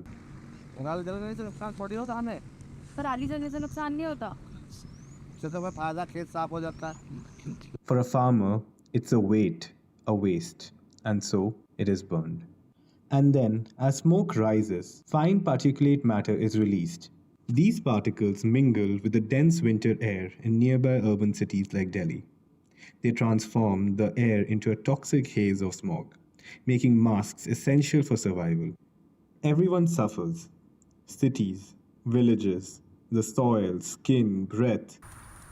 इस वजह से जमीन में जो कीड़े होते हैं ना वे नष्ट हो जाए फसल कमजोर होती है बहुत से क्या करे जैसे आग लगा रहा कि इन्होंने इससे कुछ फायदा नहीं जलाने से Urban headlines blame burning of parali for this pollution, but the burning isn't the problem. It is a symptom of a missing system. What really happens when parali burns? Not just to the air, but to the straw itself.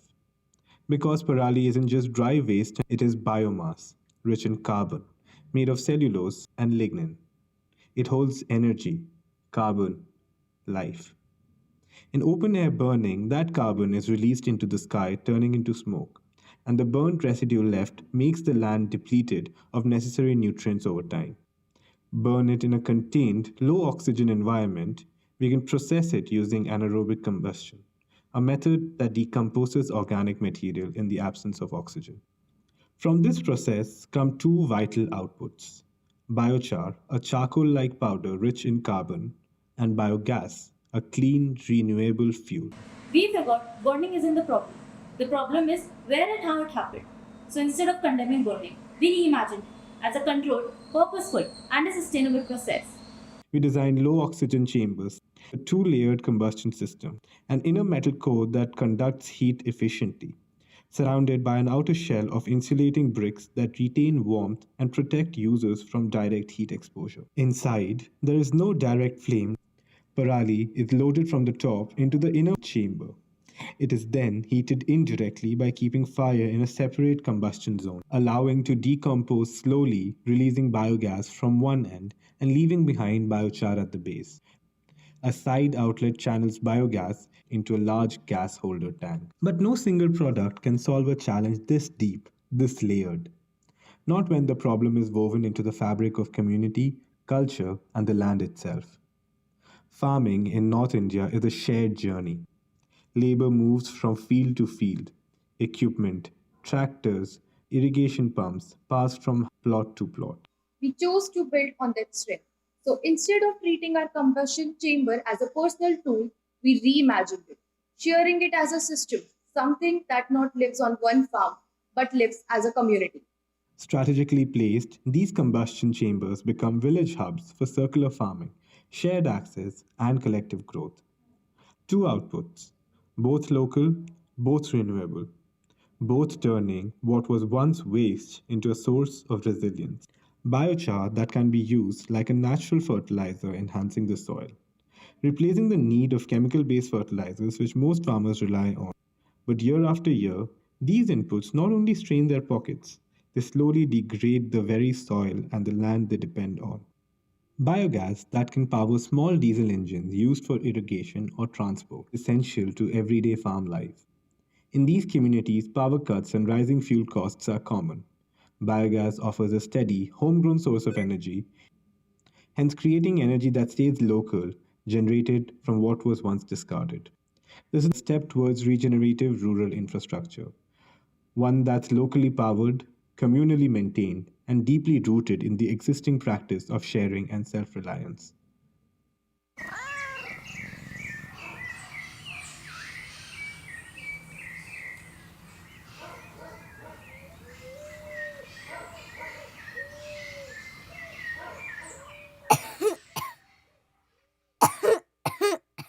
Jessica never imagined her son's asthma and repeated gut infections could be linked to the family cat.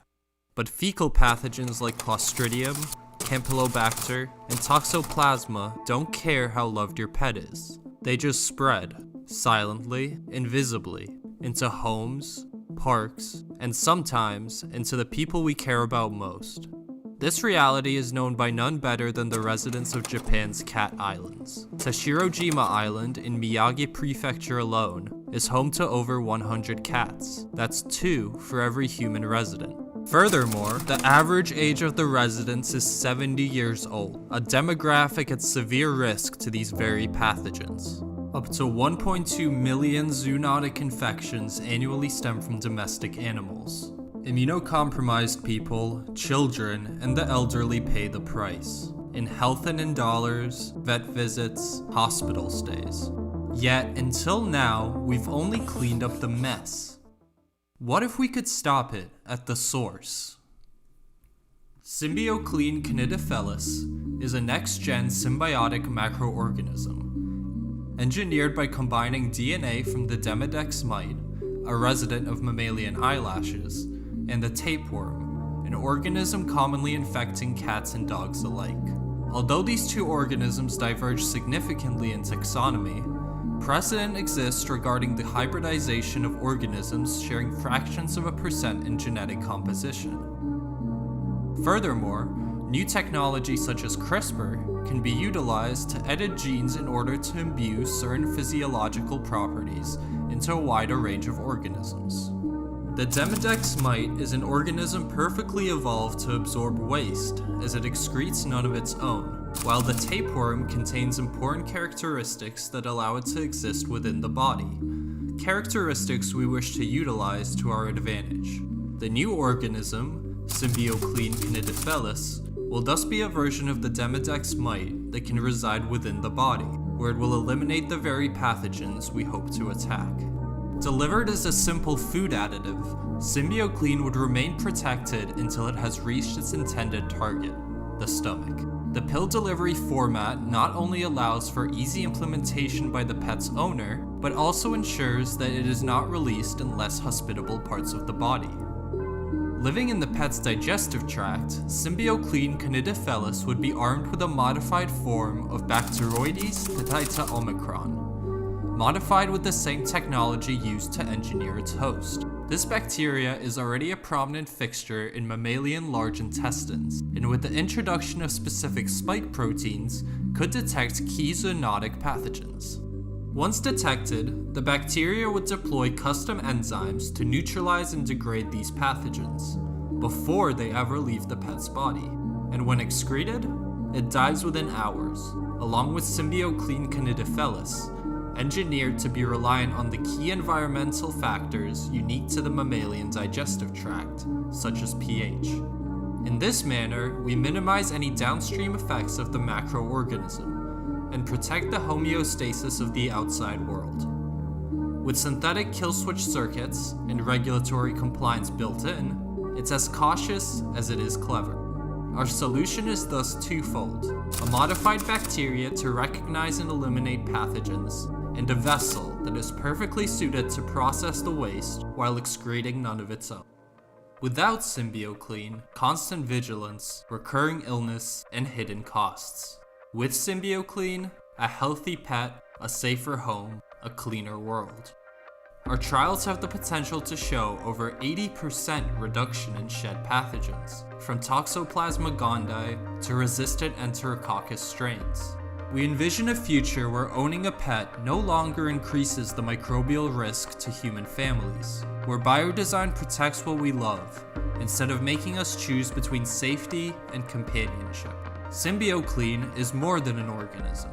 It's a movement towards symbiotic living, cleaner paws, healthier lives. A world without the invisible threat of fecal pathogens. A world without compromise.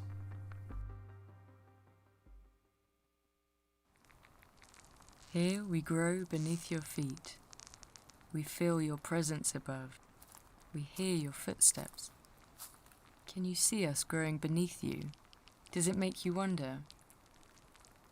We are mycelium. Our thread-like hyphae search and connect, touching roots, sharing food. We trade what we have for what is needed. Sometimes we grow far beyond what your eyes can see, to create symbiosis, to restore balance. The trees speak through us. So do the flowers, the moss, the rot. In our web, no life stands alone. We cradle decay, nurture growth. We make space for biodiversity to thrive. Without us, the forests would forget how to grow. We support plants from above by passing nutrients from one to another. We store carbon from the air, quietly in the soil. We carry water to thirsty roots and shield plants from disease. You may not see us, but life depends on us, and we ask only to be allowed to keep doing what we do. Stay a while. Let us teach you how to listen, how to see and smell without eyes. We are more connected than you think. Step gently and let us grow with you.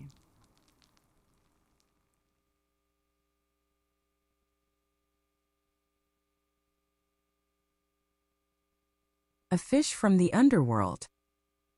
A conceptual textile design project with Burbot Skin.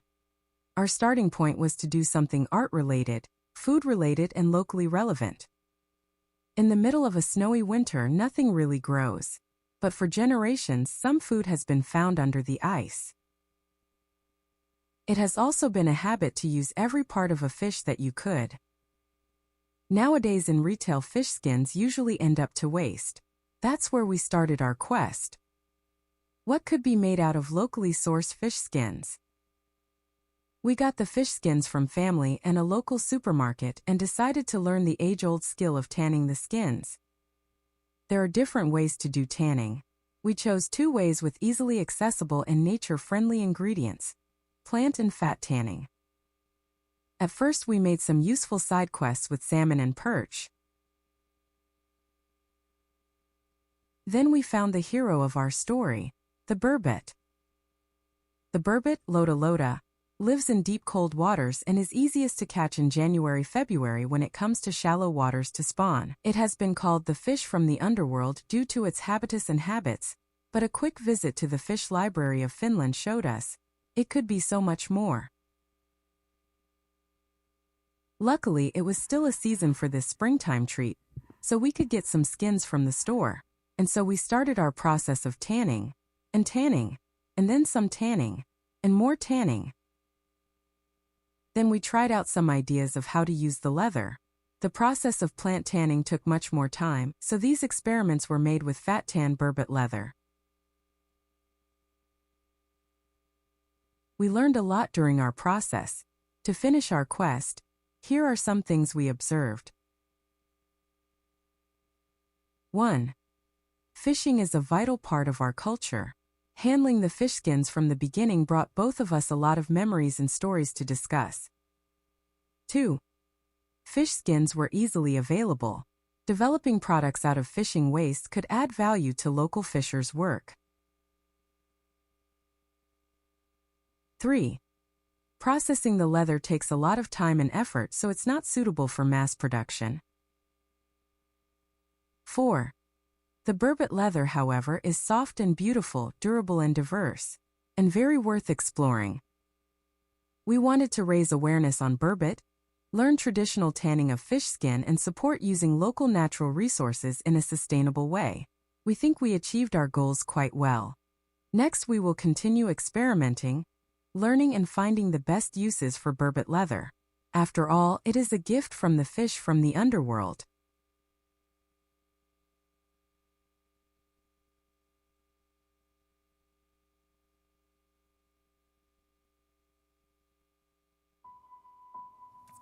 Materials: tables, laptops, bottles, your own t-shirt, something we are surrounded with every day, everywhere.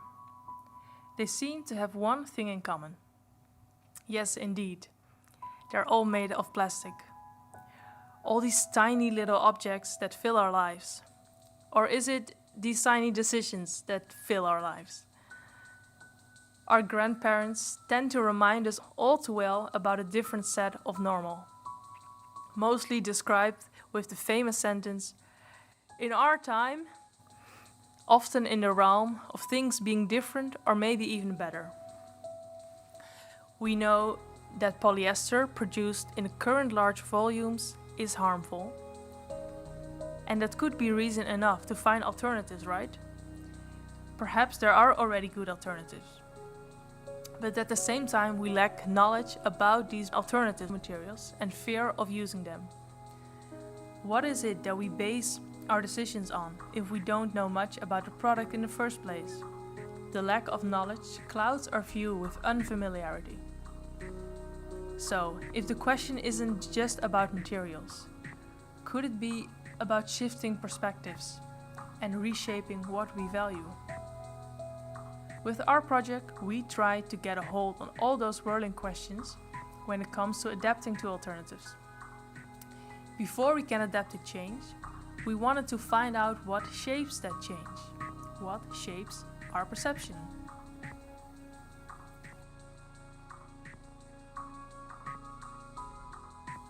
We conducted interviews to explore how participants evaluate different material samples in terms of tactile, familiar associations, and possible prejudice.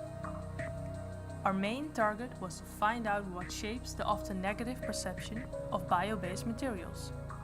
To this end, we decided to select 4 biomaterials with different looks, haptics, and base materials in order to arrive at usable findings.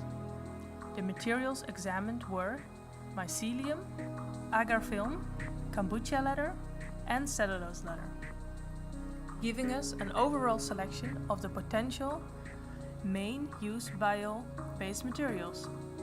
In the beginning of the interview, we did not mention what the materials were made of and tried to find out their first impression. The interaction led to different approaches of the participants. Some started smelling, some touched the materials, and even licking was involved. Some were even too scared to touch the material at all. After a small explanation, we asked the same questions and compared results. This led to insightful insights.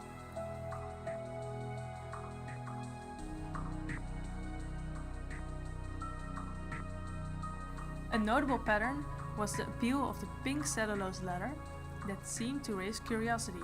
However, the surface of kombucha leather and agar foil sparked familiarity and other features such as smooth surface. Based on these findings, we concluded that the most unnatural looking materials are mostly the best perceived. This is why we changed the color of the smoothest material that we had to make the most socially accepted material. This shows that already small adjustments can change the perception in positive ways.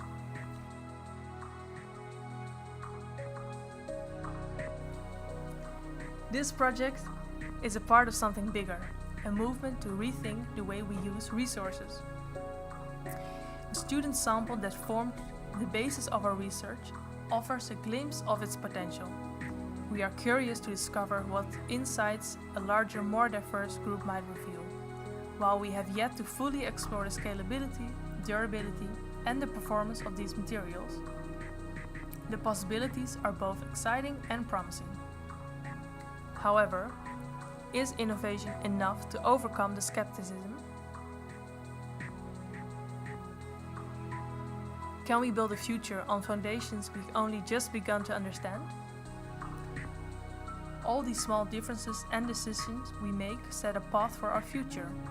Remember the different set of normal that our grandparents used to remind us? So, as we sit here, surrounded by laptops, tables, bottles, the clothing we wear, in what way will we remind our grandchildren to our norm?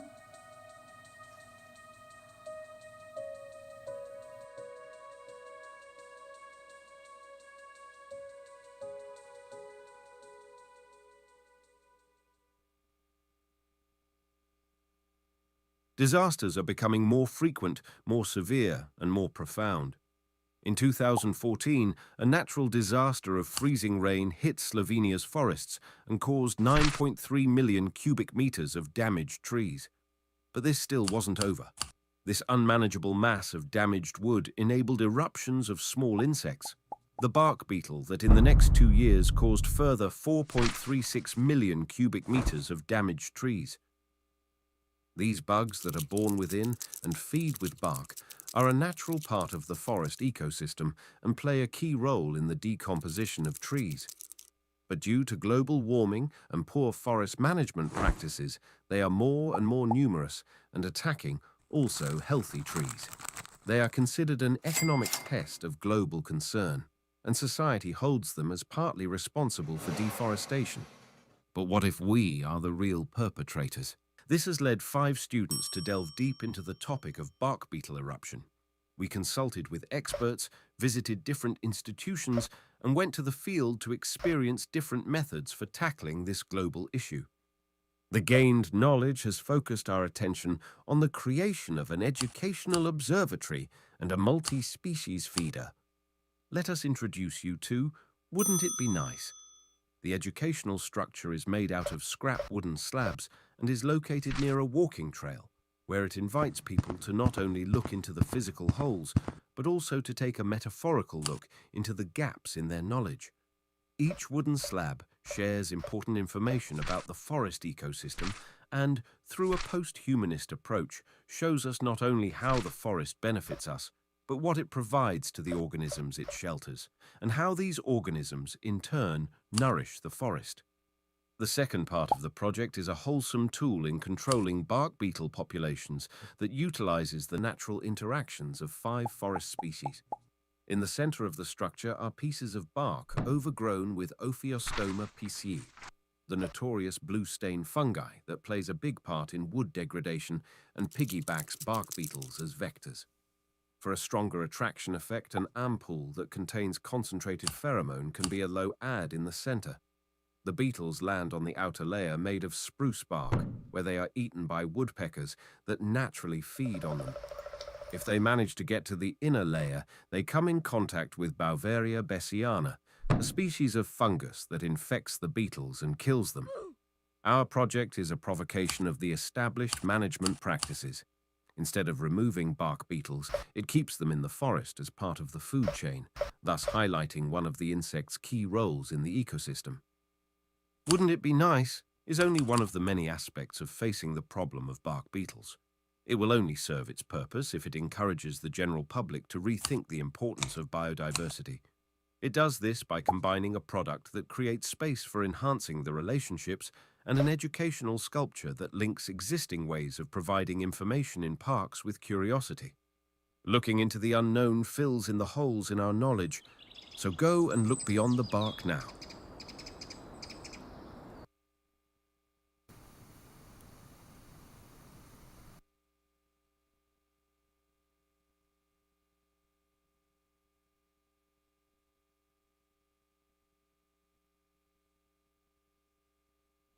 We are Kerttu and Oili, fashion and textile designer students from Rovaniemi, Finland. Last autumn, we were curious about nettle and wanted to learn the process of making nettle fiber. We produced a small amount of fiber by ourselves. Biodesign Challenge was a great opportunity to continue working with nettle and expand our perspective.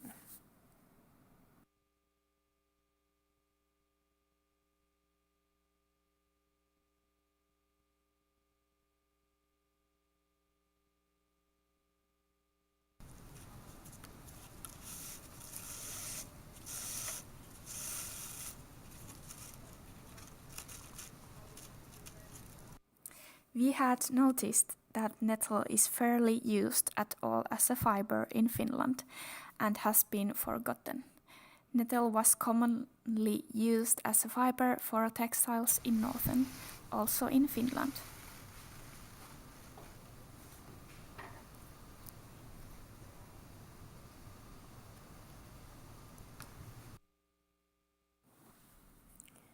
We were interested in learning traditional and new methods to explore nettle as a material nowadays.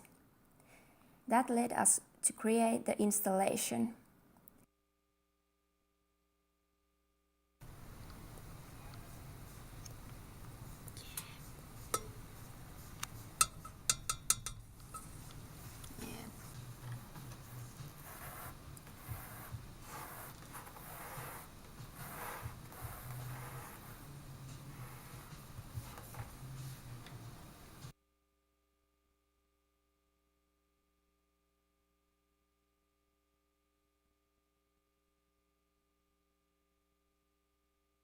And because nettle is also food, our idea was to create a picnic out of our explorations. Nettle contains A, E, K, and C vitamins, magnesium, iron, and calcium. Its leaves and seeds are edible, and you can add it dried or boiled for almost any kind of food.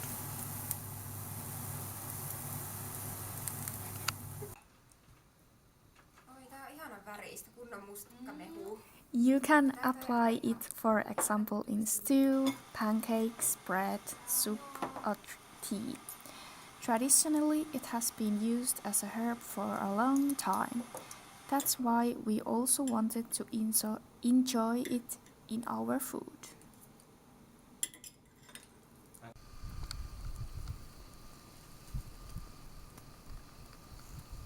We are bringing the traditions back and want to spark discussion about the forgotten treasure. Our installation has come together out of slow handmade techniques.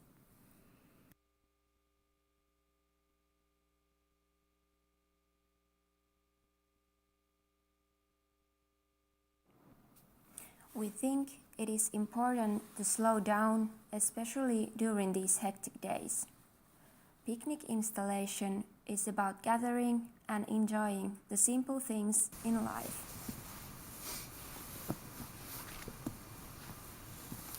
Wow.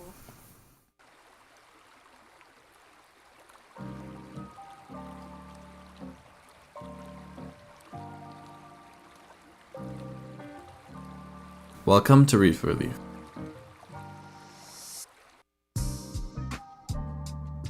Reef Relief is a cozy farming game in which you try to save the ocean with all means possible to you. We all know the ocean's suffering. Plastic pollution, dying reefs, endless waste. And too often we're told the answer is just swapping straws or avoiding bottle caps. But the truth is, there are real science-backed solutions that can make a massive difference. The problem?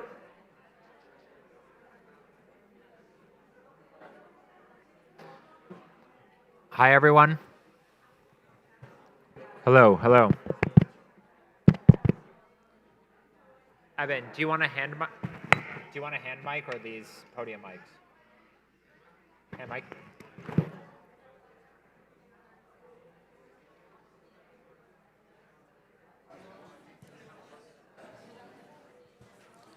Hello, hello. All right, please settle into your seats. We're about to get started.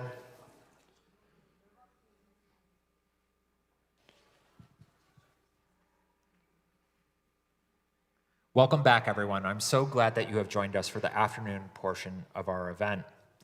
As you are all aware, this year marks a significant milestone in the history of Biodesign Challenge. For 10 years, officially 1 decade, our program has engaged students with the radical call to action to use the biological sciences to build a better world. We're going to kick off our afternoon session with a keynote address by our afternoon speaker, Eben Bayer. Eben Bayer is the co-founder of Ecovative Design and CEO of My Forest Foods. He is a mover and shaker in the field of biotechnology, using natural materials to solve important environmental challenges. Named one of Forbes 30 Under 30, Bayer and his Ecovative team have successfully developed a process that uses mycelium, the root structure of mushrooms, to grow materials that replace plastics, with a focus on plastic packaging material and more. Bayer, sorry, a lot of feedback. Bayer, who grew up working on his family's Vermont farm, is a pioneer in leveraging mycelium, nature's glue, in mushroom materials to drive sustainable innovation in the industrial sector. Using biology to upgrade existing products and processes, Ecovative has commercialized products into multiple industries, including a formaldehyde-free core for engineered wood and insulation, eco-friendly furniture, a home compostable protective packaging, a GIY educational kit, and most recently, food. Please join me in welcoming Eben Bayer to the stage.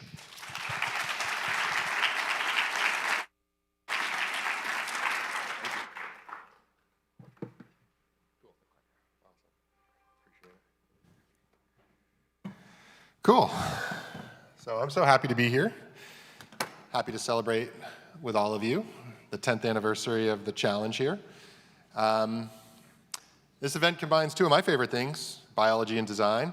Those things can mean a lot of different things to a lot of different people. Particularly, that depends on how you take your path in life with these ideas.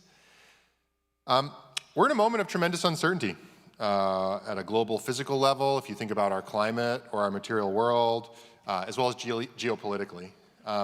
For many of us, I think this uncertainty extends to our personal lives, our careers. Never has it been harder to imagine just what the future will look like from where we sit today. Well, I'm here to tell you, who knows? I sure don't. But the good news is you're all well positioned in life to go figure it out. And I would love to tell you, and I tell you this quite sincerely, there is tremendous opportunity in uncertainty. So today, my hope is to share a little bit about the path I've personally taken so far. I have a few lessons I want to tell you that I learned along the way. My expression of biology and design has been through entrepreneurship. For those considering this path, your experiences will differ, but hopefully this gives you some inspiration. And however you choose to work on Earth, I hope some of the lessons might apply, and at the very least, I might entertain you all for a few minutes. So, here we are on Spaceship Earth, hanging out together, Buckminster Fuller popularized this idea of spaceship Earth, and I really think it's powerful. To think ourselves in the context of just not the world right around us, but sort of as on a system, on a celestial body, really traveling through our solar system or galaxy. And we really have a burden of care to take care of this planet. It's very, very unique. Of course, things have changed a lot since life showed up, and they keep picking up. You know, I go back to 1900s, 1950s with the start of the chemical revolution, when we really started to change our material world. And it's done incredible things for us. We increased the carrying capacity of our planet from hundreds of millions of people to billions. We created incredible materials, jet engines, etc. But as many of you are very tuned into, it came with tremendous environmental consequences and likely consequences to human health that we're just starting to discover. So I grew up in a very biological place. This is me in Vermont in the early 2000s. I grew up on a farm. I raised pigs, maple syrup, chickens, cows, and wake up at 3 a.m., my dad screaming, "Evan, the cows are out, we gotta go get the cows." I really wanted to get off the farm. My evenings and free times in the field were spent reading science fiction, and I was excited to go work on that stuff. I want to work on jet engines, GPSs, computers, silicon sand oracles that'll tell us what to do, you know, the works. And I was inspired at the time by Arthur C. Clarke, who has this great quote, "Any sufficiently advanced technology is indistinguishable from magic." And in many ways, I still see what we're doing in the digital world, the ability to now turn electrons into intelligence, for instance, is continuing to fulfill like this promise. If it's within the realm of physics, we can do it. And many things within the realm of physics do look like magic. For me, though, it took getting off the farm, going to RPI, living in a dorm room, seeing what the world was really like to realize that the magic technology that spoke to me wasn't really GPSs and jet engines. It was the pig. It was the chicken. It was life. It's biology. It's these self-assembling, self-repairing cells that make this planet work. So it's natural systems. It's cells. It's biologies. Nature's the real OG. And that's why I love this metaphor of spaceship Earth. Like, what tremendous interactive complexity for 4 billion years. So I like any sufficiently advanced technology is indistinguishable from nature. I think that's why you're all here today, and that's how one of the many technologies we'll use to create a beautiful world. I found my magic in mycelium, the tiny fibers that assemble into many complex forms you see on the upper right there. I've been captivated, I'm sure many of you have, just watching them grow, watching those little white dots appear in your eyes and seeing them grow geometrically over hours or days to create a material. You know, my joke about watching the grass grow, I love watching mycelium grow. My wife will tell you I also will sit at home and watch the grass grow because I love watching things grow. But I think this is so beautiful and captivating. So we've created a lot of things at Ecovative over the years. You may know about some of them. We've built factories around the world. We've had to take factories down that didn't work around the world. We've made many, many mistakes. We've also learned a few things. Today at Ecovative, we're very focused on achieving a few things at scale that we think can have really positive benefits to the planet, and also scale a lot, which means they need to turn into really great businesses for capitalists, so they can reach really large sizes commercially and have really large commensurate impact. So that includes things like my bacon you see on the left. I'm proud to say it's the best-selling alternative breakfast meat in the US now. Yeah, that's cool, right?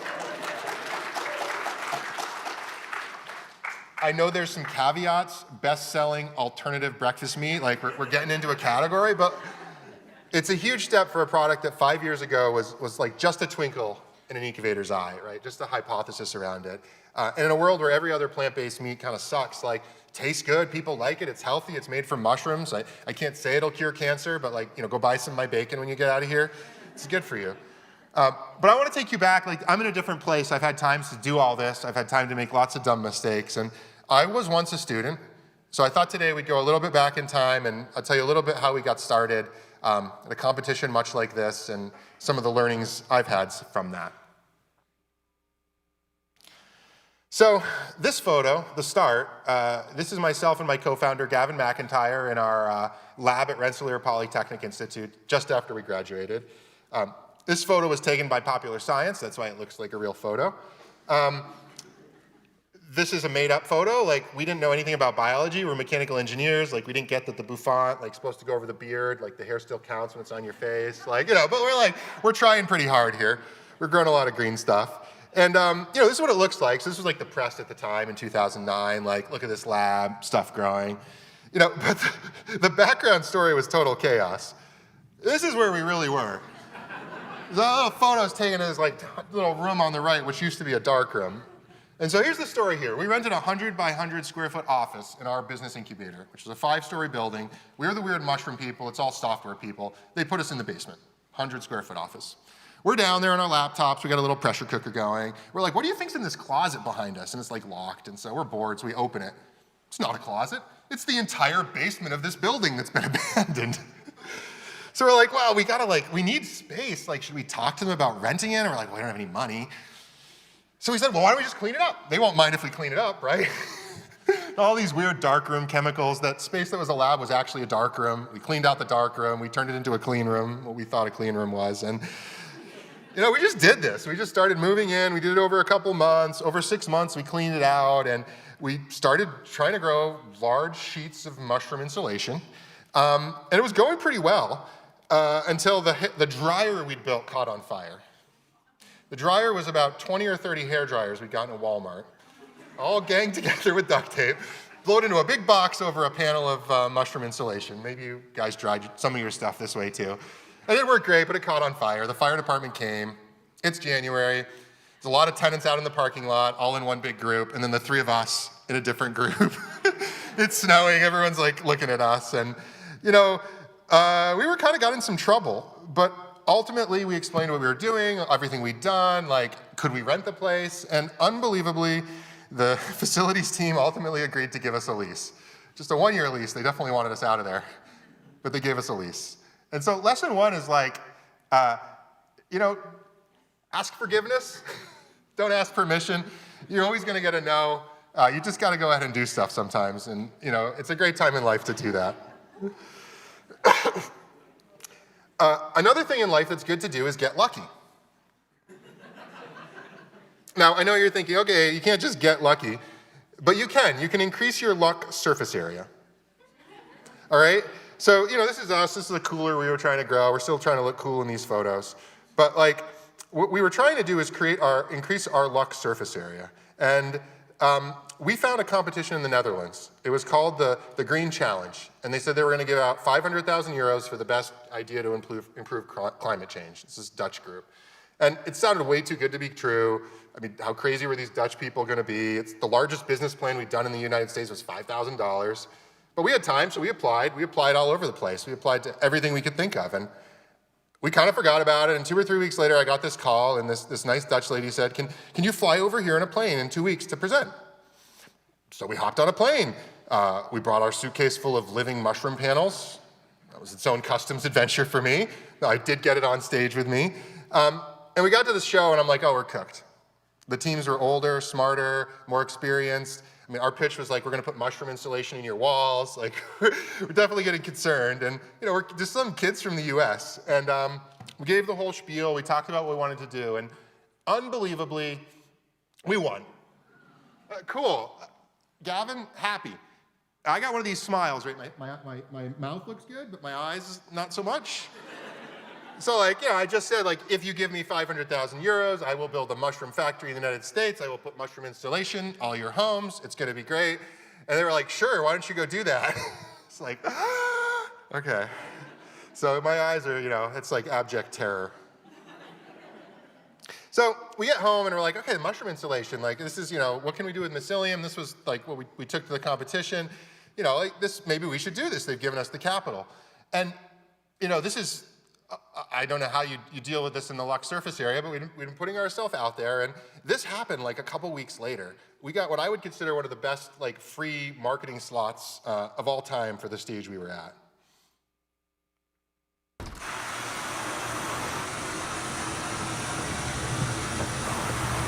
Hey, you got mushrooms for me?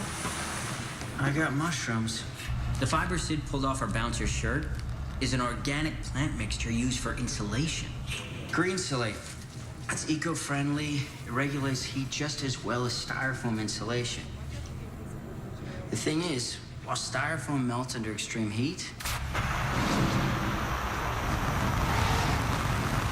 The mushroom stays cool under fire, low-tech biotech. But it still doesn't explain how cutting-edge insulation got on our Vic. maybe not, but it's a great place to start. Ecovative Design has been developing Green Slate for the past 6 months, and according to their client list, they've only contracted out to 3 different places in the city. Crestridge Psychiatric is still under construction. It's a great place to get exposed to insulation. And hopefully a perfect place to get a lead on the compass killer. I'll pass this on to Danny. Good job. How does that happen? So we're like, okay, like the universe is saying we should really do this. And when they called us up about this, I'm like, great, like it's gonna kill the person. It's gonna be the thing that kills the person. No, it solves the crime. So, we did what every good entrepreneur would do though. We were thinking about this momentum we had, but we were also trying to think about like, how do we really take this to market? Like we gotta deliver on something here. And, we pivoted pretty hard.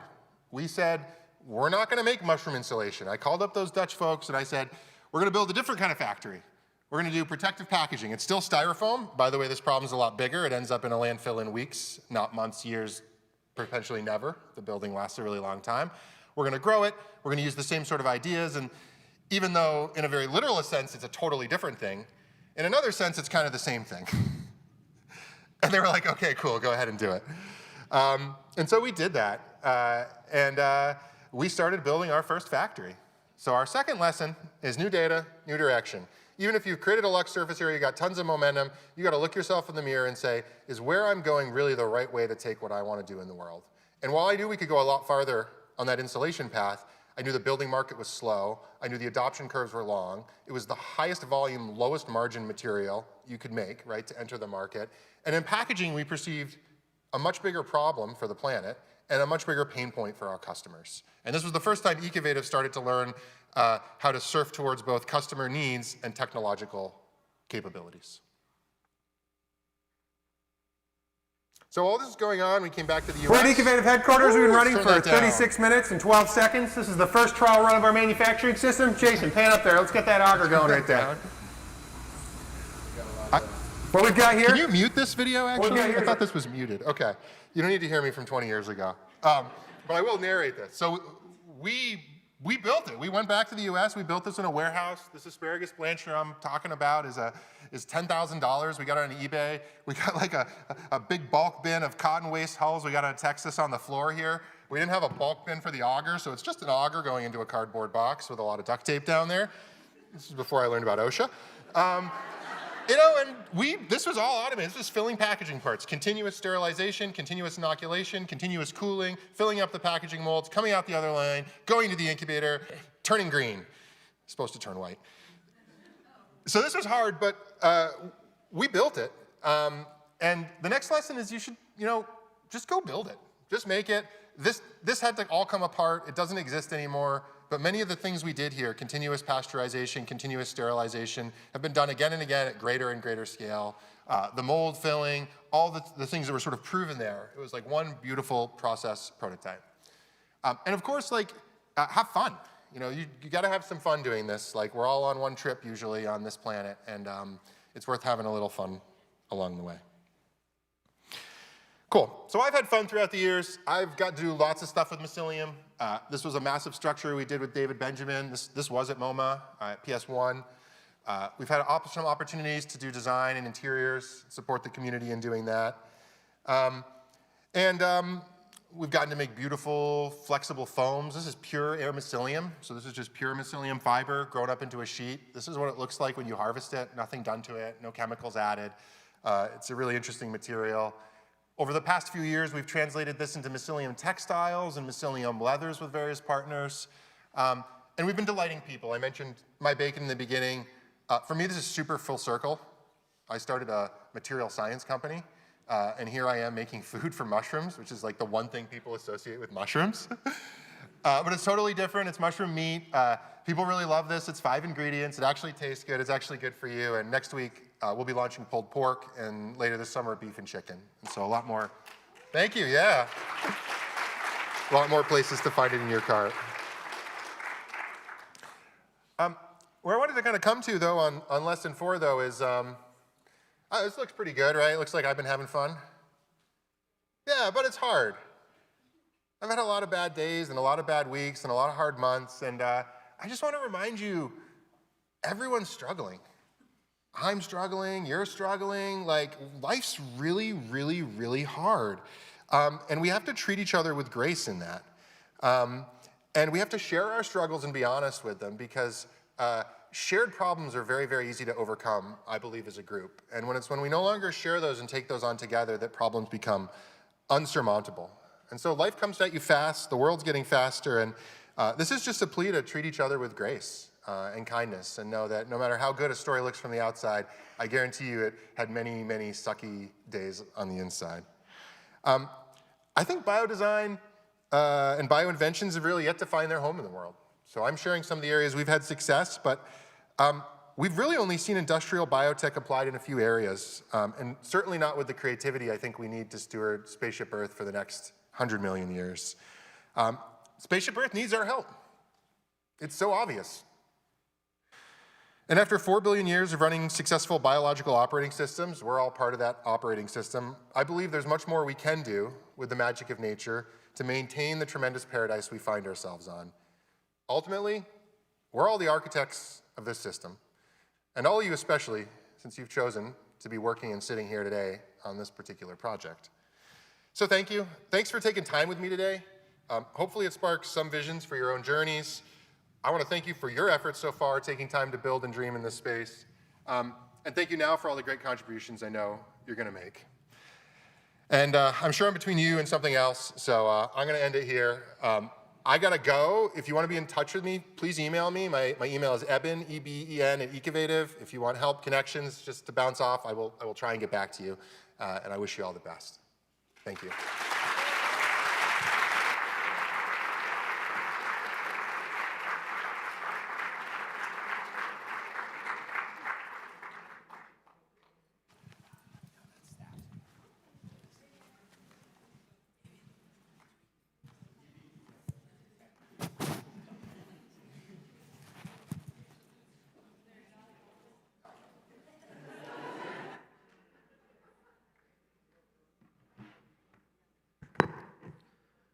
All right, in just 5 minutes, we'll begin a kind of celebratory session for the 10th anniversary of Biodesign Challenge.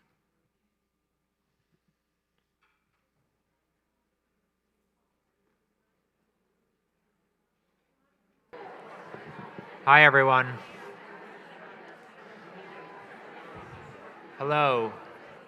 Thank you so much for your patience. The judges are done deliberating, and we've chosen all of our outstanding category prize winners. The winner of the glass microbe, the runner-up, oh, no booze in the audience. It's an exciting moment for your peers. So this next part of our program is our 10th anniversary commemoration. It goes without saying, but a decade of programming in an emerging discipline is no small feat.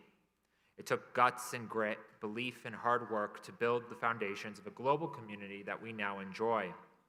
Every year, scientists, designers, and students come together through the Biodesign Challenge to chart a better future.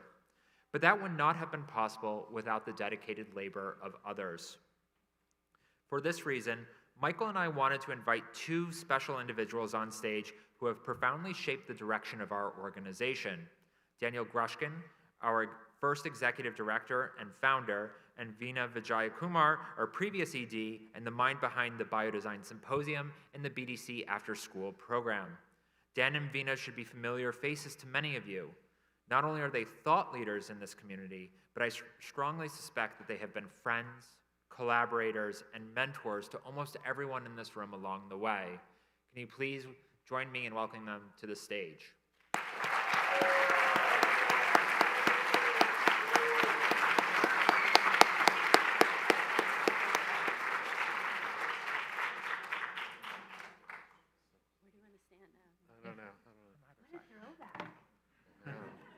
Hi, everyone.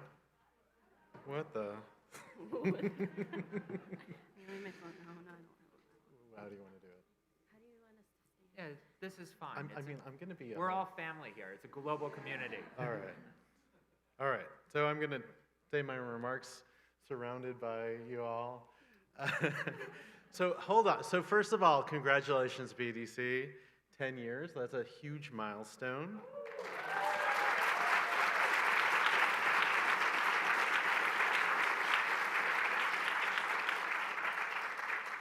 So that's an entire decade of my life and a decade of the lives of our instructors, our staffers, our judges, our volunteers who have worked ceaselessly to make this community the beacon of biodesign, and dare I say it, the beacon of hope that it is today. So to Paul and Michael, there you are, okay. Just a huge, huge congratulations on taking the baton and bringing biodesign to its next iteration. And of course, to you, the students who've joined this year's challenge, congratulations. Your hard work showed. And I just want to welcome you to a fantastic community. And what I would hope will become a burgeoning tradition, at least it's a decade tradition now. For me, these past 2 days have been just an absolute personal pleasure, sitting with you, thinking with you about your projects, and really imagining what the future could be. So I strongly believe that biodesign has really come to a crossroads. But before I want to get to that, Paul asked me to talk about the origin of biodesign. And Paul, I'd like to oblige you on that. So let's go back a decade. So you'll have to imagine me with less gray beard hair, more hair on top. You'd have to imagine us in a theater actually down the hall, just a quarter of the size of this. And you'd have to imagine just this overwhelming wellspring of optimism, of idealism, but also uncertainty. So let me translate what that means for a fledgling organization where you have no idea where it's going to go or who's going to show up. It was me, Allison, who's right here in the front, and Allison's mom, her sister, working the front and actually giving out badges.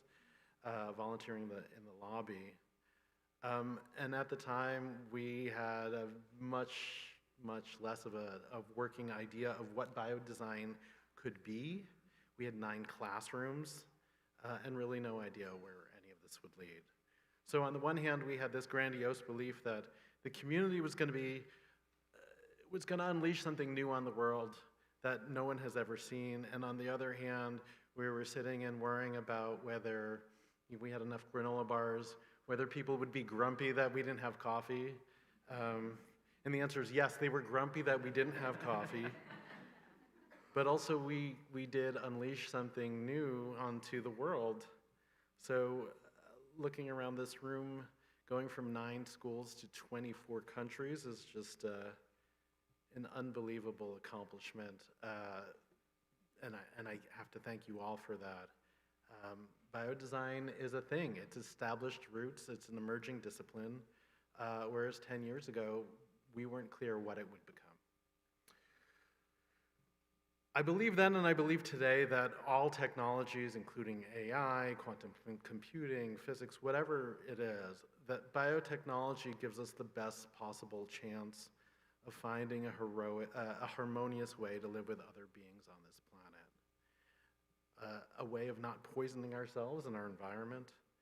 And the reason is obvious. Biology is the study of life, and nothing could or should be more important to us as individuals, as people. Biodesign was born of the belief that emerging technologies need a new type of practitioner, a person who can clasp new biotechnologies to the applications that would have the greatest social and environmental benefit, while also giving voice to critique when the tech is being misused or potentially misused. So there's an inherent ethical dimension within biodesign, and I'd like to think we all helped making it inherent to the term.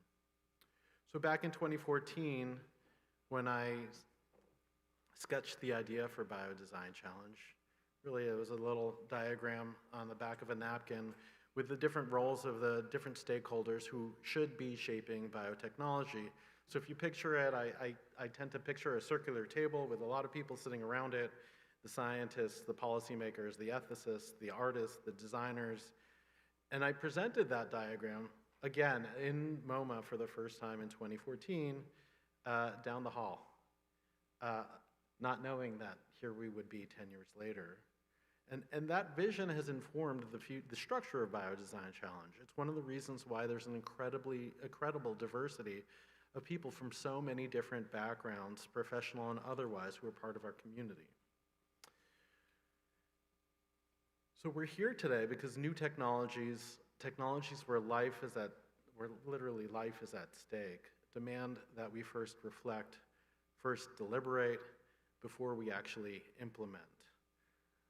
When I think about biodesign, I break it into its two constituent parts, the technology itself, which is brought to us by the fantastic scientists who are also here, but then also the intent and the ethics that undergird how we might apply that science to the world.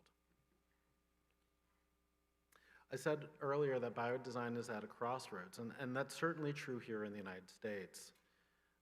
Over the last couple of months, I've been going to Washington, D.C. and spending that time with the science policy community, and they've rewritten the language of intent to meet today's White House administration. So as a nation, the US no longer pursues biotech science for the purpose of social good. The National Security Commission on Emerging Biotechnology literally wrote in April, we pursue research to quote, for quote, biotechnology dominance over China. And at another conference I went to also recently this year, the corporate leaders in the biofuel industry basically changed their line. They're no longer pursuing alternative fuels to create a sustainable future. Their reason, global energy dominance. So for now, it seems like they're pursuing the same science as before, they just changed the facade. But in a few years, when they've forgotten their original purpose, or when other leaders take their place, for what reason will they be pursuing their research? Isn't global dominance what got us into these global crises in the first place? The framing matters. The ethics matter. So now, over the last 2 days, I've had the greatest pleasure of experiencing your projects and engaging with your ideas. And one thing I can say about the students in this hallowed auditorium is that your intentions are clear. You're trying to make the world better than it was given to you. And after so many smarmy avocations in Washington, D.C., I'm literally basking in your sincerity. So since BDC's inception, there's been a note of rebelliousness in what we do, a seed that this world could be otherwise. I've seen in their earliest projects, they've intentionally made us question ourselves, question our comfortable beliefs, occasionally use biotech as a canvas for social resistance. And in this particular political moment, it's that in this community that rings a bell to me. So in this political moment, when the government turns the military on peaceful protesters, when dominion has trumped social good, biodesign needs to return to that deeply radical, deeply ethical core and show us how much better this world can be. Thank you.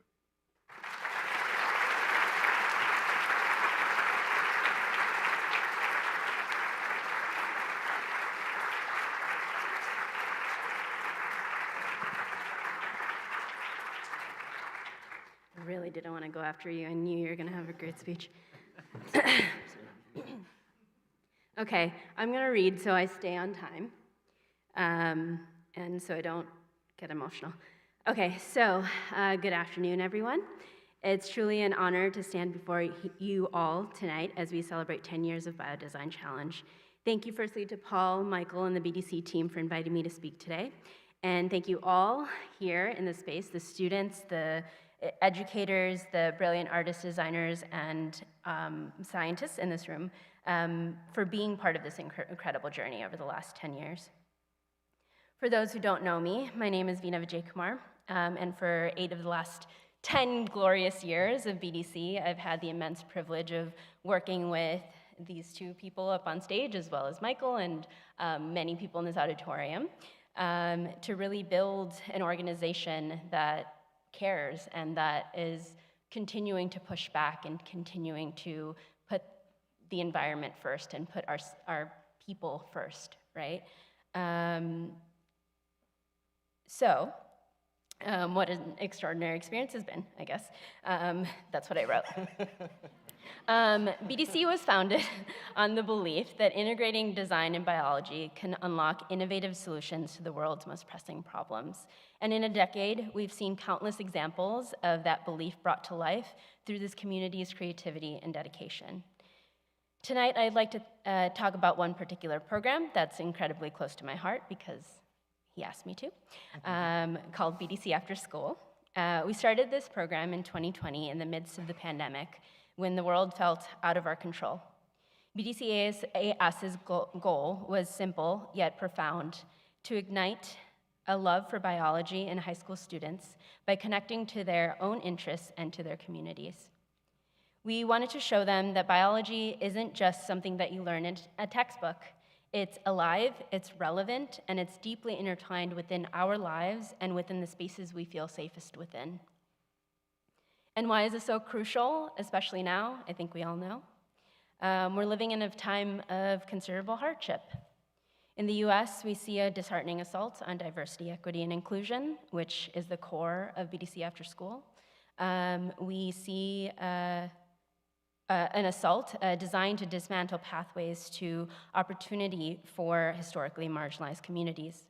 We witness a chipping away at the foundations of our public education system and alarming funding cuts to scientific research in biology and beyond, the very research that holds the key to addressing global health crises and environmental challenges.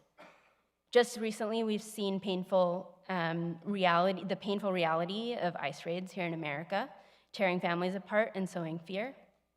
And globally, humanitarian crises continue to unfold in Sudan, Syria, Palestine, and beyond, reminding us daily of the fragility of peace and the urgent need for empathy and action.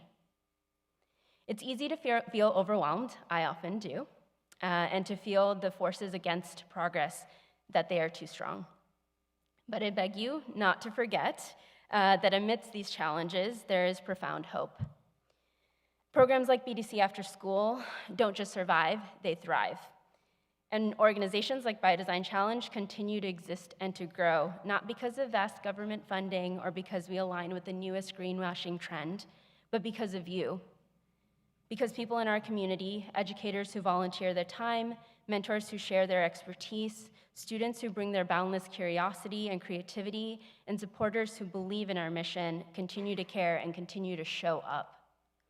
Like this planet that all of us are here trying to protect, we have been and continue to be resilient and unyielding. We see the impact of this resilience every day. Students who never thought of themselves as science people suddenly discovering a passion for synthetic biology, designing sustainable solutions for their neighborhoods, or exploring the ethics of genetic engineering.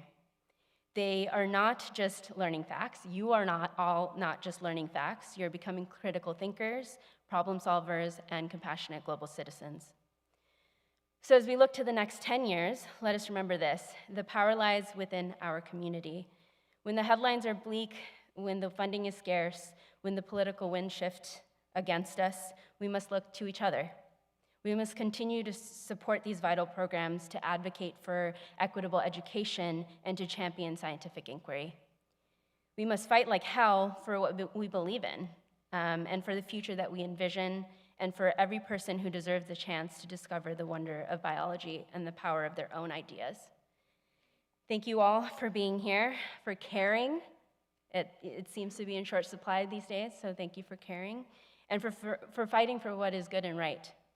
I'm honored to be in this room with you all, and I look forward to seeing what you do next to make the world a better place, not just for a select few, but for each and every one of us. Thank you.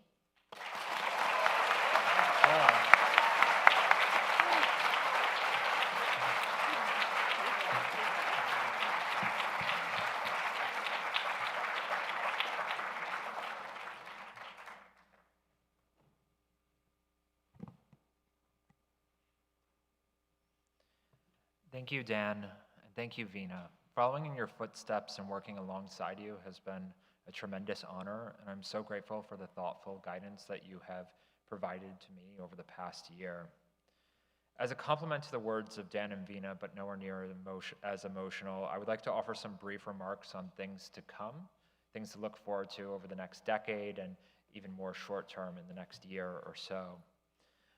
Over the next year, Biodesign Challenge will aim to build on the strengths of this community that's been in full force over the past 2 days, and then really over the entire spring semester through Zoom meetings and, well, not so many Discord chats, but Zoom meetings and a lot of late night emails. We're going to offer new and exciting benefits to our students and to the wider world of biodesign. Our first major initiative will be to build out more robust digital resources, learning modules, and digital community centers. This year's BDC Summit was a truly international affair, and in recognition of that fact, we are committed to fostering stronger connections across time zones and borders. We will offer webinars during the summer months, which is somewhat new, revamp our resource library, and partner with other organizations to deliver online educational content to a global audience. While BDC remains committed to the dynamic bioculture of New York City, we want to lower barriers to participation in our program and, of course, see you all a bit more often. Next, we will develop a new categories of prizes that reflect the emerging narrative and scientific modalities that will shape the future of biodesign. Over the past year, we have seen the rise of AlphaFold, Google AI's tool for the biological sciences, and increased enthusiasm for computational forms of storytelling like video games and VR. In soliciting projects for 2026, we will create targeted spaces for biological computer interaction, biodigital hybridity, and other frameworks that think through societal issues that are emerging at the interface of silicon and carbon. And finally, this is the big one, and then we'll get to the awards. We look forward to publishing more resources for educators, designers, scientists, and bioenthusiasts. We strongly believe that Biodesign Challenge needs to expand the reach and accessibility of biodesign through well-researched and provocative texts. This process started with Daniel Grushkin's edited volume, Grow the Future, Visions of Biodesign, which immediately became an essential text in our community, and will now continue with our next effort, a book of interviews titled Vital, Dialogues on Biodesign. In Vital Dialogues on Biodesign, pioneers from the fields of synthetic biology, industrial design, science education, and bioart will share insights on the transformative power of building culture with biology and living in a biological culture. In doing so, the interviews will follow a narrative arc that interrogates core conceptual issues at the heart of biodesign while providing clear-sighted examples of how designing with living systems can improve the planet.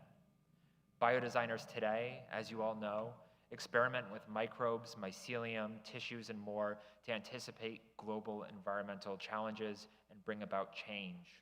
In doing so, their activities put them in dialogue with ethical problems, social frameworks, and possible futures that can either amplify harm to the environment or restore ecological balance. As a community, biodesigners are as diverse as their practices, but uniformly pursue sustainable solutions to real problems. This book will give life to their stories in their own voices and provide an invaluable record of the movement's aspirations.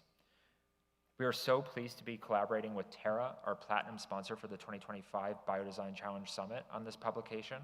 We have a QR code that will be provided on the Discord after the award ceremony so that you're attentive for your peers. It is a sample interview with our former executive director and founder, Daniel Grushkin, called Where Biodesign Begins. The book will be available in winter 25-26. Thank you so much, and I think I'd like to invite Michael to the stage.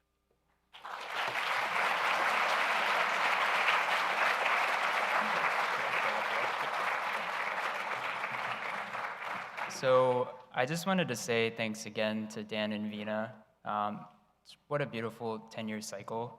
As I think back on my time at BDC, I started in 2023. I had the pleasure of working with both of you and seeing how you both developed the organization. Just to kind of give an overview of my journey, I started as program associate when Dan was ED. I moved up to program manager when Vina was ED, and now I'm program director alongside Paul. So, yes, thank you.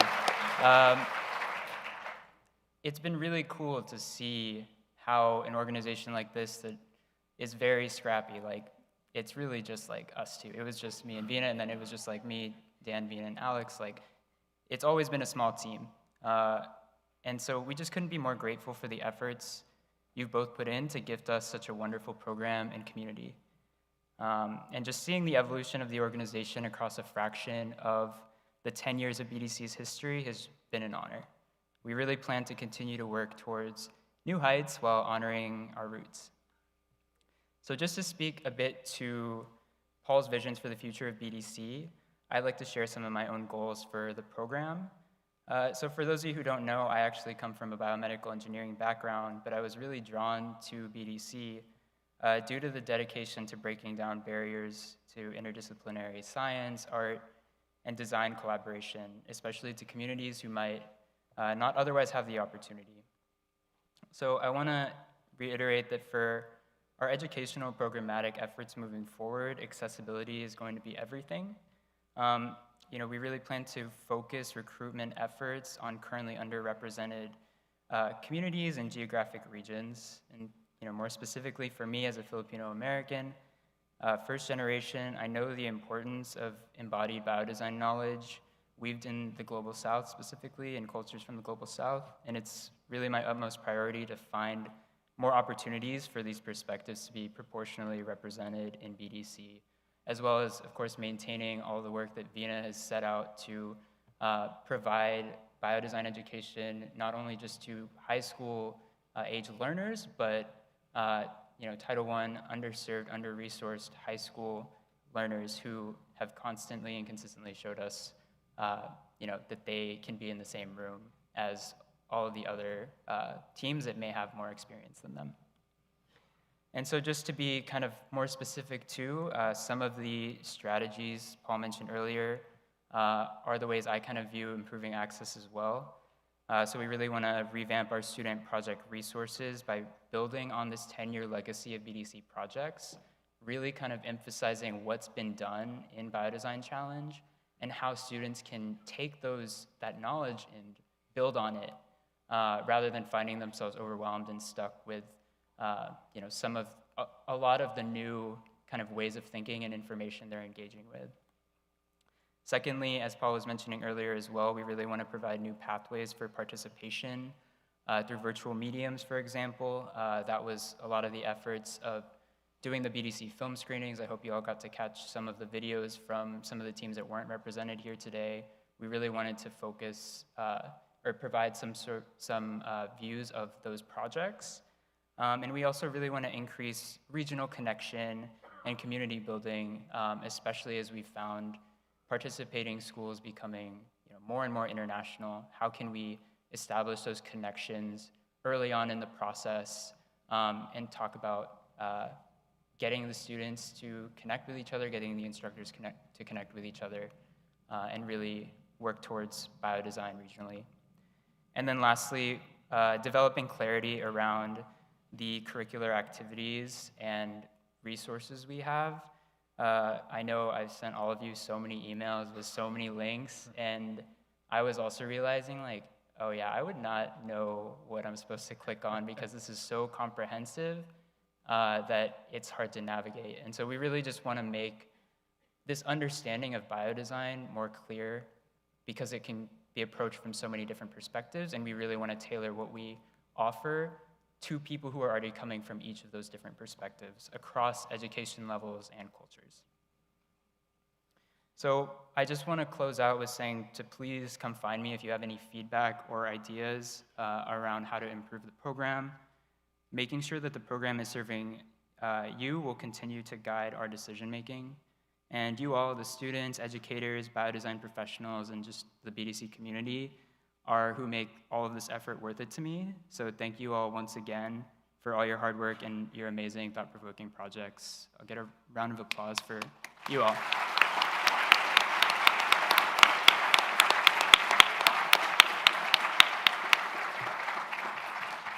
So now's the moment y'all have been waiting for, the prizes. Awards ceremony, okay. Okay. Sorry, that was not as enthusiastic as I thought it would be. We needed to practice. All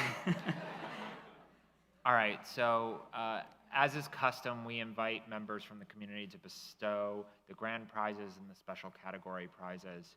Throughout the past 2 days, we've spoken at length about how certain people couldn't join us here in New York City. A few years back, we created the Outstanding Digital Submission Prize. We were very fortunate this year to have an ally, a friend, and a partner along the way to sponsor this prize, Terra. I'd like to invite Remy Bernstein, co-managing partner of Terra, to present the award, and then we'll watch the Outstanding Digital Submission.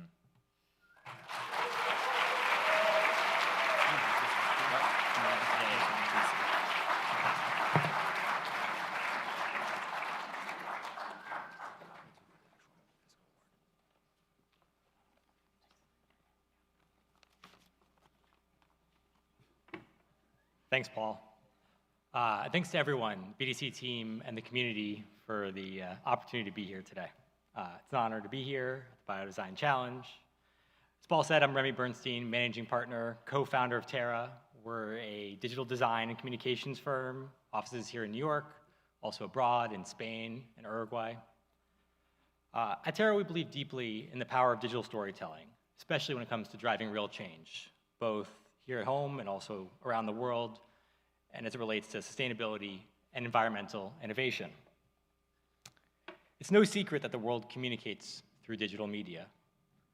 And when you need to reach a global audience, it's simply the best tool, not just for sharing information, but also for inspiring action. The most transformative ideas and inventions simply aren't meaningful if they aren't effectively explained through a digital platform. I've seen firsthand how these kinds of communications can drive true impact through our work supporting the UN's Sustainable Development Goals for 2030. Backed by the UN, unsung heroes all over the world are executing highly technical innovations every day designed to combat the effects of climate change. These include aggressive coral reef conservation efforts spanning over 20 countries. Historically, the trouble has been that no one other than UN employees even knew about these efforts. And understanding that the fight to save the coral reefs can't continue without public support or financing, the UN engaged the Terra team to build an immersive website that provides real-time updates on reef sizes, conservation efforts, and even new funding opportunities. In doing so, the UN is inviting the world to contribute and ensure the project continues, not just for the next few years, but through the end of the decade, as originally intended. Seeing the impact of this work led us to partner with the BDC to create the Terra Prize for Outstanding Digital Submission, which aims to recognize the creative and compelling ways that we can leverage digital media to showcase biodesign innovation. The submissions we received this year from all over the world were truly extraordinary. They ranged from videos to websites and even interactive games, and I feel like they all really uniquely captured the spirit of this competition. But now I'm delighted to announce the winner of the Terra Prize for Outstanding Digital Submission. And the winner is Rizu from Keio University in Japan.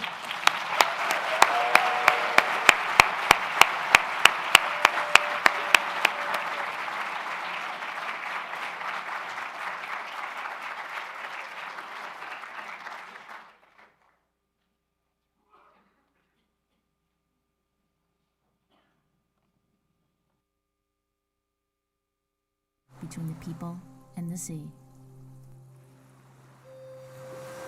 For generations, the ocean has shaped our food, our stories, our craft, and our rituals. In return, we honor it through festivals, through art, through prayer. Among the many gifts of the sea, seaweed has always been sacred to us. It nourishes our bodies, it purifies our spaces. More than just a resource, it's a thread connecting us to the sea. Tamahahakimoku, also known as Sargassum unicum, is a seaweed native to Japan.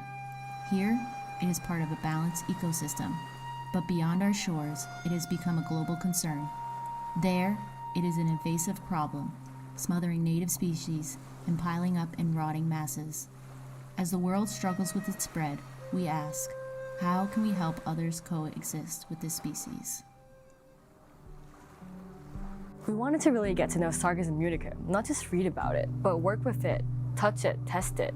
So we began a series of experiments to explore its potential as a material. We were inspired by the idea of a thread connecting people to the sea. That's what led us to think about textiles and how seaweed might enhance or even become fabric. One of the first things we tried was creating a textile coating using the seaweed.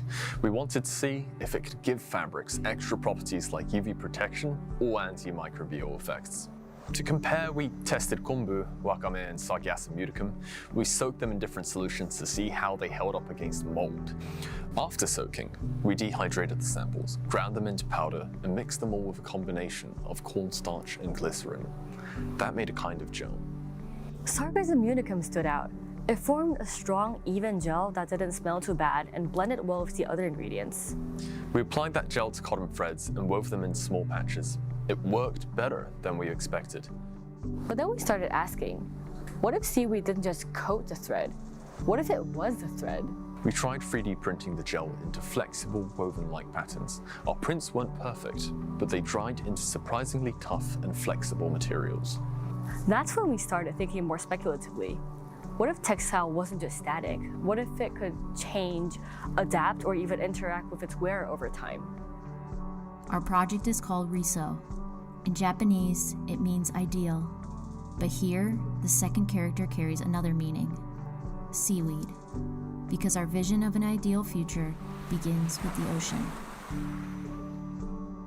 Riso is a living uniform made from seaweed, turning our responsibility to the earth into something we wear. These garments protect us from intense sunlight, designed to respond to temperature in the environment, darken under polluted air, and shift color in acidic water. Each uniform monitors the wearer's environmental impact and adapts accordingly. By 2100, the Earth has changed. Decades of unchecked climate change, rising seas, collapsing ecosystems, and resource scarcity has left lasting scars. The places we once called home are disappearing, and the planet is no longer forgiving. To continue living here, we must enter into a new pact, not with governments, not with corporations, but with Earth itself. In this future, clothing is more than a necessity. It forms a treaty between us and the planet. As long as we fulfill our duty, our uniform remains vibrant, but neglect it and the fabric begins to fray. How we choose to live becomes visible in every thread. We envision Riso not only as a speculative future, but also as a platform to inspire real change. In partnership with Seagull's Youth Co-Creation Lab, we can bring these ideas directly to young minds. Through workshops, youth can explore concepts like bio-based materials, circular design, and the hidden potential in marine waste through the lens of invasive seaweed species like Sargassum unicum. In the Japanese philosophy of Jinen, there is no separation between people and nature. Like rivers, forests, mountains, and time itself, we are all part of the same flow. Riso is a way to remember our ancestors' promise, to take only what we need and to give back in return, to weave a living connection between ourselves and the earth.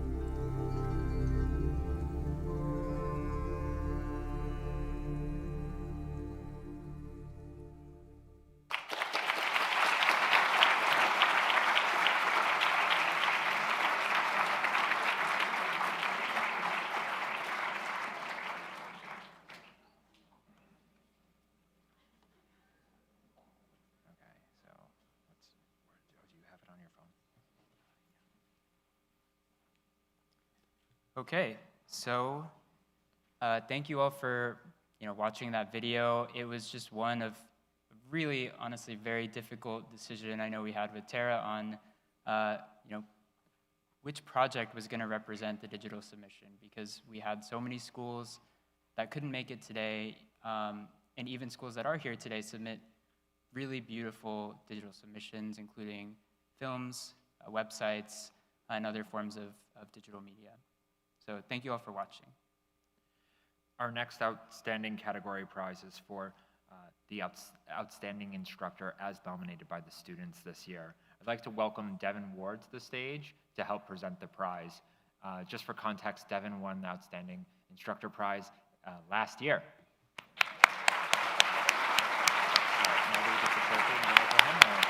So we will step back, and then another person comes up to. So, you know, as instructors, we spend a lot of time thinking about the background context and the structure and the information that we give to our students, and it's really difficult and time-consuming. So I'm very excited to hand out this award. So we have the Outstanding Instructor Award to Charlotte McCurdy from Stanford University. Congratulations.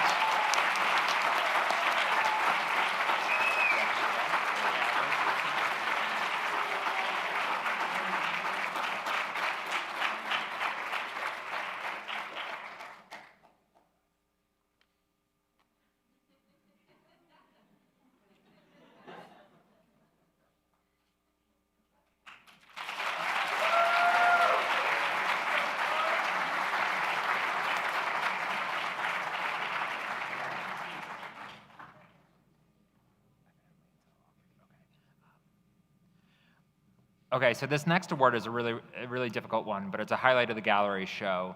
We'd like to invite Allison Irvine on stage to award the Outstanding Display.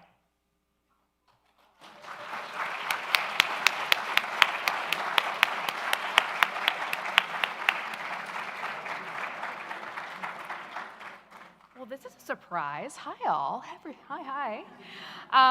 Wonderful. First of all, thank you to my co-judges for helping judge the gallery show last night. We had a really hard time, you all. You all did fantastic work. So just know that we had a lot of conversations to narrow down. But I am thrilled to give the Outstanding Display Award to Squid Kid from Northeastern. Come on up.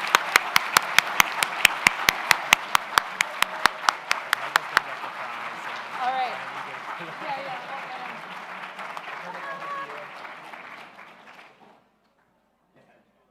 That's actually. Sam was right.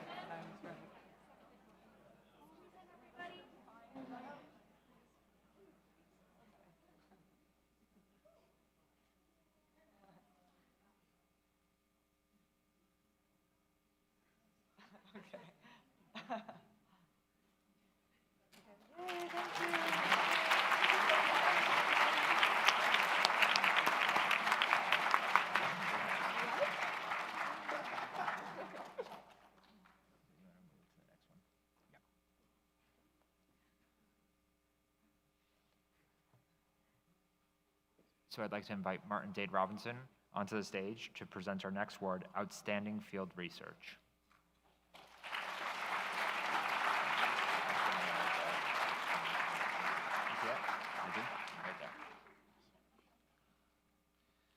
I thought you'd give me an envelope to open. I have a spreadsheet in front of me. It's not as exciting as I thought.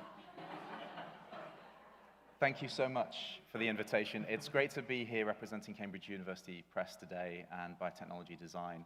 I guess we've witnessed incredible creativity over the last couple of days, but we've also, I think, witnessed real rigor in thinking and research, and it reminds me of the fact that design at its very best is also a field of research as well. It's a set of research methods, research methodologies, and ways of understanding the world.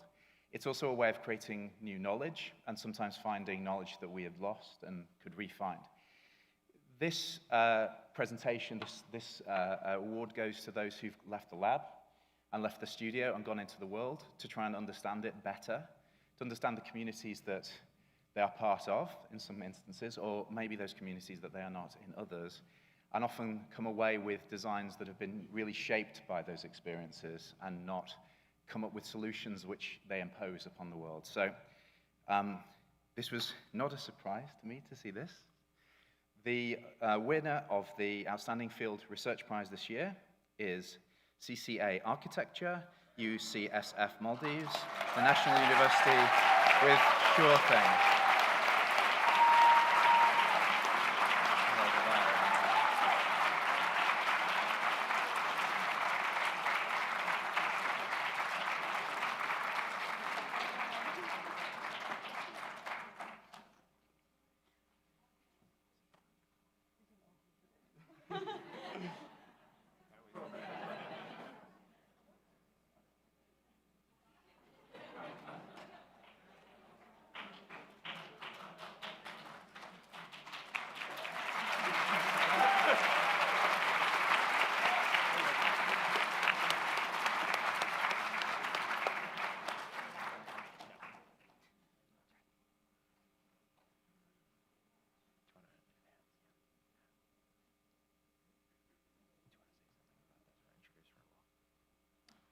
Okay, so next we have Outstanding Social Critique, supported by New Ink. I'd like to invite Roel Zbensky up here to present the prize.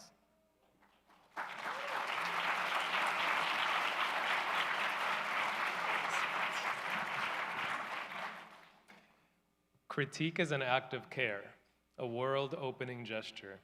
Critique is not antagonistic, it is not opposition. Like tennis, the game is not against each other. We dance with the other to overcome the boundaries of the court. In those bright flashes of light, when critique rises to meet the moment, the world feels a little bit bigger. The balloon that we call our shared knowledge systems inflates just a little bit more. My name is Raul Zbengech. I'm the Deputy Director at New Ink, the New Museum's incubator for creative projects in art, design, science, technology, and architecture. Believe it or not, Biodesign Challenge once found that flash of light moment at New Ink, and here we are in a much bigger museum. As Deputy Director at New Ink, I look for life-affirming work. Affirming life means affirming change. Nothing is forever, and the only lasting truth is change. The winner of this prize shows deep care for challenging what is static by introducing generative confrontation and taking the time to deeply consider what came before, and trusting an instinct that this isn't forever, and new worlds aren't just possible, but they've been here all along. We just need to learn how to look for them. Or, sometimes you have to stop trying to unlock a door and just use the window. The winner of the prize will have access to New Ink's new home as part of the New Museum's expansion in the fall, our professional development programs, our mentorship, and importantly, other people walking a similar path. So let's get a warm round of applause for Macromedia University Biomandate 2045.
We'd like to invite Dante from Twist Bioscience on stage to present the Outstanding Narrative Prize.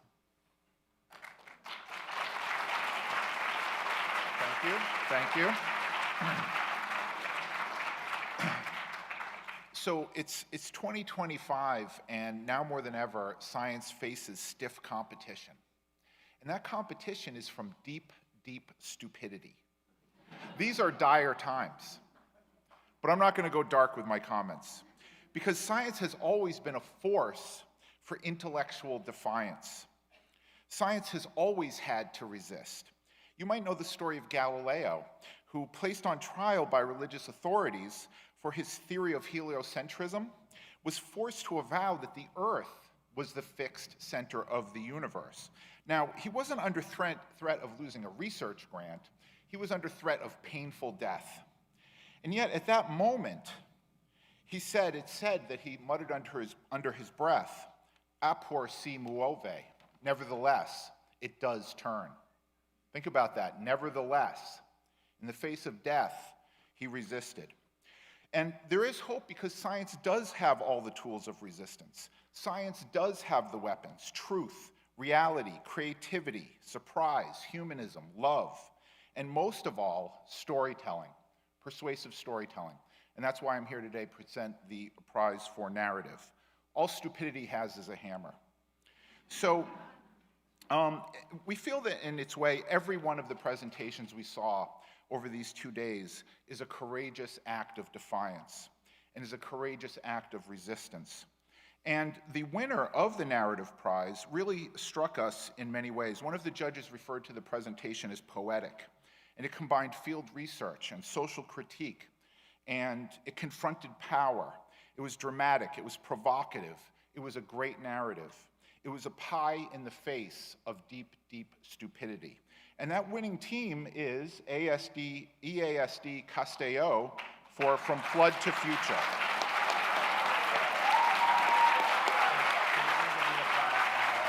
Sure.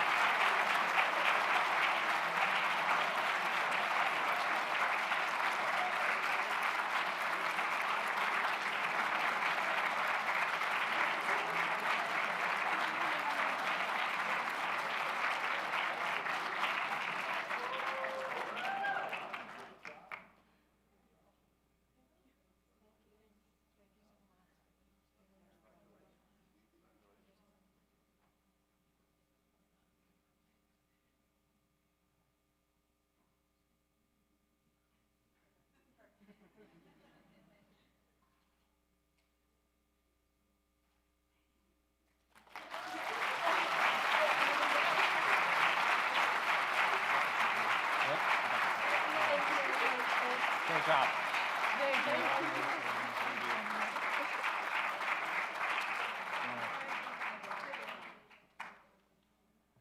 All right, next I'd like to welcome up to the stage Doug Chapman from Biobat Art Space.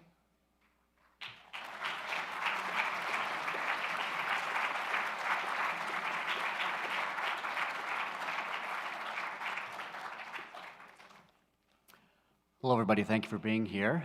As Paul mentioned, my name is Doug Chapman, and I'm here with... I'm Sarah Hodai. Right, so I want to acknowledge the efforts of Sarah and our executive director, Elena Sodorakis, in the selection of this prize. Biobat Art Space, for those of you who aren't familiar, is an art gallery located in the Brooklyn Army Terminal in Sunset Park, Brooklyn.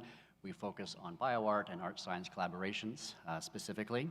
And this prize was born last year as an effort to offer the fantastic work that you all have done the chance to grow to the next level, to take another step. So in addition to recognizing that so many of the works offered an aesthetic opportunity, a narrative opportunity as well, and maybe a more speculative conversation, less of a design result, something else that was very interesting and worthy of recognition, and so this prize was created to acknowledge that and support that. Last year, a group from Holy Nagy University in Budapest, FEN, won this award, and they are now busily installing their work at our gallery space, and I want to welcome you all to come and visit us tomorrow, Saturday, from 3 to 5, to see their work, celebrate your colleagues, and to hang out with each other a little bit more. It's a spectacular, refreshing, above-ground boat ride from Pier 11 down to our waterfront space, so I highly recommend that part of the day as well. They've been an absolute delight to work with over the past year. They received mentorship from our team of researchers and scientists and artists at Biobat Art Space. And we couldn't have been more thrilled with the experience that we had working with teams very much like yourself. So without any further ado, we want to honor next year's recipient of this prize, which will receive that mentorship and opportunities as well. We were impressed with their sort of the fascinating narrative that they spun, which wove together tech, history, innovative data storage, and the history of innovation, as well as interspecies collaboration. And so please welcome to the stage the winner of this year's Outstanding Art Prize from Biobat Artspace, the Maryland Institute College of Art, Living Records.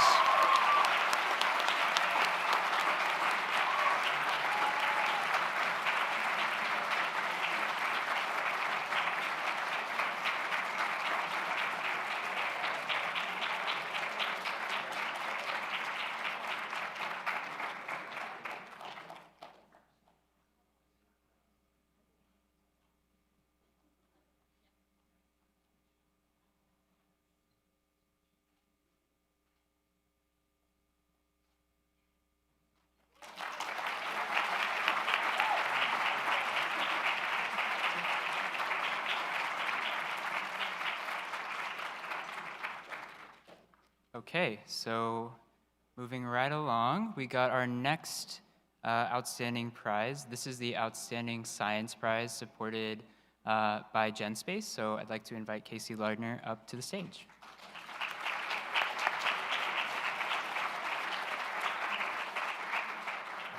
Hi, everyone. First, thank you so much to Paul and Michael and for everyone being here. What a wonderful 2 days. To all the teams who presented today and yesterday, thank you for teaching us. Thank you for sharing with us, what you dream of to see in the world. So on behalf of GenSpace, I'm here to award the Outstanding Science Prize, which is awarded to the team that designs and executes scientific experiments that are exemplary.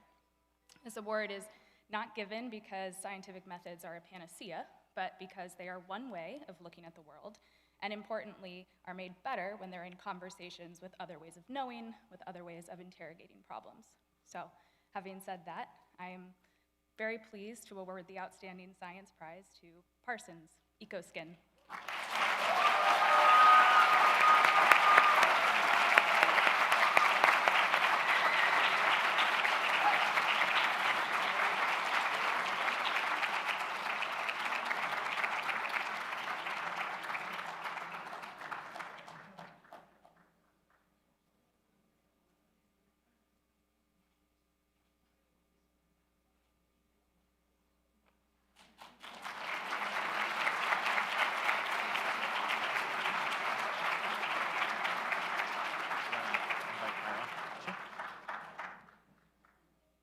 Okay, so next up, we have our Outstanding High School Project. I'd like to invite Kyla Kisharian from Siegel Family Endowment up to introduce the winner of this award.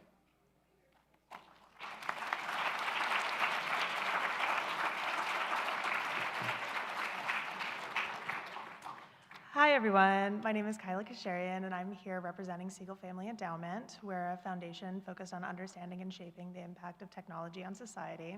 And through that, we have been longtime supporters of BDC generally, but also BDC after school. One of the things, as you all know, that makes Biodesign Challenge so unique is that high school designers compete alongside university students directly. Myself and the other judges were blown away by the creativity, rigor, and ambition of these students. And honestly, if you didn't tell us which projects were high schoolers or college students, we probably couldn't have been able to tell the difference.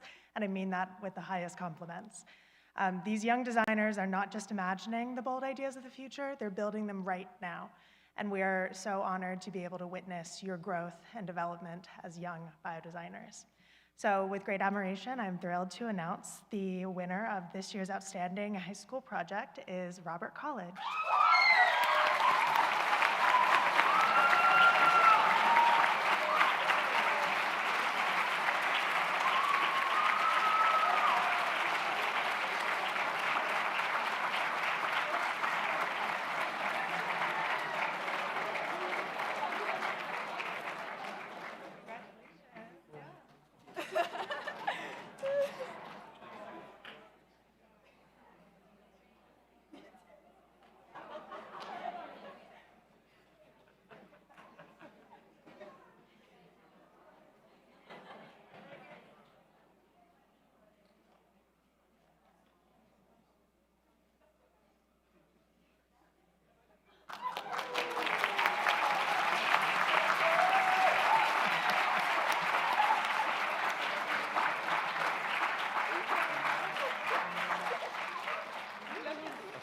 So,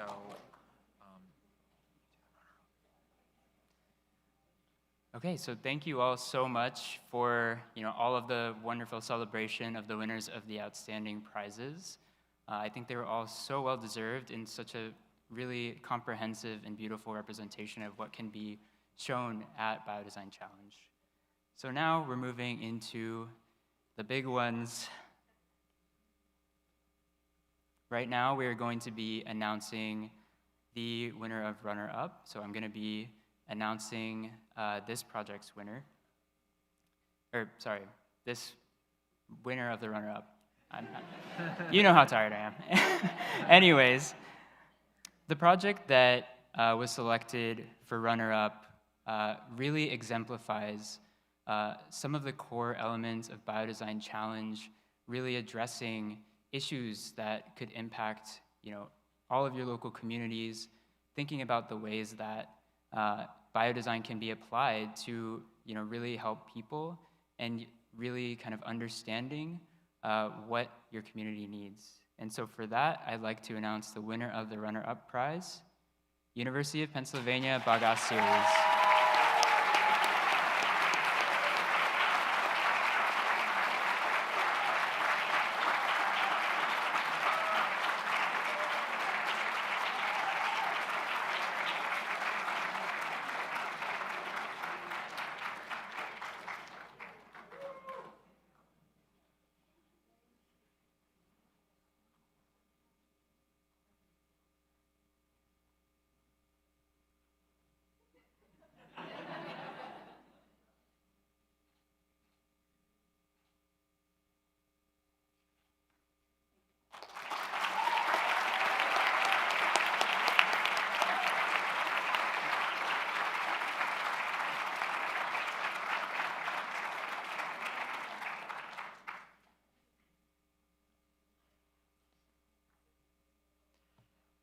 Every year, it's extraordinarily difficult to choose the winner of the glass microbe, which is the grand prize of the Biodesign Challenge.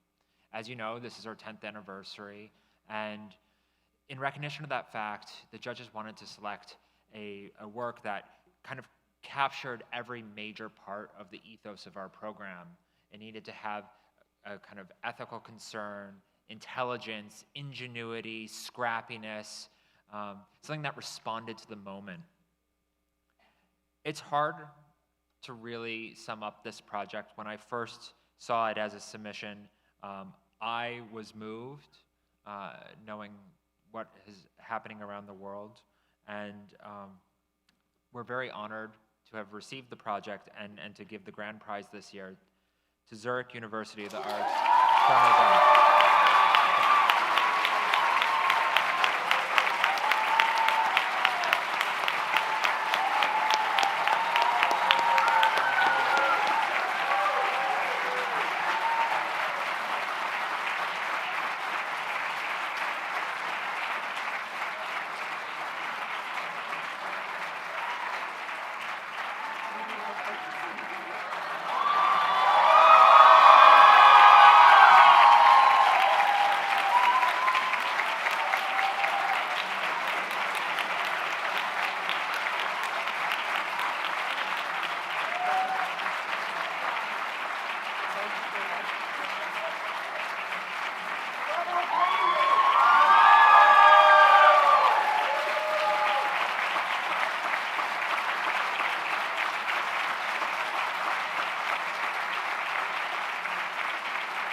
All right, thank you all for joining us over the past 2 days at the 2025 BDC Summit. We were overjoyed to see your submissions, and we look forward to interacting with you over the course of the next year as we prepare for the 2026 BDC Summit. One last thank you to Tara, the sponsor of our Outstanding Digital Submission Prize. Special thanks also go to the Siegel Family Endowment, New York City's Department of Cultural Affairs, the National Endowment for the Arts, New York State Council on the Arts, the Cliff Family Foundation, Twist Bioscience, Henderson Engineers, and Terra. And I would also like to thank all our collaborators, Grow.bio, Amino Labs, New Inc., Cambridge University Press, LifeSci NYC, BioBat, and GenSpace. You all have made our 10th anniversary extraordinarily special. And we have a lot to live up to for the next 10 years. So let's get going and building biodesign.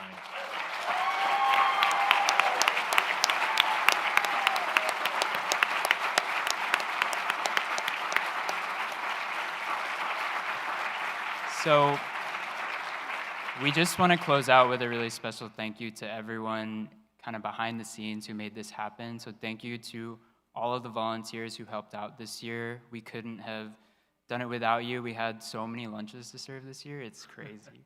And thank you to the MoMA staff, Sean, Carson, the whole crew for really facilitating the summit here at this space. And thank you to our BDC board.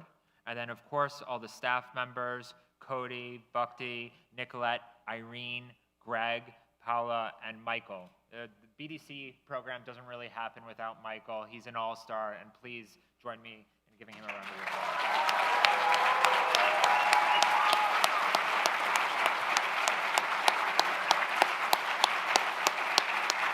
Thank you all. And also, shout out to Paul for first summit symposium down. Did an amazing job. Everything was beautiful and smooth. So thank you all for all your work with us too.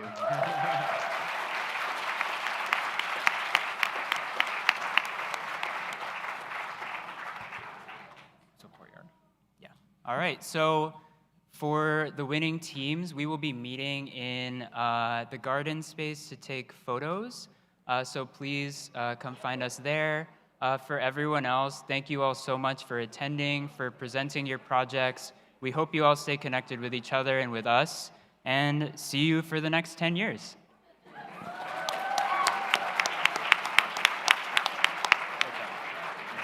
We did it. We did it. I didn't.